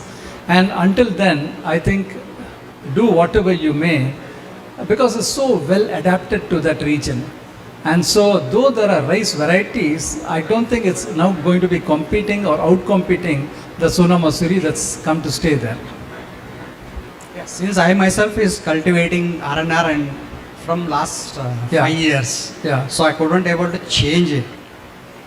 See, if you want to change it, there are certain varieties, but then point is, either the varieties are not yielding as much as Sona Masuri, and that's where the farmers are not going to be able to take it. But if you want to now take it on your own, no one is preventing it. The problem is that there will be no purchaser for that variety. Absolutely, which is what? Yes. Absolutely. So finally, the market dictates what you are growing. But is there anything that is coming as a replacement very soon? So last time Dan 100 or something like that, they have come up with that new one. Dan 100, I think. Last year they have The Sona Masuri that is now getting developed is a modified Sona Masuri against the Sona Masuri background. that is still under trials. And this I learnt just about 2-3 weeks back when we had a meeting in NCBS where both of these people were present. I'm open for this to test on my field. Sure, absolutely. So that I can connect you with these people and then let them have your phone number and address so that if they want to take trials at your field, they can do so. Sure. Thank you very much. Thank you, sir.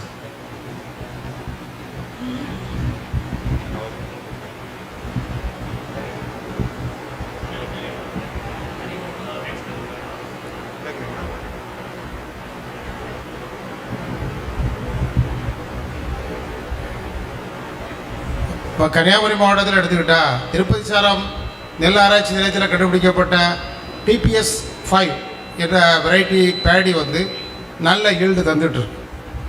2 சீசனுக்குமே அது பயிர் செய்யலாம், அந்த மாதிரி இருக்குது. அதுக்கு ஈக்குவலாட்டு அதோட கொஞ்சம் கூடவே தரது மாதிரி இப்போ அம்பை நெல் ஆராய்ச்சி நிலையத்தில் ஒரு வெரைட்டி கண்டுபிடிச்சிருக்காங்க. அம்பை 21 அப்படின்னு சொல்லக்கூடிய ஒரு ரகம் கண்டுபிடிச்சிருக்காங்க. அது 2023 தமிழ்நாடு வேளாண் பல்கலைக்கழகத்தால் வெளியிடப்பட்ட ரகம். அந்த வருஷத்தில் அதை போடும்போது வெளியிட்ட அதே 2023 என்னுடைய ஃபீல்டில் போட்டிருக்கேன். நல்ல மகசூல் வந்து கிட்டத்தட்ட ஒரு ஏக்கருக்கு 60 கிலோ மூடையில் 49 மூடை வந்திருக்குன்னு சொல்லலாம் அன்னைக்கு உள்ள நிலைமைக்கு. அதில் மழைக்காலத்தில் நாங்கள் அறுவடை பண்ணதுனால ஒரு 4-5 மூடை நெல் கூட சேதமாயிருக்கும் அப்படின்னு நடந்திருக்கு. ஆனால் அதே வெரைட்டி இப்போது நாங்கள் போட்டிருக்கோம், அது ஒன்று போல கதிர் வரமாட்டுது. அந்த டிபிஎஸ் 5 வந்து ஒரு கதிர் தெரிஞ்சால் 1 வீக்கில் கம்ப்ளீட்டாக அந்த பூத்து கதிர் வெளியில் வந்துடுது.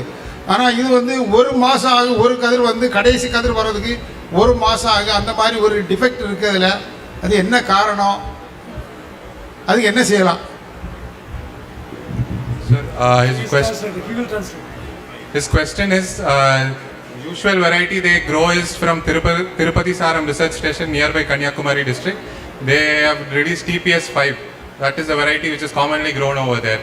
As in now from the Amba Samudram nearby research station, they have released Ambi, that variety. As in Kharif they grow, it is giving them good yield. When it comes to Rabi, it flowers, early flowering is happening and early maturity is happening, and the yield is also drastically reducing. So he's asking what could be the reason behind it, or whether to suggest or go with that variety.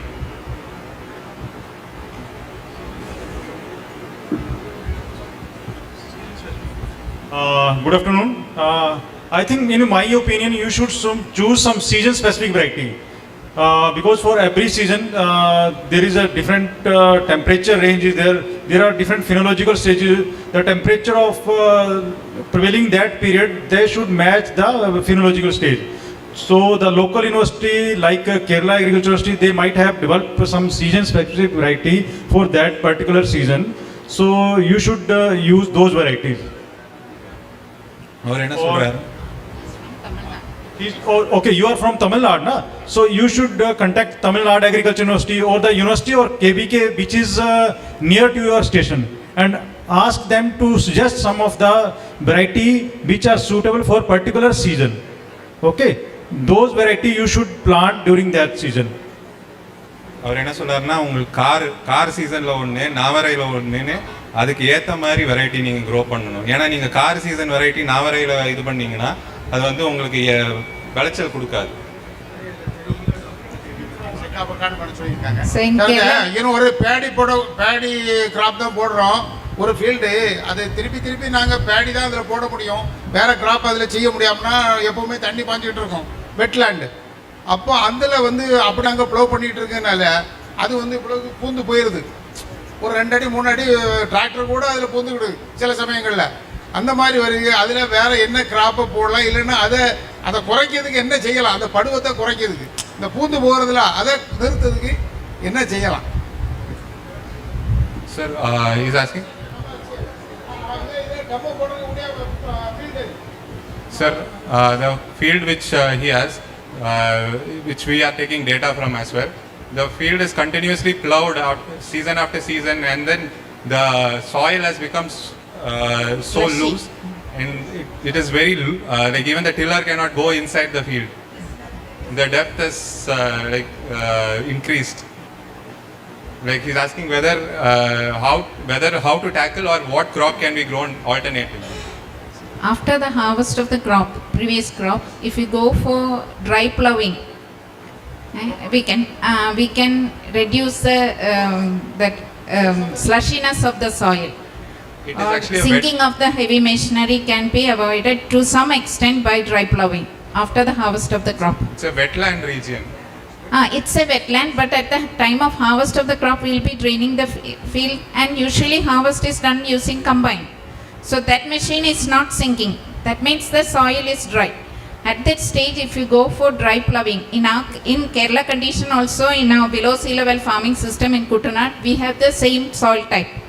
Ours is clay soil and it sinks more than half meter or 50 centimeters.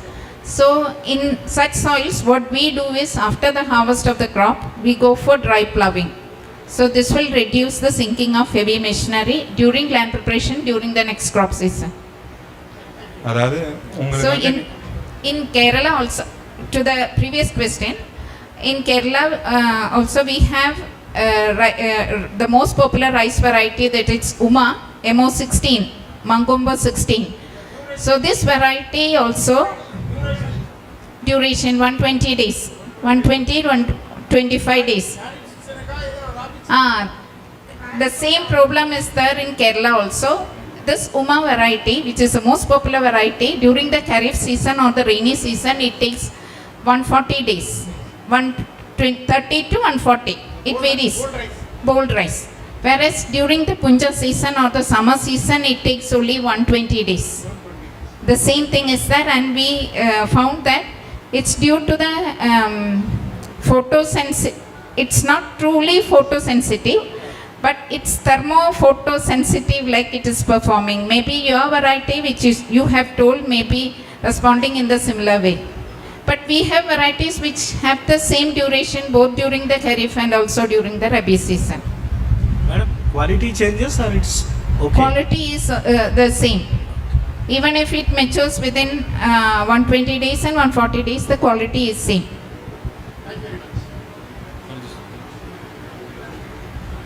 Any other questions?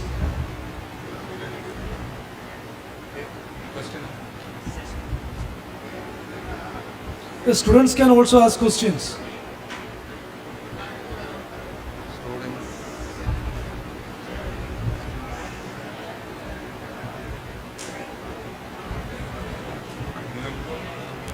And the farmer should also change the varieties. Don't go for continuous sowing of same varieties year after year.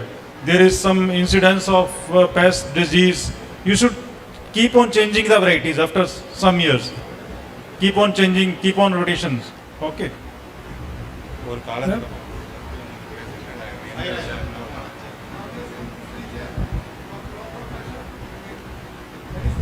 Is there any suggestion for farmers in this region for rotating the crop? Because for the temperate humid climate here, if you can give them, because I remember when we used to visit their field, couple of farmers were asking, rather than the conventional rotational practice in south, is there any crop like maybe PGNP? I don't know, I'm not from the domain. So experts may suggest. Good afternoon. Now, all of you have come to Kuttanad, and you know that this is a farming system which is below mean sea level. So that is, any amount of rain can cause a flooding in the field, and the cultivation here, since it's wetland, the cultivation is mainly rice, and it's totally dependent on the rainfall. So we have only one major cropping season, that is during the Punja season, and we may take an additional crop during June, July. That means 2 crops in a year can be done, but the duration and the land preparation for the second crop becomes a problem. So we, during the summer season, we cannot take a crop because of the seawater, the saline water intrusion. So that is a special feature here. And as I mentioned, we have this flooded situation. After the harvest of the rice crop, as Sir has asked, we go for a rotation with fish. It's rice fish integration that is normally practiced here. That is unique to this area because after the harvest of the rice in the Punjab season, that is by December, after the December, January, we flood in the field, we raise fish fingerlings in a nursery and we release them into the rice field. So we have a rice fish rotation out here. But that is unique to this place. In your area, depending upon the availability of water, you can go for a summer crop, that is rotation, because continuous cultivation of the same crop will lead to a depletion of the soil of nutrients in the same depth, and it will cause a major, a buildup of pests and diseases related to that particular crop. So crop rotation is always advantageous. Instead of growing for the same crop again and again, it is better to fit in another crop, which is like in summer, you can go for a pulse crop, like grain cowpea or something. Then in sandy soils you can go for sesamum, groundnut, etc. But that depends upon the location. So what is unique to our situation is we have this flooded condition. Since this is a below mean sea level situation, we can easily go for the rice fish integration. And along with it, you can have the duck houses above the fish pond. So that will add to the excreta, the nutrient content of the water, which encourages the plankton growth, which is ideal for the fish. So you have a recycling, a circulatory mechanism, which adds almost a complete nutrient cycle, reducing the dependence on chemical fertilizers. So, paddy variety வந்து government rate வந்து கேரளால per kilo எவ்வளவு? TPC ன்னு சொல்லி direct purchasing சென்டர்னு சொல்லி தமிழ்நாட்டில் இருக்கு. அது நேரடி நெல் கொள்முதல் நிலையங்கள் இருக்கு. அங்க கவர்மெண்ட் ரேட் வந்து ஒரு கிலோ 25 ரூபாய்க்கு தான் எடுக்காங்க. ஆனா ஓபன் மார்க்கெட்ல 20 ரூபாய்க்கு தான் எடுப்பாங்க. ஆனா அந்த கவர்மெண்ட் சொல்லக்கூடிய ரேட்டுக்கு கவர்மெண்ட் பூரா எடுத்துக்கிட்டாங்கன்னா அதுல நிறைய ரெஸ்ட்ரிக்ஷன்ஸ் வைக்காங்க. விவசாயிகளால் கொடுக்க முடியல. திரும்பி ஓப்பன் மார்க்கெட்டில் அவங்க உற்பத்தி செலவை விட குறைஞ்ச விலைக்கு கொண்டு தனியார்ட்ட விற்கக்கூடிய சூழ்நிலை தான் அங்கே நிலவிக்கிட்டு இருக்கு.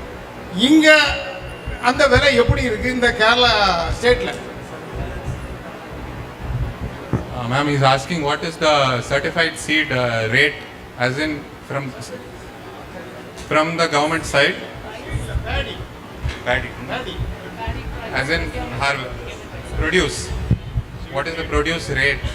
The procurement price is now 30 rupees per kg of the seed, paddy grain. Government rate.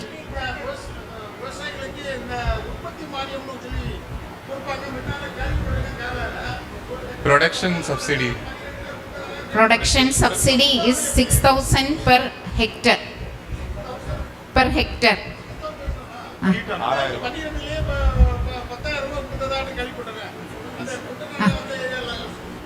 He's saying and there is a production bonus also. That is additional. Yes.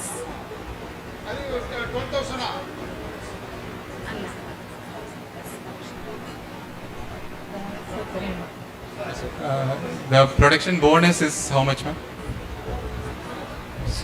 Does anyone know? Because 2,000 per hectare. 2000 ரூபாய் per hectare.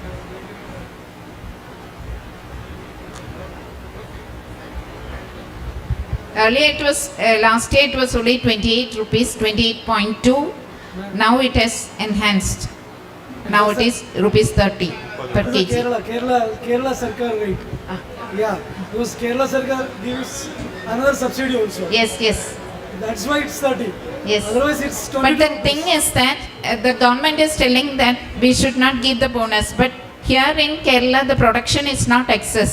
We are producing only 16 to 20% of our requirement. That is, our production is only 6 to 7 lakh tons. When we require 40 lakh tons. So only if we give an incentive to the farmers, they will be doing the cultivation, and the labor cost and the cost of cultivation is very high, and it comes to around 75 to 80,000 rupees per hectare, the cost of cultivation of paddy. இங்கே தேவைக்கு அளவுக்கு கம்மியாக தான் production நடக்குது. அதனால production bonus ஜாஸ்தியாக தராங்க.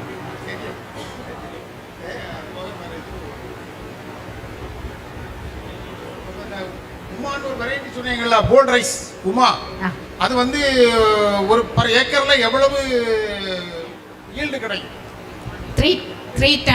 3000 kg per acre. 7.5 per acre.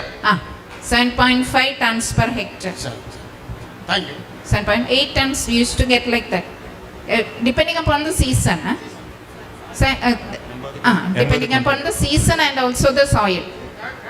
Preferable variety. Kharif season. Preferable variety. Preferable for Kharif or Rabi? Kharif we used to have the Zuma MO16.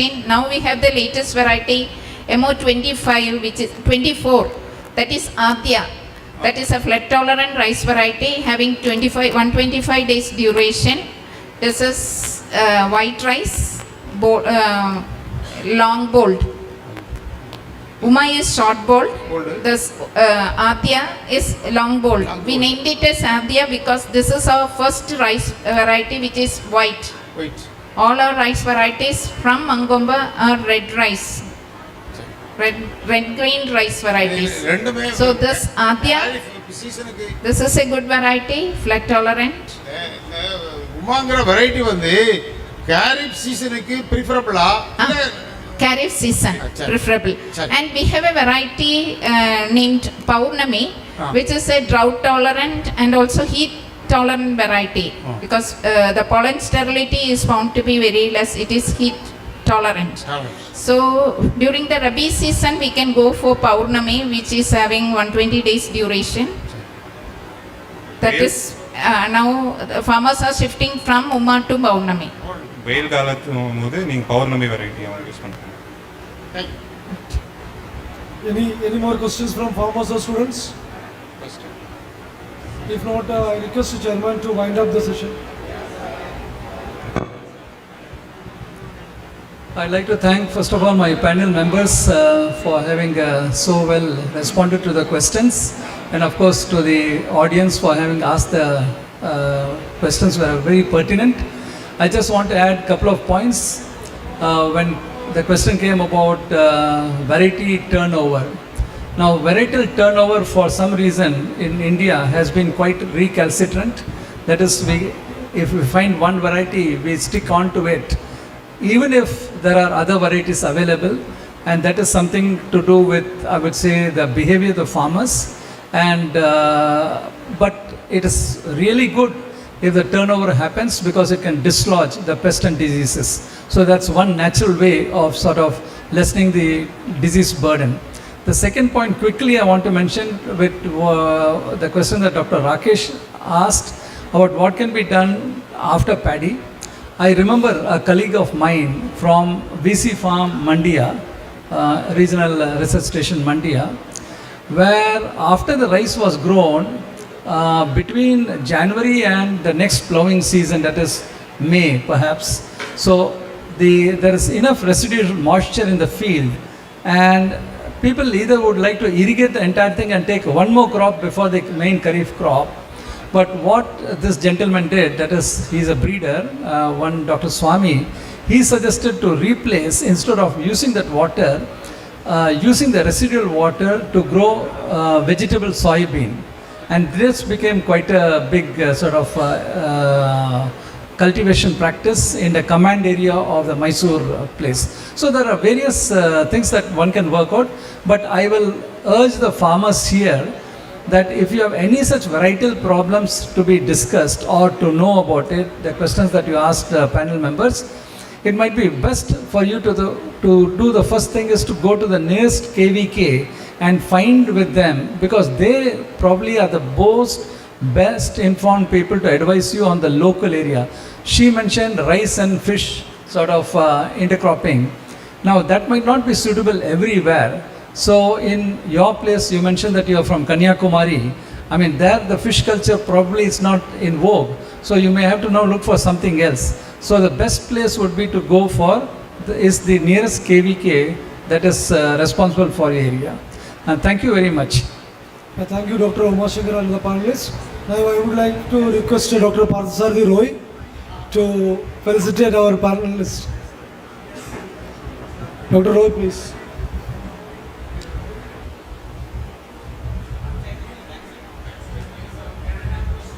Dr. Umashankar. Huh? Yeah, we'll take after.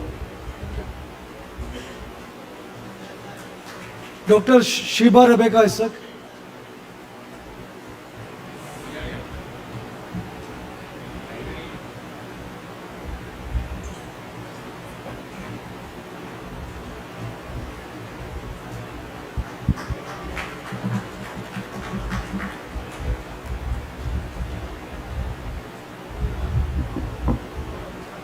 Dr. Nimi Jos.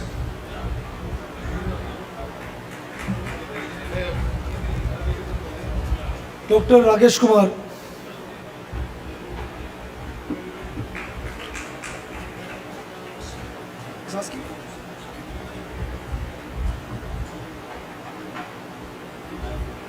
I request the panel members to answer one last question from the farmer.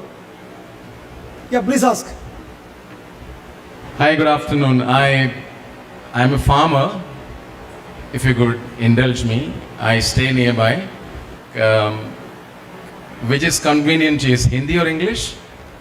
English. The people here don't seem to be listening to what you're saying, so Hindi or English? English. Okay. I own quite a large tract of land close by, but due to the Ramsar guidelines and CSR problems, we are not able to do anything there. But we're just trying to set up a garden on the waterfront. So I go to the research station here, talk to the people. The people at the nursery are good. They're quite friendly, cordial people. They help out. And they send you to the private nurseries where I go. I've spent about a couple of lakhs of rupees buying plants and giving labor to the people. But somehow, somebody like me, I'm an accountant, I teach. I don't really know the nitty-gritties of farming or setting up a garden or anything.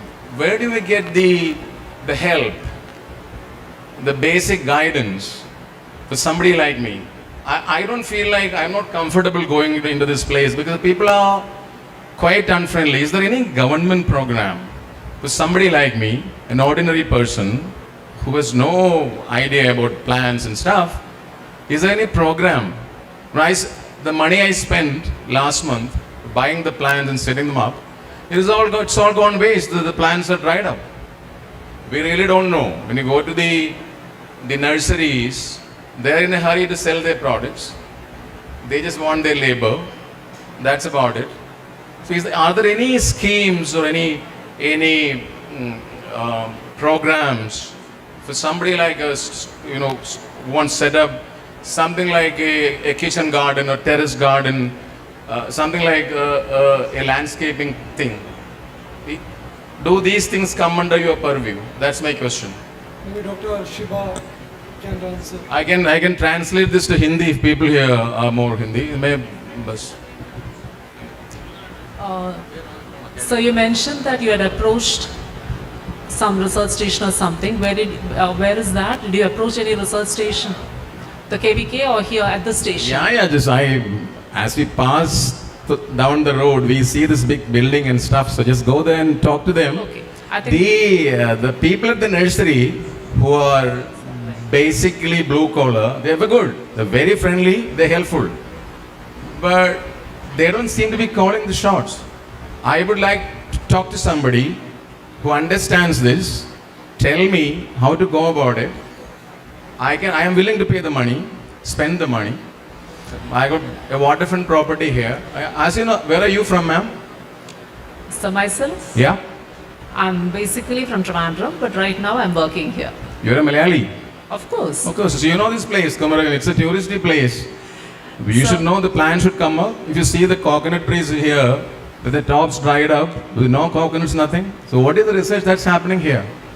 I was just passing by. Incidentally, I saw this summit thing, the board outside just came in.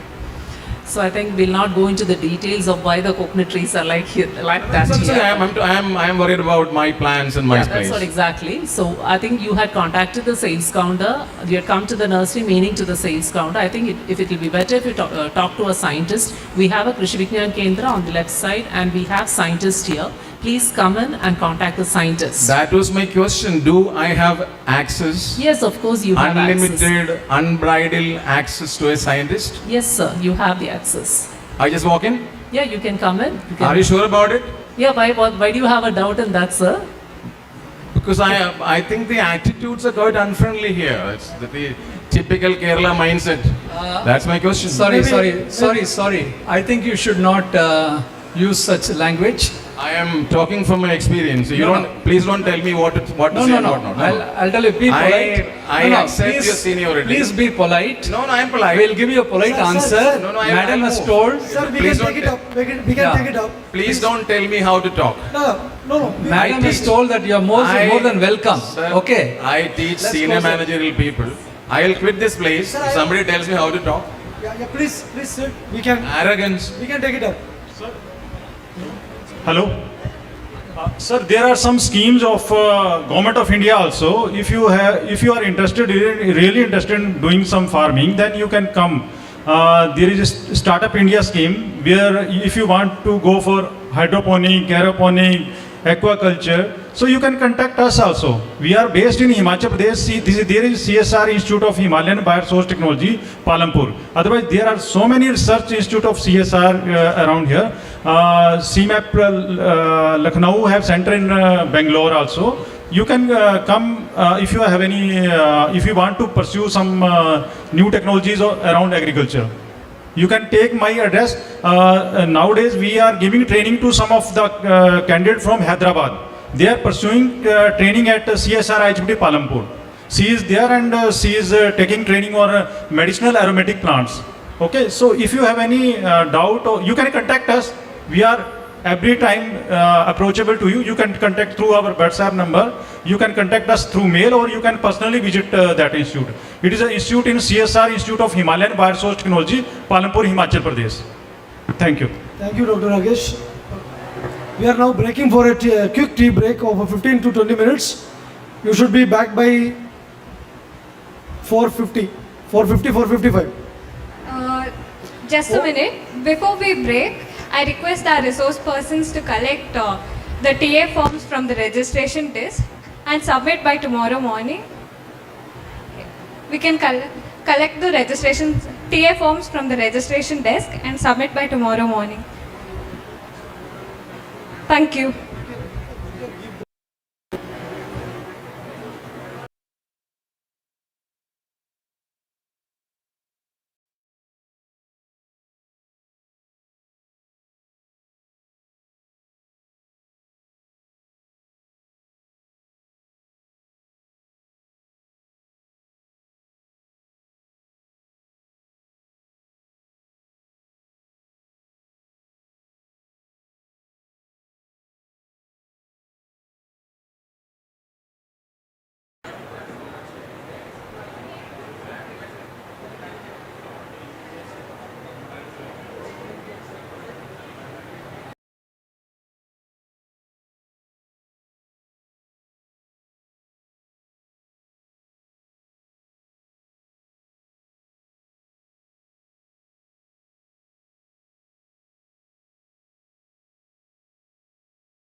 FI could FI.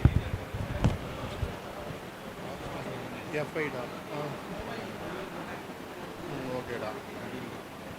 FI da. Function file. Function.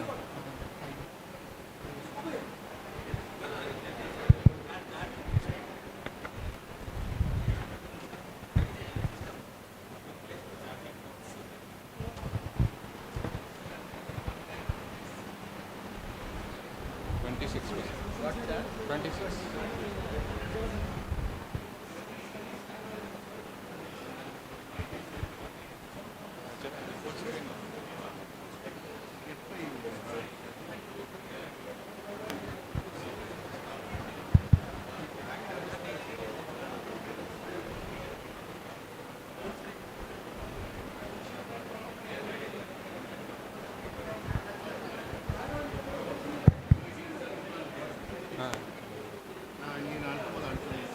ಇಲ್ಲ ಇಲ್ಲ ಇದು ಇಲ್ಲ ಇದು ಸುಮ್ಮ background ಹೌದು.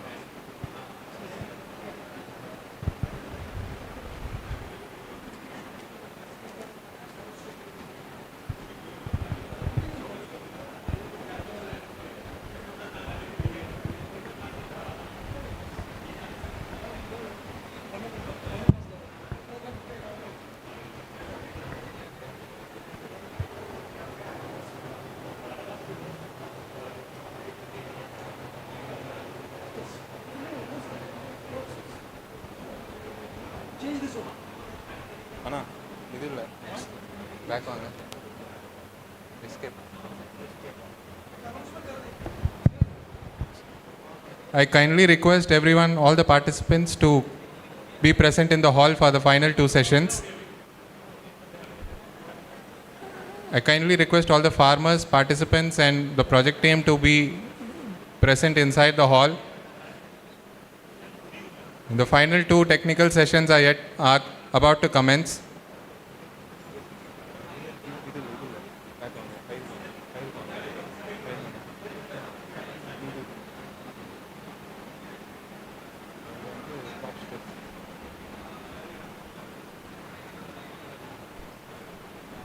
I kindly request everyone to enter the conference hall for the final 2 sessions.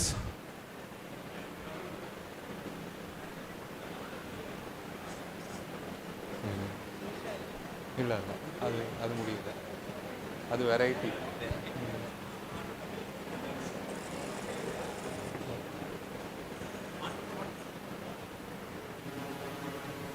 I request the project team to send in the participants, farmers and delegates inside the conference hall.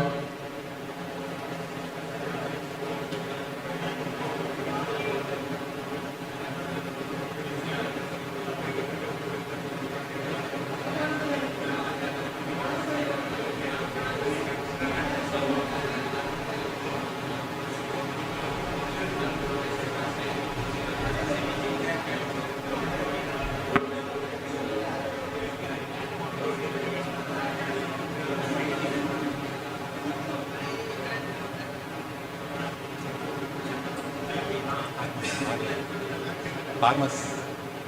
Any farmers?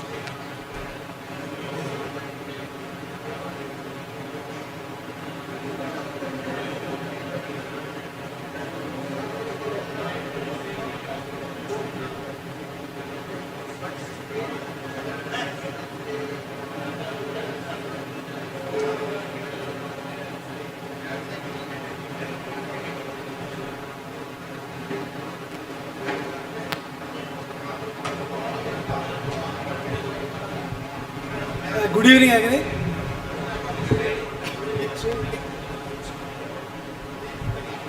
Kindly be present in the hall for the last 2 sessions. All farmers are requested to be present inside the hall. The participants from KAU and project staff, please enter the hall and be seated.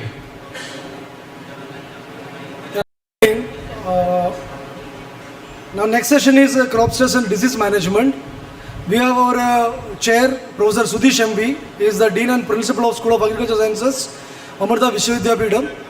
His specialization is crop stress management, integrated pest and disease control, and sustainable agricultural systems. I would like to invite you, sir, to act as the chair of this session. Now, I would like to invite Dr. Sibyl George Varghese, Associate Director of Research Plant Production, Kerala Agricultural University. His expertise is in plant production, integrated pest and disease management, and paddy crop stress management. I would also like to request Professor Prasanna Kumar, Head Department of Plant Pathology, University of Agricultural Sciences, Bangalore. Expertise in plant pathology, crop disease diagnosis, integrated disease management. Also very happy to invite Professor Sanat Kumar, Senior Pathologist, Rice, BC from India, University of Agricultural Sciences, Bangalore. His expertise in rice pathology, paddy disease diagnostics, and integrated disease management. I am handovering the session to our session chair, Professor Sudhish MV. The farmers can ask questions about the crop stress, biotic and abiotic stress both. You can get answers from our experts in, especially in plant pathology and disease management. Good afternoon, everybody. Actually, very happy to witness, the variable rate technology and automated system from CSIR Institute that is functional. Of course, it may be at a different technology level, but we are sure that this, the progress is in the right path, and eventually it will materialize.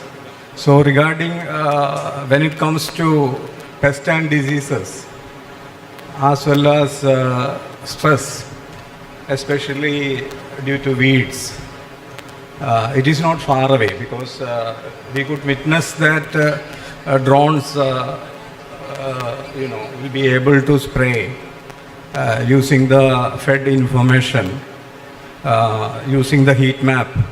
So it is all about identifying the variability within the field in terms of pest and diseases, as well as other stresses to rectify, to come up with the management. So very happy to see such a development and to witness that also. Now, session is open for questions and discussion.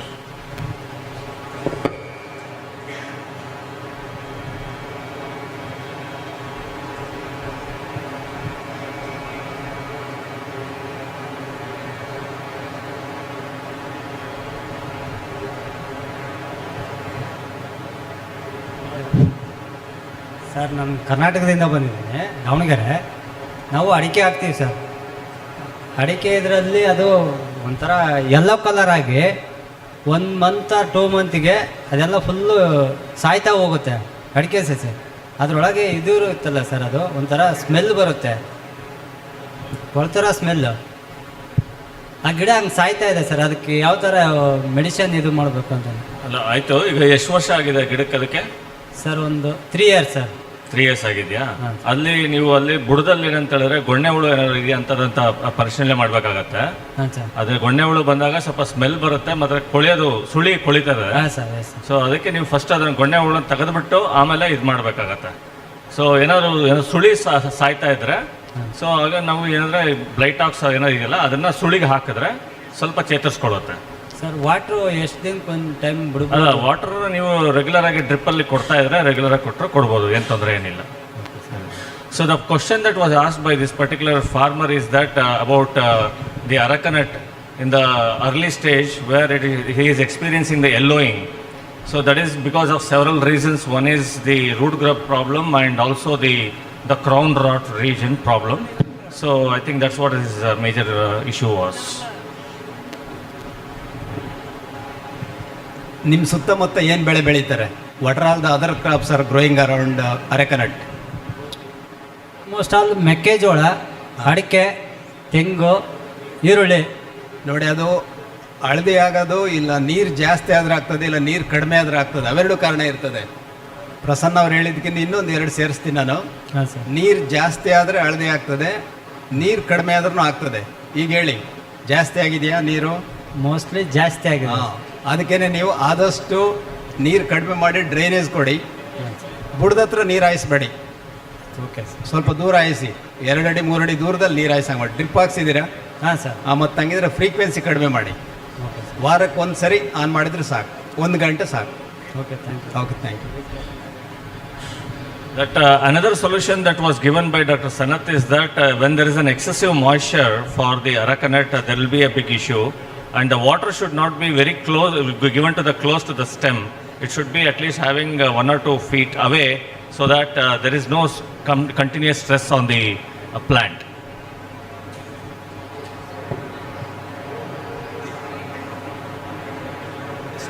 Students also can ask questions.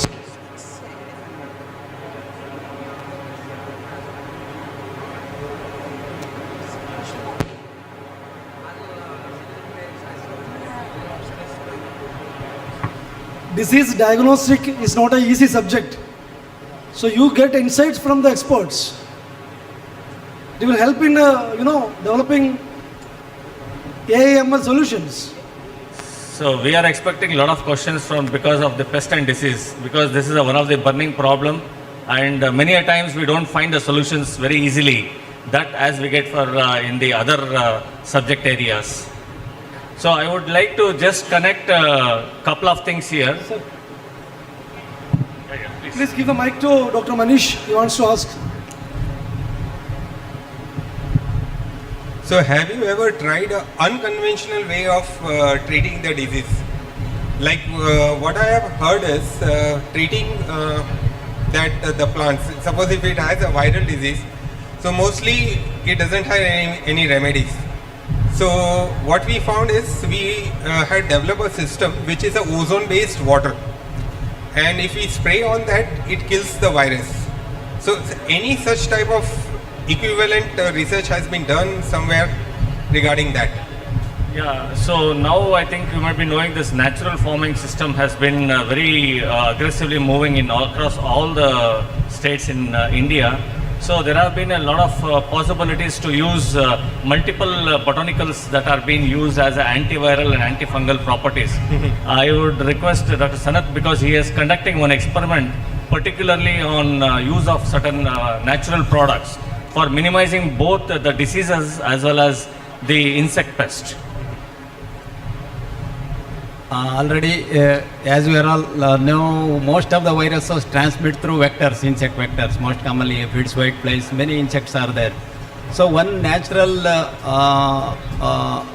solution, that is Dashaparni Kashaya, it's available everywhere, it's available in YouTube also available.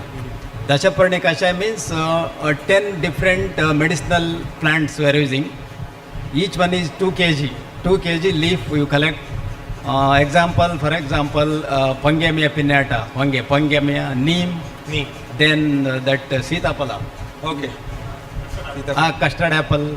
Then again that another medicinal crops, even papaya also. Papaya, then again some turmeric leaves also, turmeric, even ginger leaves also. You collect those each 2 kg, just immerse in 100 liter of water. 10 days just to allow it to dissolve, just chemicals are dissolving in that water. Then use that 100 liter just by diluting 1:2. Another 100 liter water, you go for spraying onto the crop plants. Most commonly, most of the pulses are susceptible to this aphid infestation, severe aphid, even bendy also. So within 2 days, you will get reduction, death of all those aphids. Simultaneously, this virus reduction takes place. If vectors controlled, definitely virus reduction takes place. Other than that, as you might be knowing that in the hospitals, for disinfection, they generally use chemicals, right? Nowadays, they are switching towards the UV light source for disinfection, mainly after COVID. The similar type of experiment has been done somewhere or something like to treat the infection on that plant, because it kills the germs, right, or virus. So same can be done if we give in a limited amount or something like that. Plant physiology and human physiology both are different anyhow. I'll give it. I would like to add here is that in case of the disinfection in the hospitals, it is basically done with like where the living organisms are basically which are not there. In the plants particularly, if you see that the UV is going to penetrate very hard and it is going to break the DNA. That is one of the major thing that we can see. So thereby, with the live plant, even though if it is infested, you can kill the pathogen, but you are also damaging the plant. Thereby, it is affecting the plants. So it is not possible as of now. But what I have experienced is that there are some specific radiations that are being used, mainly like the light intensity, that variations, which can mask the viral disease symptoms. Okay, so what is the wavelength? Like we work on the LEDs. Yeah. And we work from like UV to visible range. Correct. So we use the grow light, you might be knowing, for this plants and all that. Yeah. So in which wavelength is it effective? They say that it's near to UV. Near to, so Near is to it UV. UVA or maybe somewhere? Maybe. So that's a range that they have given to that. Okay. Because that if it is exactly at the UV, it is going to form the DNA breakage and dimer formation takes place. So it is basically near to the UV, which is congenial for the suppression. Okay. Thank you. One point is whether the seed this is, I am not a pathologist, but whether the seed material, because before imbibing it, it is almost dry. So whether... But sir, what about the penetrability of this UV into the, because viruses are mostly systemic, no? So whether this UV can penetrate the inside tissues, because I doubt whether it can do it. That's another thing, because viruses are mostly systemic. So the UV cannot even penetrate most of the, I don't know about the living tissue.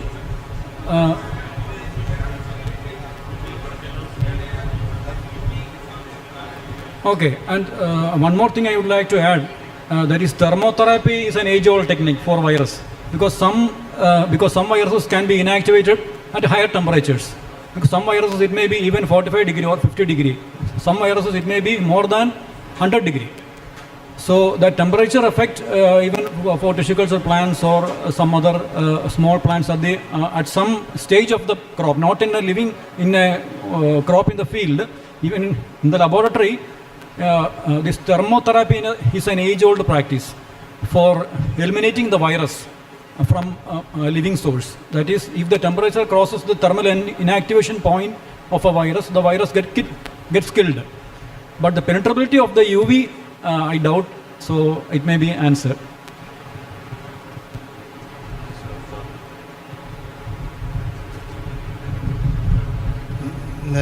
Tamil Nadu ஃபார்மர்ஸுக்கு உள்ள பெரிய பிரச்சனைன்னா அன்றைக்கி இந்த மேற்கு தொடர்ச்சி மலையை ஒட்டி உள்ள எல்லா கிராமங்கள்லேயுமே இந்த சின்ன சின்ன பூச்சிகளால் பெருசாட்டு நெல் பயிருக்கு எந்த கஷ்டமும் பெருசாட்டு இல்லை, ஆனால் பெரிய பூச்சியால் தான் இருக்குது. அதுக்கு நம்ம வேளாண் துறை விஞ்ஞானிகள்லாம் எந்த பதிலையும் எங்களுக்கு சொல்ல முடியாது. அதான் பெரிய கஷ்டம். அதை எப்போ யார்கிட்ட கேட்கலாம்ட்டு தான் நாங்கள் இருக்கோம். அது தெரிஞ்சால் நீங்கள் உங்களும் சொல்லுங்க. பெரிய பூச்சின்னா என்னென்னாக்கா காட்டு பன்றி, அது எங்கள் வயலில் முழுமையாட்டே அழிச்சு போட்டுட்டு வந்துருக்கு. நாங்கள் அறுவடைக்கு நாளைக்கு அறக்கலாம்னு இருக்கக்கூடிய வயலை நாளைக்கு நீ அறக்காண்டாம் அப்படின்னு சொல்ல அளவுக்கு அழிச்சு போட்டிருக்கு. இதுக்கு என்ன சொல்யூஷன்? கேரளாவில் அதுக்கு விதிவிலக்கு இருக்குன்னு தமிழ்நாடு விவசாயிகள்லாம் சொல்லுவாங்க. ஆனால் உண்மையிலேயே இங்கே அப்படி பண்ணி வந்தால் சுற்றலாம்னு இங்கே அதுக்கு தடை இருக்கா? இது சென்ட்ரல் கவர்மெண்ட்டினுடைய இந்த திட்டத்தில் இருக்கக்கூடிய இந்த வனவிலங்குகள் பாதுகாப்பு சட்டம் விவசாயிகளை அழிச்சுட்டு இருக்கு. அவங்க வனத்தை பாதுகாக்கலாம்னு சொல்லிக்கிட்டு விவசாயிகளை அழிக்காங்க. இதுக்கு விவசாயிகளுக்கு என்ன சொல்யூஷன் இருக்கு? கேரளாவில் அதுக்கு விதிவிலக்கு இருக்கு. வயலில் வந்து பண்ணி அழிச்சா சுற்றலாம்னு இருக்கு. ஆனால் தமிழ்நாட்டில் முடியாது. கல்லை தூக்கி இறஞ்சாலே விலங்கு வச்சு உள்ளே கொண்டு போயிருக்காங்க. அப்போ விவசாயி எப்படி விவசாயம் பண்ண முடியும்? அதுக்கு ஏதாவது ஒரு சொல்யூஷன் இருந்தால் சொல்லுங்க, நாங்கள் காட்டிக்கிட்டோம். Sir, his question is about wild boar. It's destroying the entire paddy crop, especially in their region where the Western Ghat begins. In that area, it is a major problem issue. So he's asking any management like solutions. So here, whatever this wild boar, when they enter into the agriculture field, there are people who are licensed to kill the wild boar. There are people who are licensed. Whatever wild boar which is harming our crop. Okay, it's not like you can kill all the wild boar. So it is whatever wild boar which is likely to harm our crop. So it is almost permitted that we can to evade the wild boar from the cropping field. But there are restrictions. I know. So if somebody can respond in the audience, also it is welcome. There is a formulation called the bore-up formulation, which is from College of Agriculture, Vellanikara. But I don't claim that it is 100% success. It is a chemical bore-up. It is called bore-up. It is a formulation. It can be applied in the borders of the field. So due to the smell, the wild boar will not cross the field. அது வந்து தாண்டாது. அந்த wild போர் வந்து நம்ம ஃபீல்ட்லேக்கு வந்து வராது. அந்த போரப் அந்த chemical வந்து நீங்கள் வந்து பார்டரில் அப்ளை பண்ணிங்கன்னா it will not enter the field. அந்த ஒரு ஃபார்முலேஷன் வந்து கேஏயில் இருக்குது. ஒரு ஃபார்முலேஷன் தட்ஸ் அது ஒரு மருந்து, that's a medicine. But it is not directly killing, it is evading the wild boar from the field. So if somebody has some other answers in the audience or in the dais, we can. நீங்க சொல்றது மாதிரி அந்த மருந்தை எங்க ஃபீல்ட்லயும் நாங்க கட்டி பார்த்துருக்கோம். அந்த அவங்க சயின்டிஸ்ட் என்ன சொல்லுவாங்கன்னா, நீங்க கதிர் வந்த பிறகு கொண்டு கட்டாதீங்க. ஒரு ஒரு நீங்க விதைச்சி ஒரு 30 நாள்ல இருந்தே அதை கட்டிடுங்க. அப்புறம் அதுக்கு மழைகளாக வந்துட்டுனா திருப்பி ஒரு மாட்டம் கட்டுங்க அப்படின்லாம் சொல்லி நாங்கள் கட்டுவோம். அது கதிர் வரது வரைக்கும் உள்ளே இறங்காது, வரப்போட போயிட்டு இருக்கும். ஆனால் கதிர் வந்துட்டுன்னா நாங்கள் ஜன்னலில் கட்டி ஒவ்வொரு 10 அடி ஒரு டப்பாவில் கட்டி ஒரு ஓட்டை போட்டு வச்சுருப்போம், 2-3 ஓட்டை. அந்த சுமல் நமக்கு தெரியாது, ஆனால் பண்ணி தெரியும் வராதுன்னு சொல்லுவாங்க. ஆனால் அந்த கதிர் வந்த உடனே அதெல்லாம் உடச்சி இறங்கிட்டு உள்ளே போய் அவ்வளோ அழிச்சு போடும். அங்கே அந்த மாதிரி நடக்குது. ஏன்னா காட்டில் இருந்து அது வயலுக்கு வரான்னா, எங்கள் வயல் பக்கத்திலே குளங்களில் இந்த ஊதா செடிகள் பெரிய செடிகள்லாம் குளங்களில் நிற்கி, அதுக்குள்ளே தான் அது படுத்துருக்கு. அது மலையில் இருந்து வரப்போகிறது இல்லை, ஃபீல்டுக்கு பக்கத்தில் குளத்திலே இருக்கு. இருட்டுற உடனே வயலுக்கு வந்துருக்கு. இது அங்கே ஒரு பெரிய ப்ராப்ளம் நெல் விவசாயிகளுக்கு. Supporting to Wagi sir, wild boar repellent, that chemical is provided by Pest Control of India. It's available in a liquid formulation. Method of application, I will say, method of application. You make gunny bags into small pieces, gunny bag. Then immerse in this solution. Make the solution dilution 1:2, that also. Then keep those treated gunny bag pieces to the border of the plant. Most commonly, somewhere it is entering, 1 or 2 places, or rather 4 places, you keep it there. That's how repellent can be observed. It repels.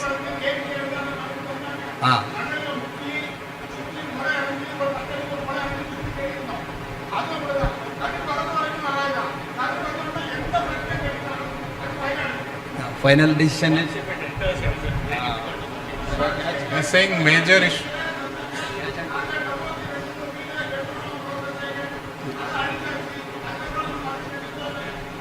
Up until panicle initiation, the wild boar attack is not an issue. Once the panicle initiation happens, it immediately destroys everything.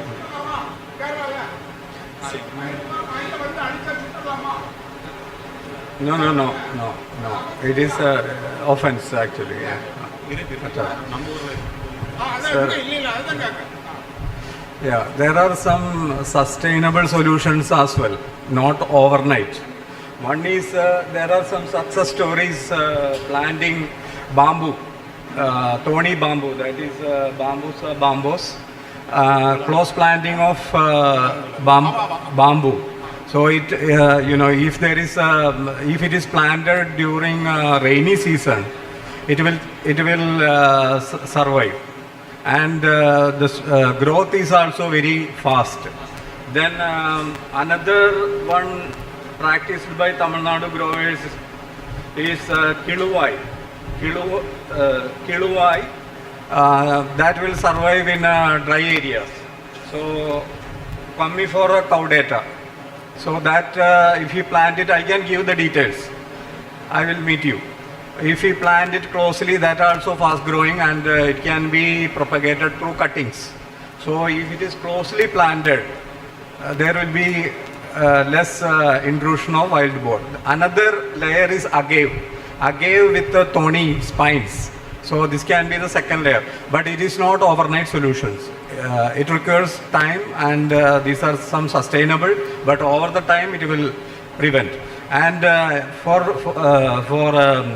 wild elephants in Sri Lanka, this close planting of Palmyra palm is tested and successfully tested. Many successful stories are there. Palmyra palm, close planting. So the issue is it won't yield any overnight result. The results will come later. So we need to wait. But definitely this bamboo is a very fast growing. Scientific literature is also available on close planting of bamboo. மழை காலத்தில் வந்து bamboo முலாங்குழல் விதைக்கும் போது உங்களுக்கு அது வளர்ந்து அதுக்கப்புறம் அந்த பண்ணி உள்ளே வராமல் இருக்கிறதுக்கு அதுக்கு உதவியாக இருக்கும்.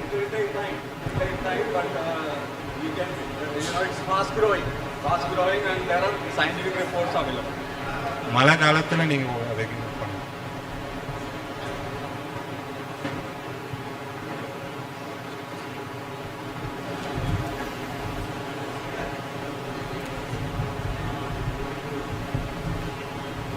ನಮಸ್ಕಾರ.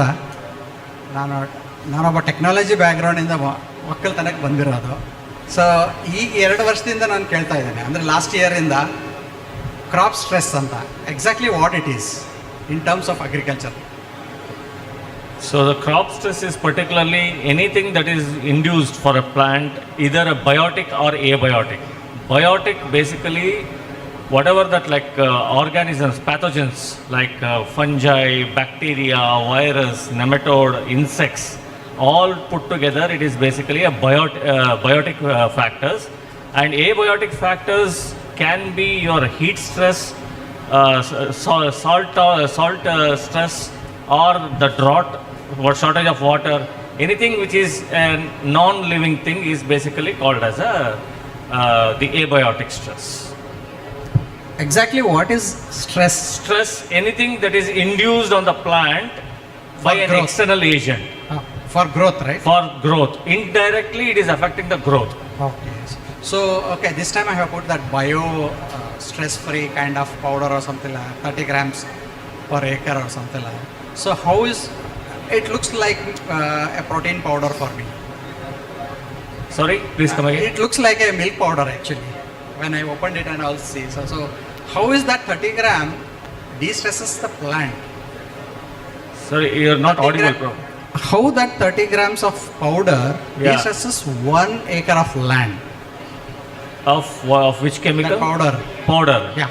It looks like a milk powder for me. See, basically when any kind of plants and they are put under stress, so when there are some inducers, basically you can regenerate the plant, make them or fight against, because every plant has its own immunity, but it requires a kind of triggering agent.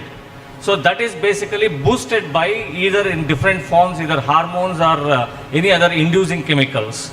So those are all basically relieves the stress. Like for example, if I have to put it across, the seaweeds are basically the stress relievers. And many of the biostimulants are also a kind of stress releasers. It can act both on insects as well as against the pathogens. But when the pathogen or insect threshold is beyond the limit, nothing will work out unless until you use a synthetic chemical. I hope I answered your question. Yeah. And how to manage or identify the weed or manage the weed before we find it?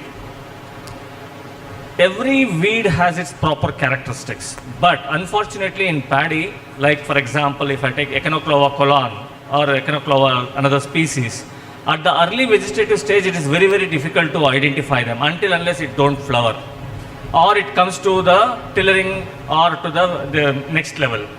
So we need to wait until then. One of the questions that was also asked was the wild rice.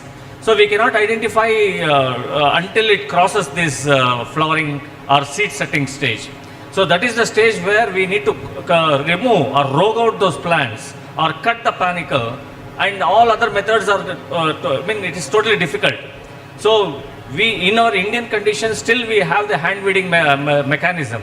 So that we have to adopt first, so that we can reduce the infestation in the next coming seasons. Otherwise, the same weed seeds will fall, and they will be perpetuating every year by year. And one of the madam was mentioning, they will not die. Some of them are having even 10 years of life cycle. They can be dormant in the soil for a long time. And another important thing we should also remember is that these weeds are serving as a source of inoculum for the pathogens also, including your blast, bacterial blight, or the sheath blight. So thereby the inoculum will be present all the period of time because of these weeds that are present on the bund or within the field condition. Thank you. This particular question related to weeds has some relevance, for as far as this seminar is concerned, because there is we can go for integrated management rather than completely relying on herbicides. For example, when there is echinoclova, it is called kavada.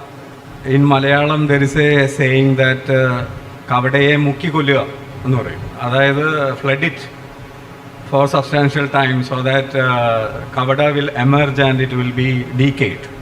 That is one approach. And when it comes to chemical method, aryl acyl amidase is an enzyme that is present in rice specifically that will denature many herbicides. For example, kavada is a grass. Rice is also grass. Herbicides are designed in such a way that it will take care all the grasses, it will take care all the broad-leaved plants, or it will take care the sedge plants that when you travel through the paddy tracks, you can see some like tall flowers, that's all sedges. So these herbicides are designed in such a way that it will either attack rice, it will either attack broadleaf plants, or it will attack sedge.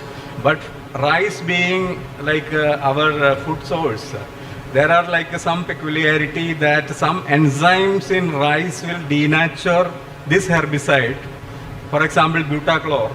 If we apply butachlor on kavada or echinoclova, it will die. But when it comes to rice will destroy the herbicide. So that's why there are some selective herbicide. So herbicide is an option. But this seminar has some good relevance.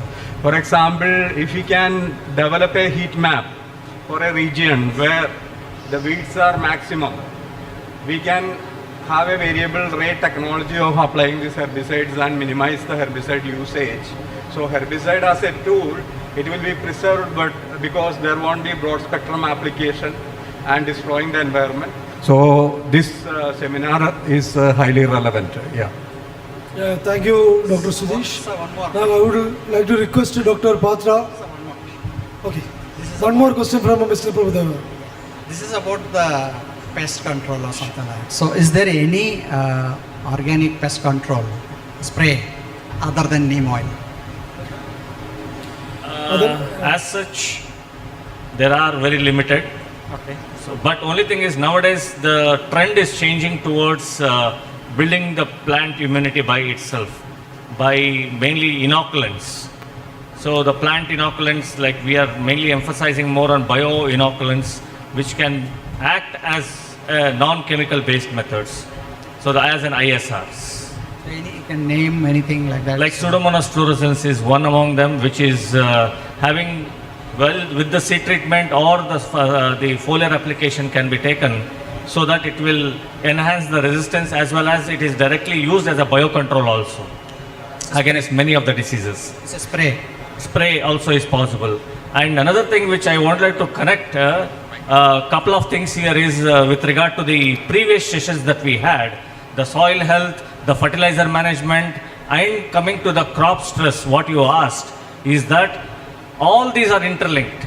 When crop health is good, soil health is good, fertilizer management is properly done, you can minimize many of the pests and diseases. I would like to take the example of blast disease, where it is going to influence because of the higher nitrogen application, particularly the urea. So the balanced application and the split application can minimize as many as diseases that is possible, even including your blown plant hopper, where it is going to be enhancing its population only because of the excessive nitrogen application. And potash should be always balanced, which is providing the resistance to the plant. So that is where I wanted to connect all the sessions that happened in the afternoon. All these connections are very important, and the crop varieties is also very important. We need to change them because the pathogens are basically adopting. You asked one question with regard to UAVs. In Karnataka, there is an agency called as a multiplex. They are providing the drones on hire, on hourly basis or per acre basis for the spray of pesticides. So they come to the field, they charge 500 rupees. If you are giving your own chemical, they take and spray. Otherwise, they have their own chemical, they charge around 800 rupees. So when this can happen, your drudgery of maintaining the drones is almost reduced. Can be reduced. Yes, sir. Thank you. But okay, I tried to get those agencies to come over there, but they literally ask for 10 to 15 acres per day. That's the one basic thing, because they have to hire a vehicle, they have to hire a pilot. Yeah. So for my this one, I have a short 3 acres of land, so I cannot find for 10 acres. So ask them to do once. You charge whatever you want for me, so that once the people see that one, then the next people, next crop or something, they'll just automatically ask for this system. Northern part of Karnataka, in Raichur and Gangavati, it has been done on a hiring basis. So I will share you the contact as soon as I get back to Bangalore. I will share it to Rakesh or any one of these people, so they will share the number to you. Okay, because sir. I myself have used it for my experimentation. They come with their own drones, they charge me per day. For you, it is hourly basis. Thank you. Thank you, Professor Sudesh and all the expert members. I would like to invite Dr. Patra to felicitate our chair and the panelists. Professor Sudesh MB.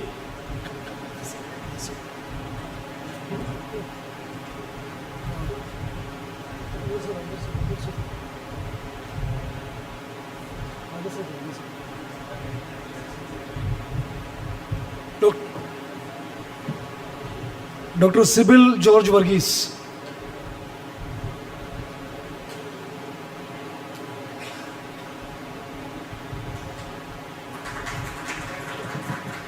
Dr. Prasanna Kumar.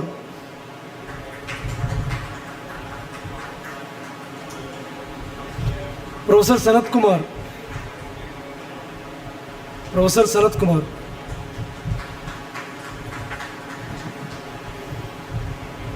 Thank you, Dr. Patra, and also the chair and the experts. Thank you so much. Now, the last session of today's workshop is climate change adaptation, resilience, climate smart agriculture. Everybody is waiting to see what the experts say about the climate change adaptation. I would like to invite Dr. Sajani Surendran, Scientist G, CSIR 4 Her expertise is in climate modeling, monsoon variability, aerosol climate interactions and climate change impact assessment.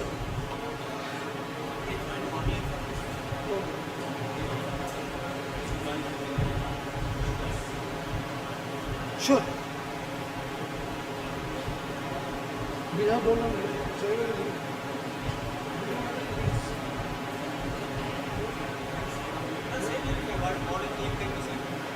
maybe I don't know, only this case.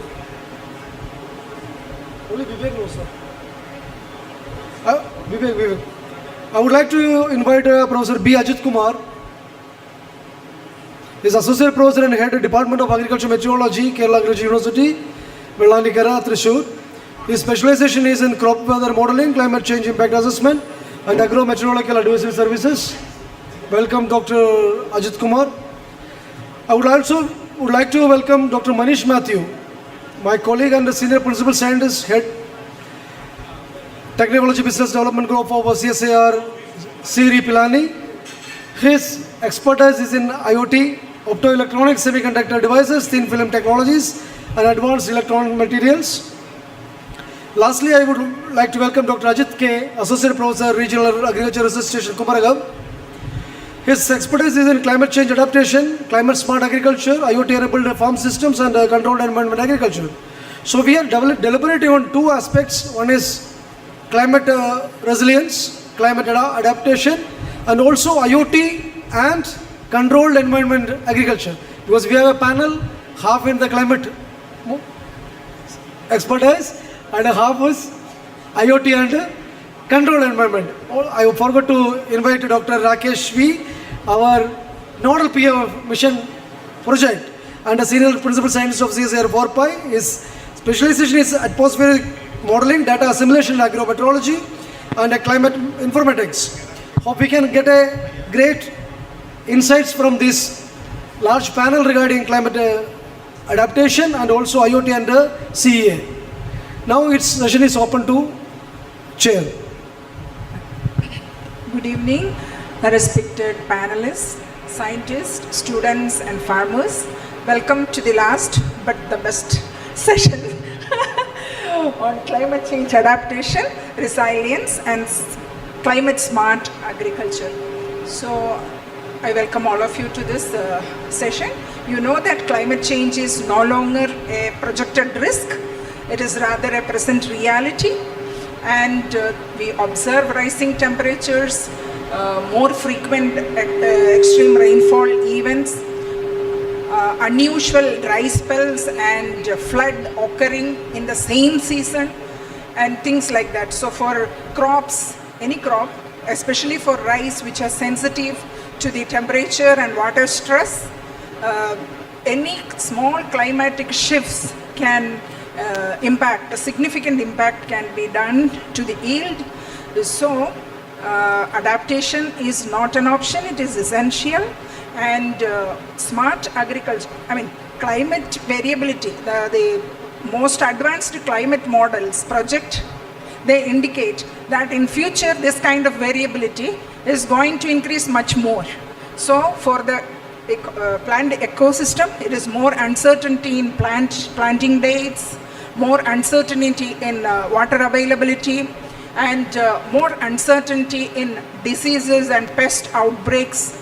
So you need to have smart agricultural practices need to include the ways in which we can increase the productivity, you can enhance the resilience, and also you have to reduce the carbon footprint. So we have a panel here which comprises climate modelers, IoT experts, crop modelers, and also the smart system people. So please raise your concerns. We would try to address it in the best way possible. Thank you.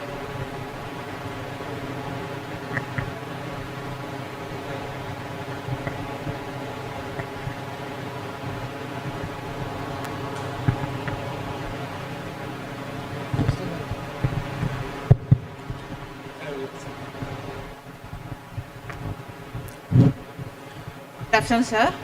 Sir, nowadays the night temperature is increasing and affecting the paddy, especially the panicle initiation and all. So how can we overcome that? The night temperature, increase in night temperature.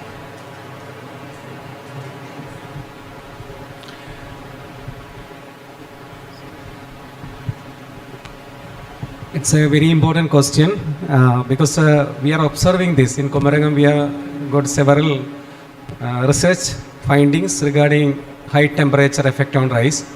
So here, actually the farmers of Kuttanad, their practice is to irrigate the field, to keep water in the field for 2 days, and they will drain for 3 days. So we will ask them to increase the time where water will be kept in the field. So by increasing the interval, that is submergence interval, we can overcome this. Because you are telling about the increase in minimum temperature, negative effect. So the increase in maximum temperature is having more influence on negative influence on rice yield. That is, if the temperature goes above 35 degrees Celsius, it will bring pollen sterility. So the yield will be less. So this also we are trying to overcome by, because in Kuttanad we got surplus water. So we are, it's below sea level farming. So we are protecting the plant from inundation by making big bunds. So this we will try to give more water to the crop. And in other areas also, Palakkad also, there is a, it's a different situation. There we got what I say, the scarcity of water. There also we got a liaison with the government to implement, that is to open the canals during the high temperature season. That is how we overcome the high temperature stress in paddy. Yes, sir, I have a concern. What are the class of varieties, climate resilience varieties of paddy that we can suggest to the farmers they can grow in this particular area, Kerala area? So here the most popular variety in Kerala is Uma variety. So this is because of its anti-lodging capacity and all, people are going for Uma. But recently the high temperature stress, everything is negatively affecting. So a similar variety which is performing very well on par with Uma, that is Paurnami. So Nimi madam was telling while she was presenting here. So Paurnami, there is a variety released by Kerala Agriculture University which is resistant to high temperature stress. என்னோட இடத்துல வந்து research station போட்டிருக்காங்க. இதில் இருந்து என்ன தெரிஞ்சுக்கிட்டாங்க? Result என்ன? There has been IoT installed in his field. He wants to know what observations were like observed from this project team.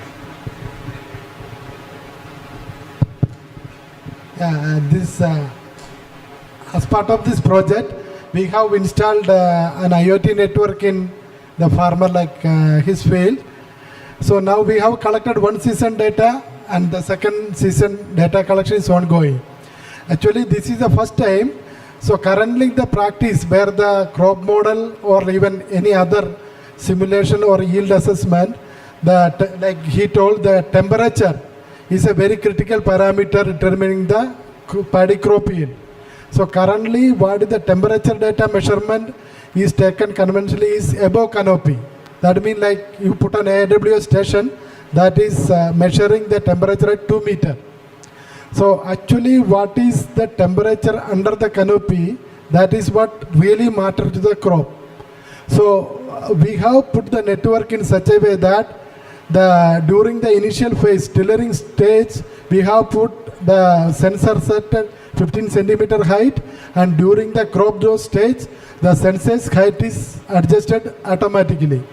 And instead of putting a single observation, so we have put 30 to 40 sensors in a paddy field, so that we are getting every 15-minute data remotely in the CSR 4PI.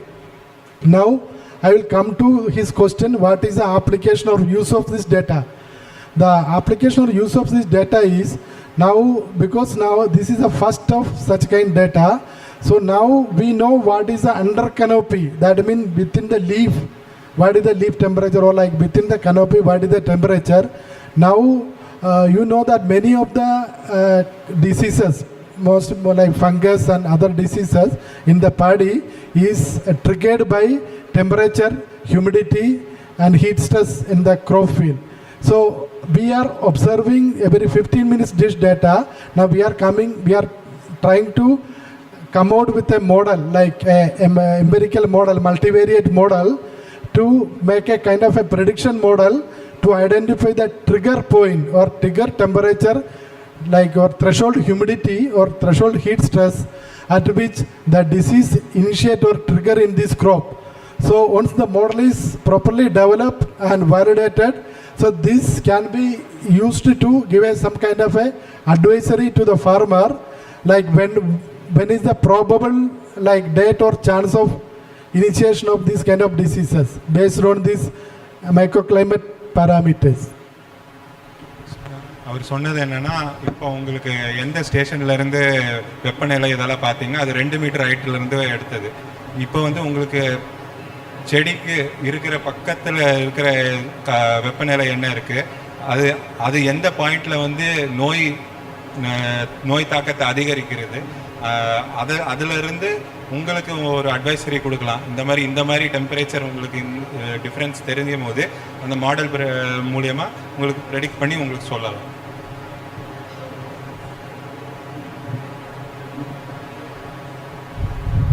அந்த எங்கள் தமிழ்நாட்டில் கன்னியாகுமரி மாவட்டத்தில் நம்ம சிவசுப்ரமணியனுடைய ஃபீல்டில் நம்ம CSIR மூலமாக போட்டிருக்கக்கூடிய அந்த டெமோ பிளாட்டில் நீங்கள் அந்த சென்சார் வச்சுருக்கீங்க. இந்த மாதிரிப்பட்ட இதெல்லாம் வச்சு இப்போ 2 இயர்ஸாக அந்த ரிசர்ச் நடத்திட்டு இருக்காங்க. அது மூலமாக சார் எப்படி வருங்கிறத இப்போ இவ்வளோ நேரம் சொன்னாங்க, நல்லது. ஆனால் அதனுடைய டேட்டாலாம் அந்த செல்லில் மொபைலில் தெரியுது மாதிரி அவங்களுக்கு வரும்னு சொன்னாங்க. அது அவங்களுக்கு வந்து எங்கள் குரூப்பில் 4 ஃபார்மர்ஸுக்காவது தெரியுது மாதிரி இருந்தால் அது கொஞ்சம் யூஸ்ஃபுல்லாக இருக்கும். அந்த மாதிரி ஒரு வழிவகை செய்யணும்.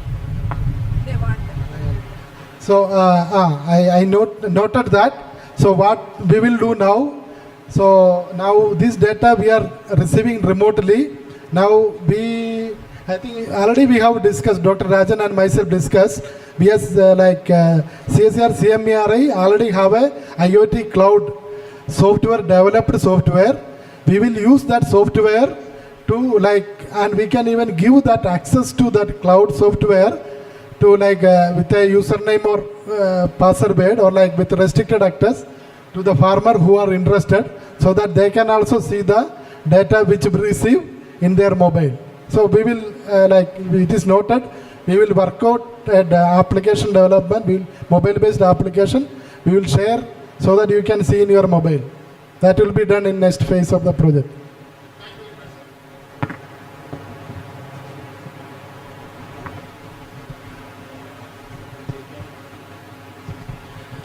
Really, the sir has asked a very good question. I think the sir is from Tamil Nadu and many are from Karnataka also.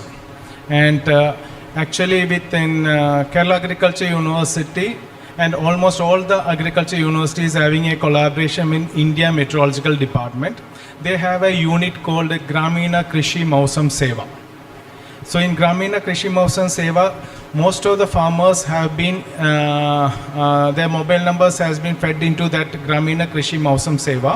From each center, Gramina Krishi Mausam Seva, even Ajit sir is the PA of that project, I am the PA of the project. From that, all the states, many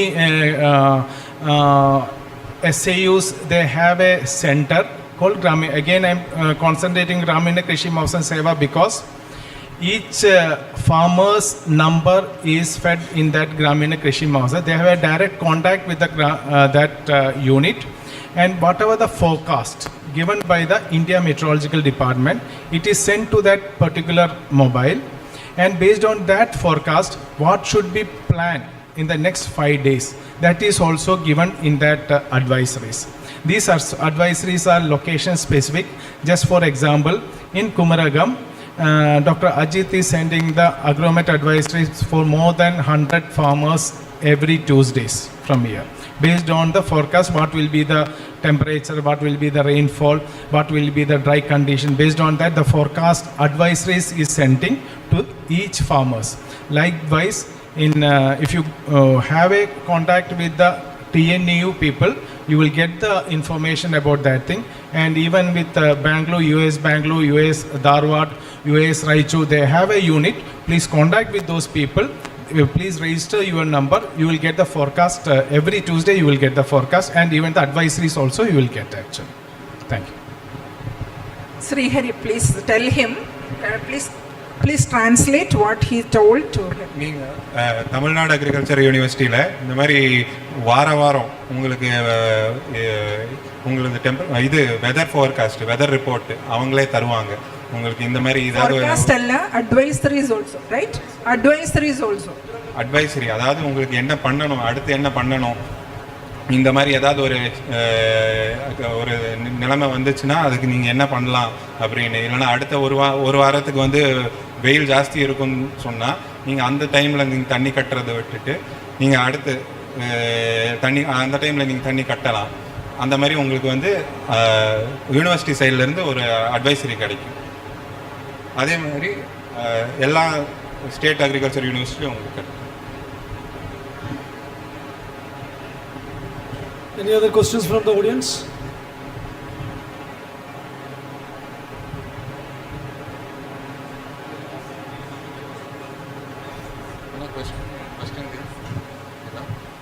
Sir, actually the temperature, as madam told, there is a increase in the temperature. There is a shift in the rainfall pattern also we have seen actually. In Kerala, what we have seen is that June, July, August, September is the first season crop. During that time, we start our land preparation during the May 15th. And we will plant at least by June 5th or June 15th, we'll plant the crop, raise the crop in the field. But what we have seen is that there is a shift in the rainfall pattern actually. So based on that thing also, we can plan our activities for the rice. Instead of going for the May 15th, if you extend the timing, we will get a good yield. That type of analysis also we have to do. According to your crop also, you can take the action. And another thing I just want to tell is that regarding the mango. Mango, recently there was a drop in the temperature. Because of the drop in the temperature, the farmers thought that, and because of that drop, there was lot of flowers on the mango trees. Because of those flowers, they told that there will be bumper yield actually. Because of the drop in the flower, there was a issue that there was hermaphrodite and male flowers are there in the mangoes. Most of the flowers was male flowers actually. Because of that thing, the yield will not be that much high compared to the earlier one. Because of that particular day drop, the things have changed actually. These type of things also the farmers have to look into. These things will be there in the advisories. You can go in, look into the advisories and take a good decision in your farm level actually. Thank you. Sir, I have one question, sir. Sir, recently in Idukki, we faced, it was all over the news, there was panicle choking, as in the panicle never emerged. The plant continued to stay in vegetative phase, and it ended up complete loss for the farmers. Like, whether there is a technology right now available which can forecast this low temperature which is going to occur, like in in advance. It is something related to growing degree days, that is heat unit concept. So every plant requires certain degree days to complete one cycle, that is to move from vegetative stage to reproductive stage. So in the case of rice Uma variety, it is 60 days it's vegetative stage and 60-day reproductive. So if the temperature is less, it will take more than 60 days to complete it vegetative stage. So that is low temperature. So if we get the forecast, so we have to, if we are giving the forecast that the temperature will be low, it won't be useful for the farmers. So we have to translate it to farmer level. So we have to tell that the temperature will be less during the next few days or few weeks. So this will be coinciding with the flowering stage, and this may delay the flowering, and the yield will be affected. So for low temperature, currently we don't have any adaptive measures to suggest. So this is the condition. We can inform the farmer that is he is having some negative effect of low temperature. Can I request Manish Mathi to say something about the controlled environment agriculture and IoT? So right now you might have heard about the climate effect on the crop. So we work on the controlled environment structures. So controlled environment is we do everything inside a room. So you can grow any plants inside a room with a controlled environment. So you can mimic either a lower temperature or higher temperature. You can mimic the light. So we replace the light with the LEDs, and we focus on the LEDs which are specially required for the growth of the plants. So there are different arrangement of LEDs for the plant growth, and for flowering it would be different. So what we can do is, maybe in a 20 by 20 feet, we can do the vertical farming. So what we have done at our place, so we come from Rajasthan. So you might be knowing Rajasthan have an extreme climate, like it is from like I come from Pilani. So the temperature goes from -1 to 50 in the summer. So it's very difficult to grow anything in this climate. So what we do is we have a station. We developed a small area of 20 by 20 feet, and there we started with the saffron. So we got saffron from our lab, IHPT and IIIM Jammu, and we can mimic a climate what is there in maybe in Palampur or Pampo, and that can be controlled in an environment. So first phase what we did is we made that and we were using the power. In the second phase what we are trying to do now is we are not depending on the power, we are using the solar power. So that is completely sustainable. So this is a new model what we are adapting. And meanwhile, once the saffron is grown, we can just take it out and we can grow other crops. So what we done is we have started with mushroom. So we just started with 2 mushrooms with what was one is oyster, which is very easy to grow, and the second one is button. Now with one of our colleagues who was there in IHBT, now he has moved to Tripura. Now we are planning to grow a high value mushroom which is known as a shiitake mushroom, which is very expensive. So that can be done in a controlled environment. So here in controlled environment what we do is we control temperature, humidity, light and CO2 also. So we can increase the CO2 content also with the help of the CO2 gas. So yeah, so this is what we do at our place. Thank you. Thank you. If there is any more questions, I request the session chair to close the session. Hello.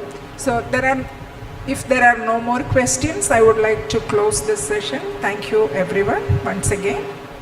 We'll meet tomorrow in the same hall.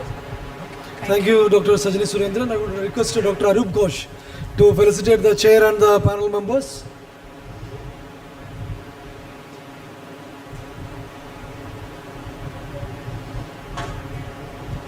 Dr. Sajani Surendran.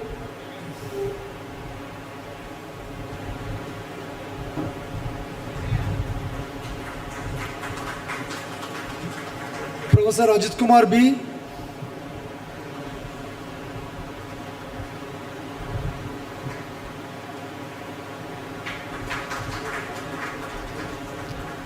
Dr. Ajit K.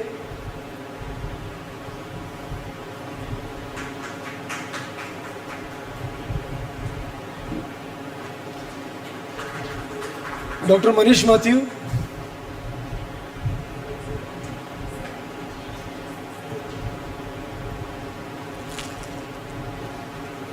Dr. Rakesh V.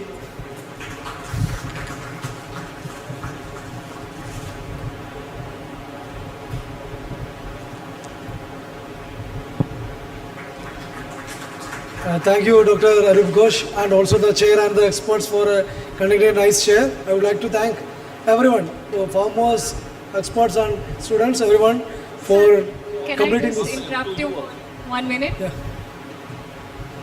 Before we conclude, I request our director, Dr. G.K. Patra sir, to please present a memento to our energetic scientist, Dr. Pradeep Rajan sir, who has graciously led at all our technical sessions.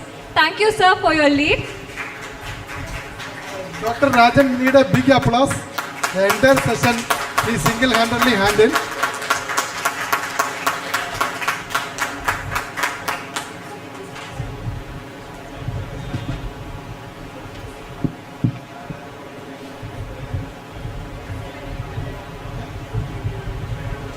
Thank you everyone for your patient listening and your active participation. Day 1 of our workshop is now formally concluded. We look forward to welcoming you bright and early tomorrow. Day 2 begins at 10 a.m.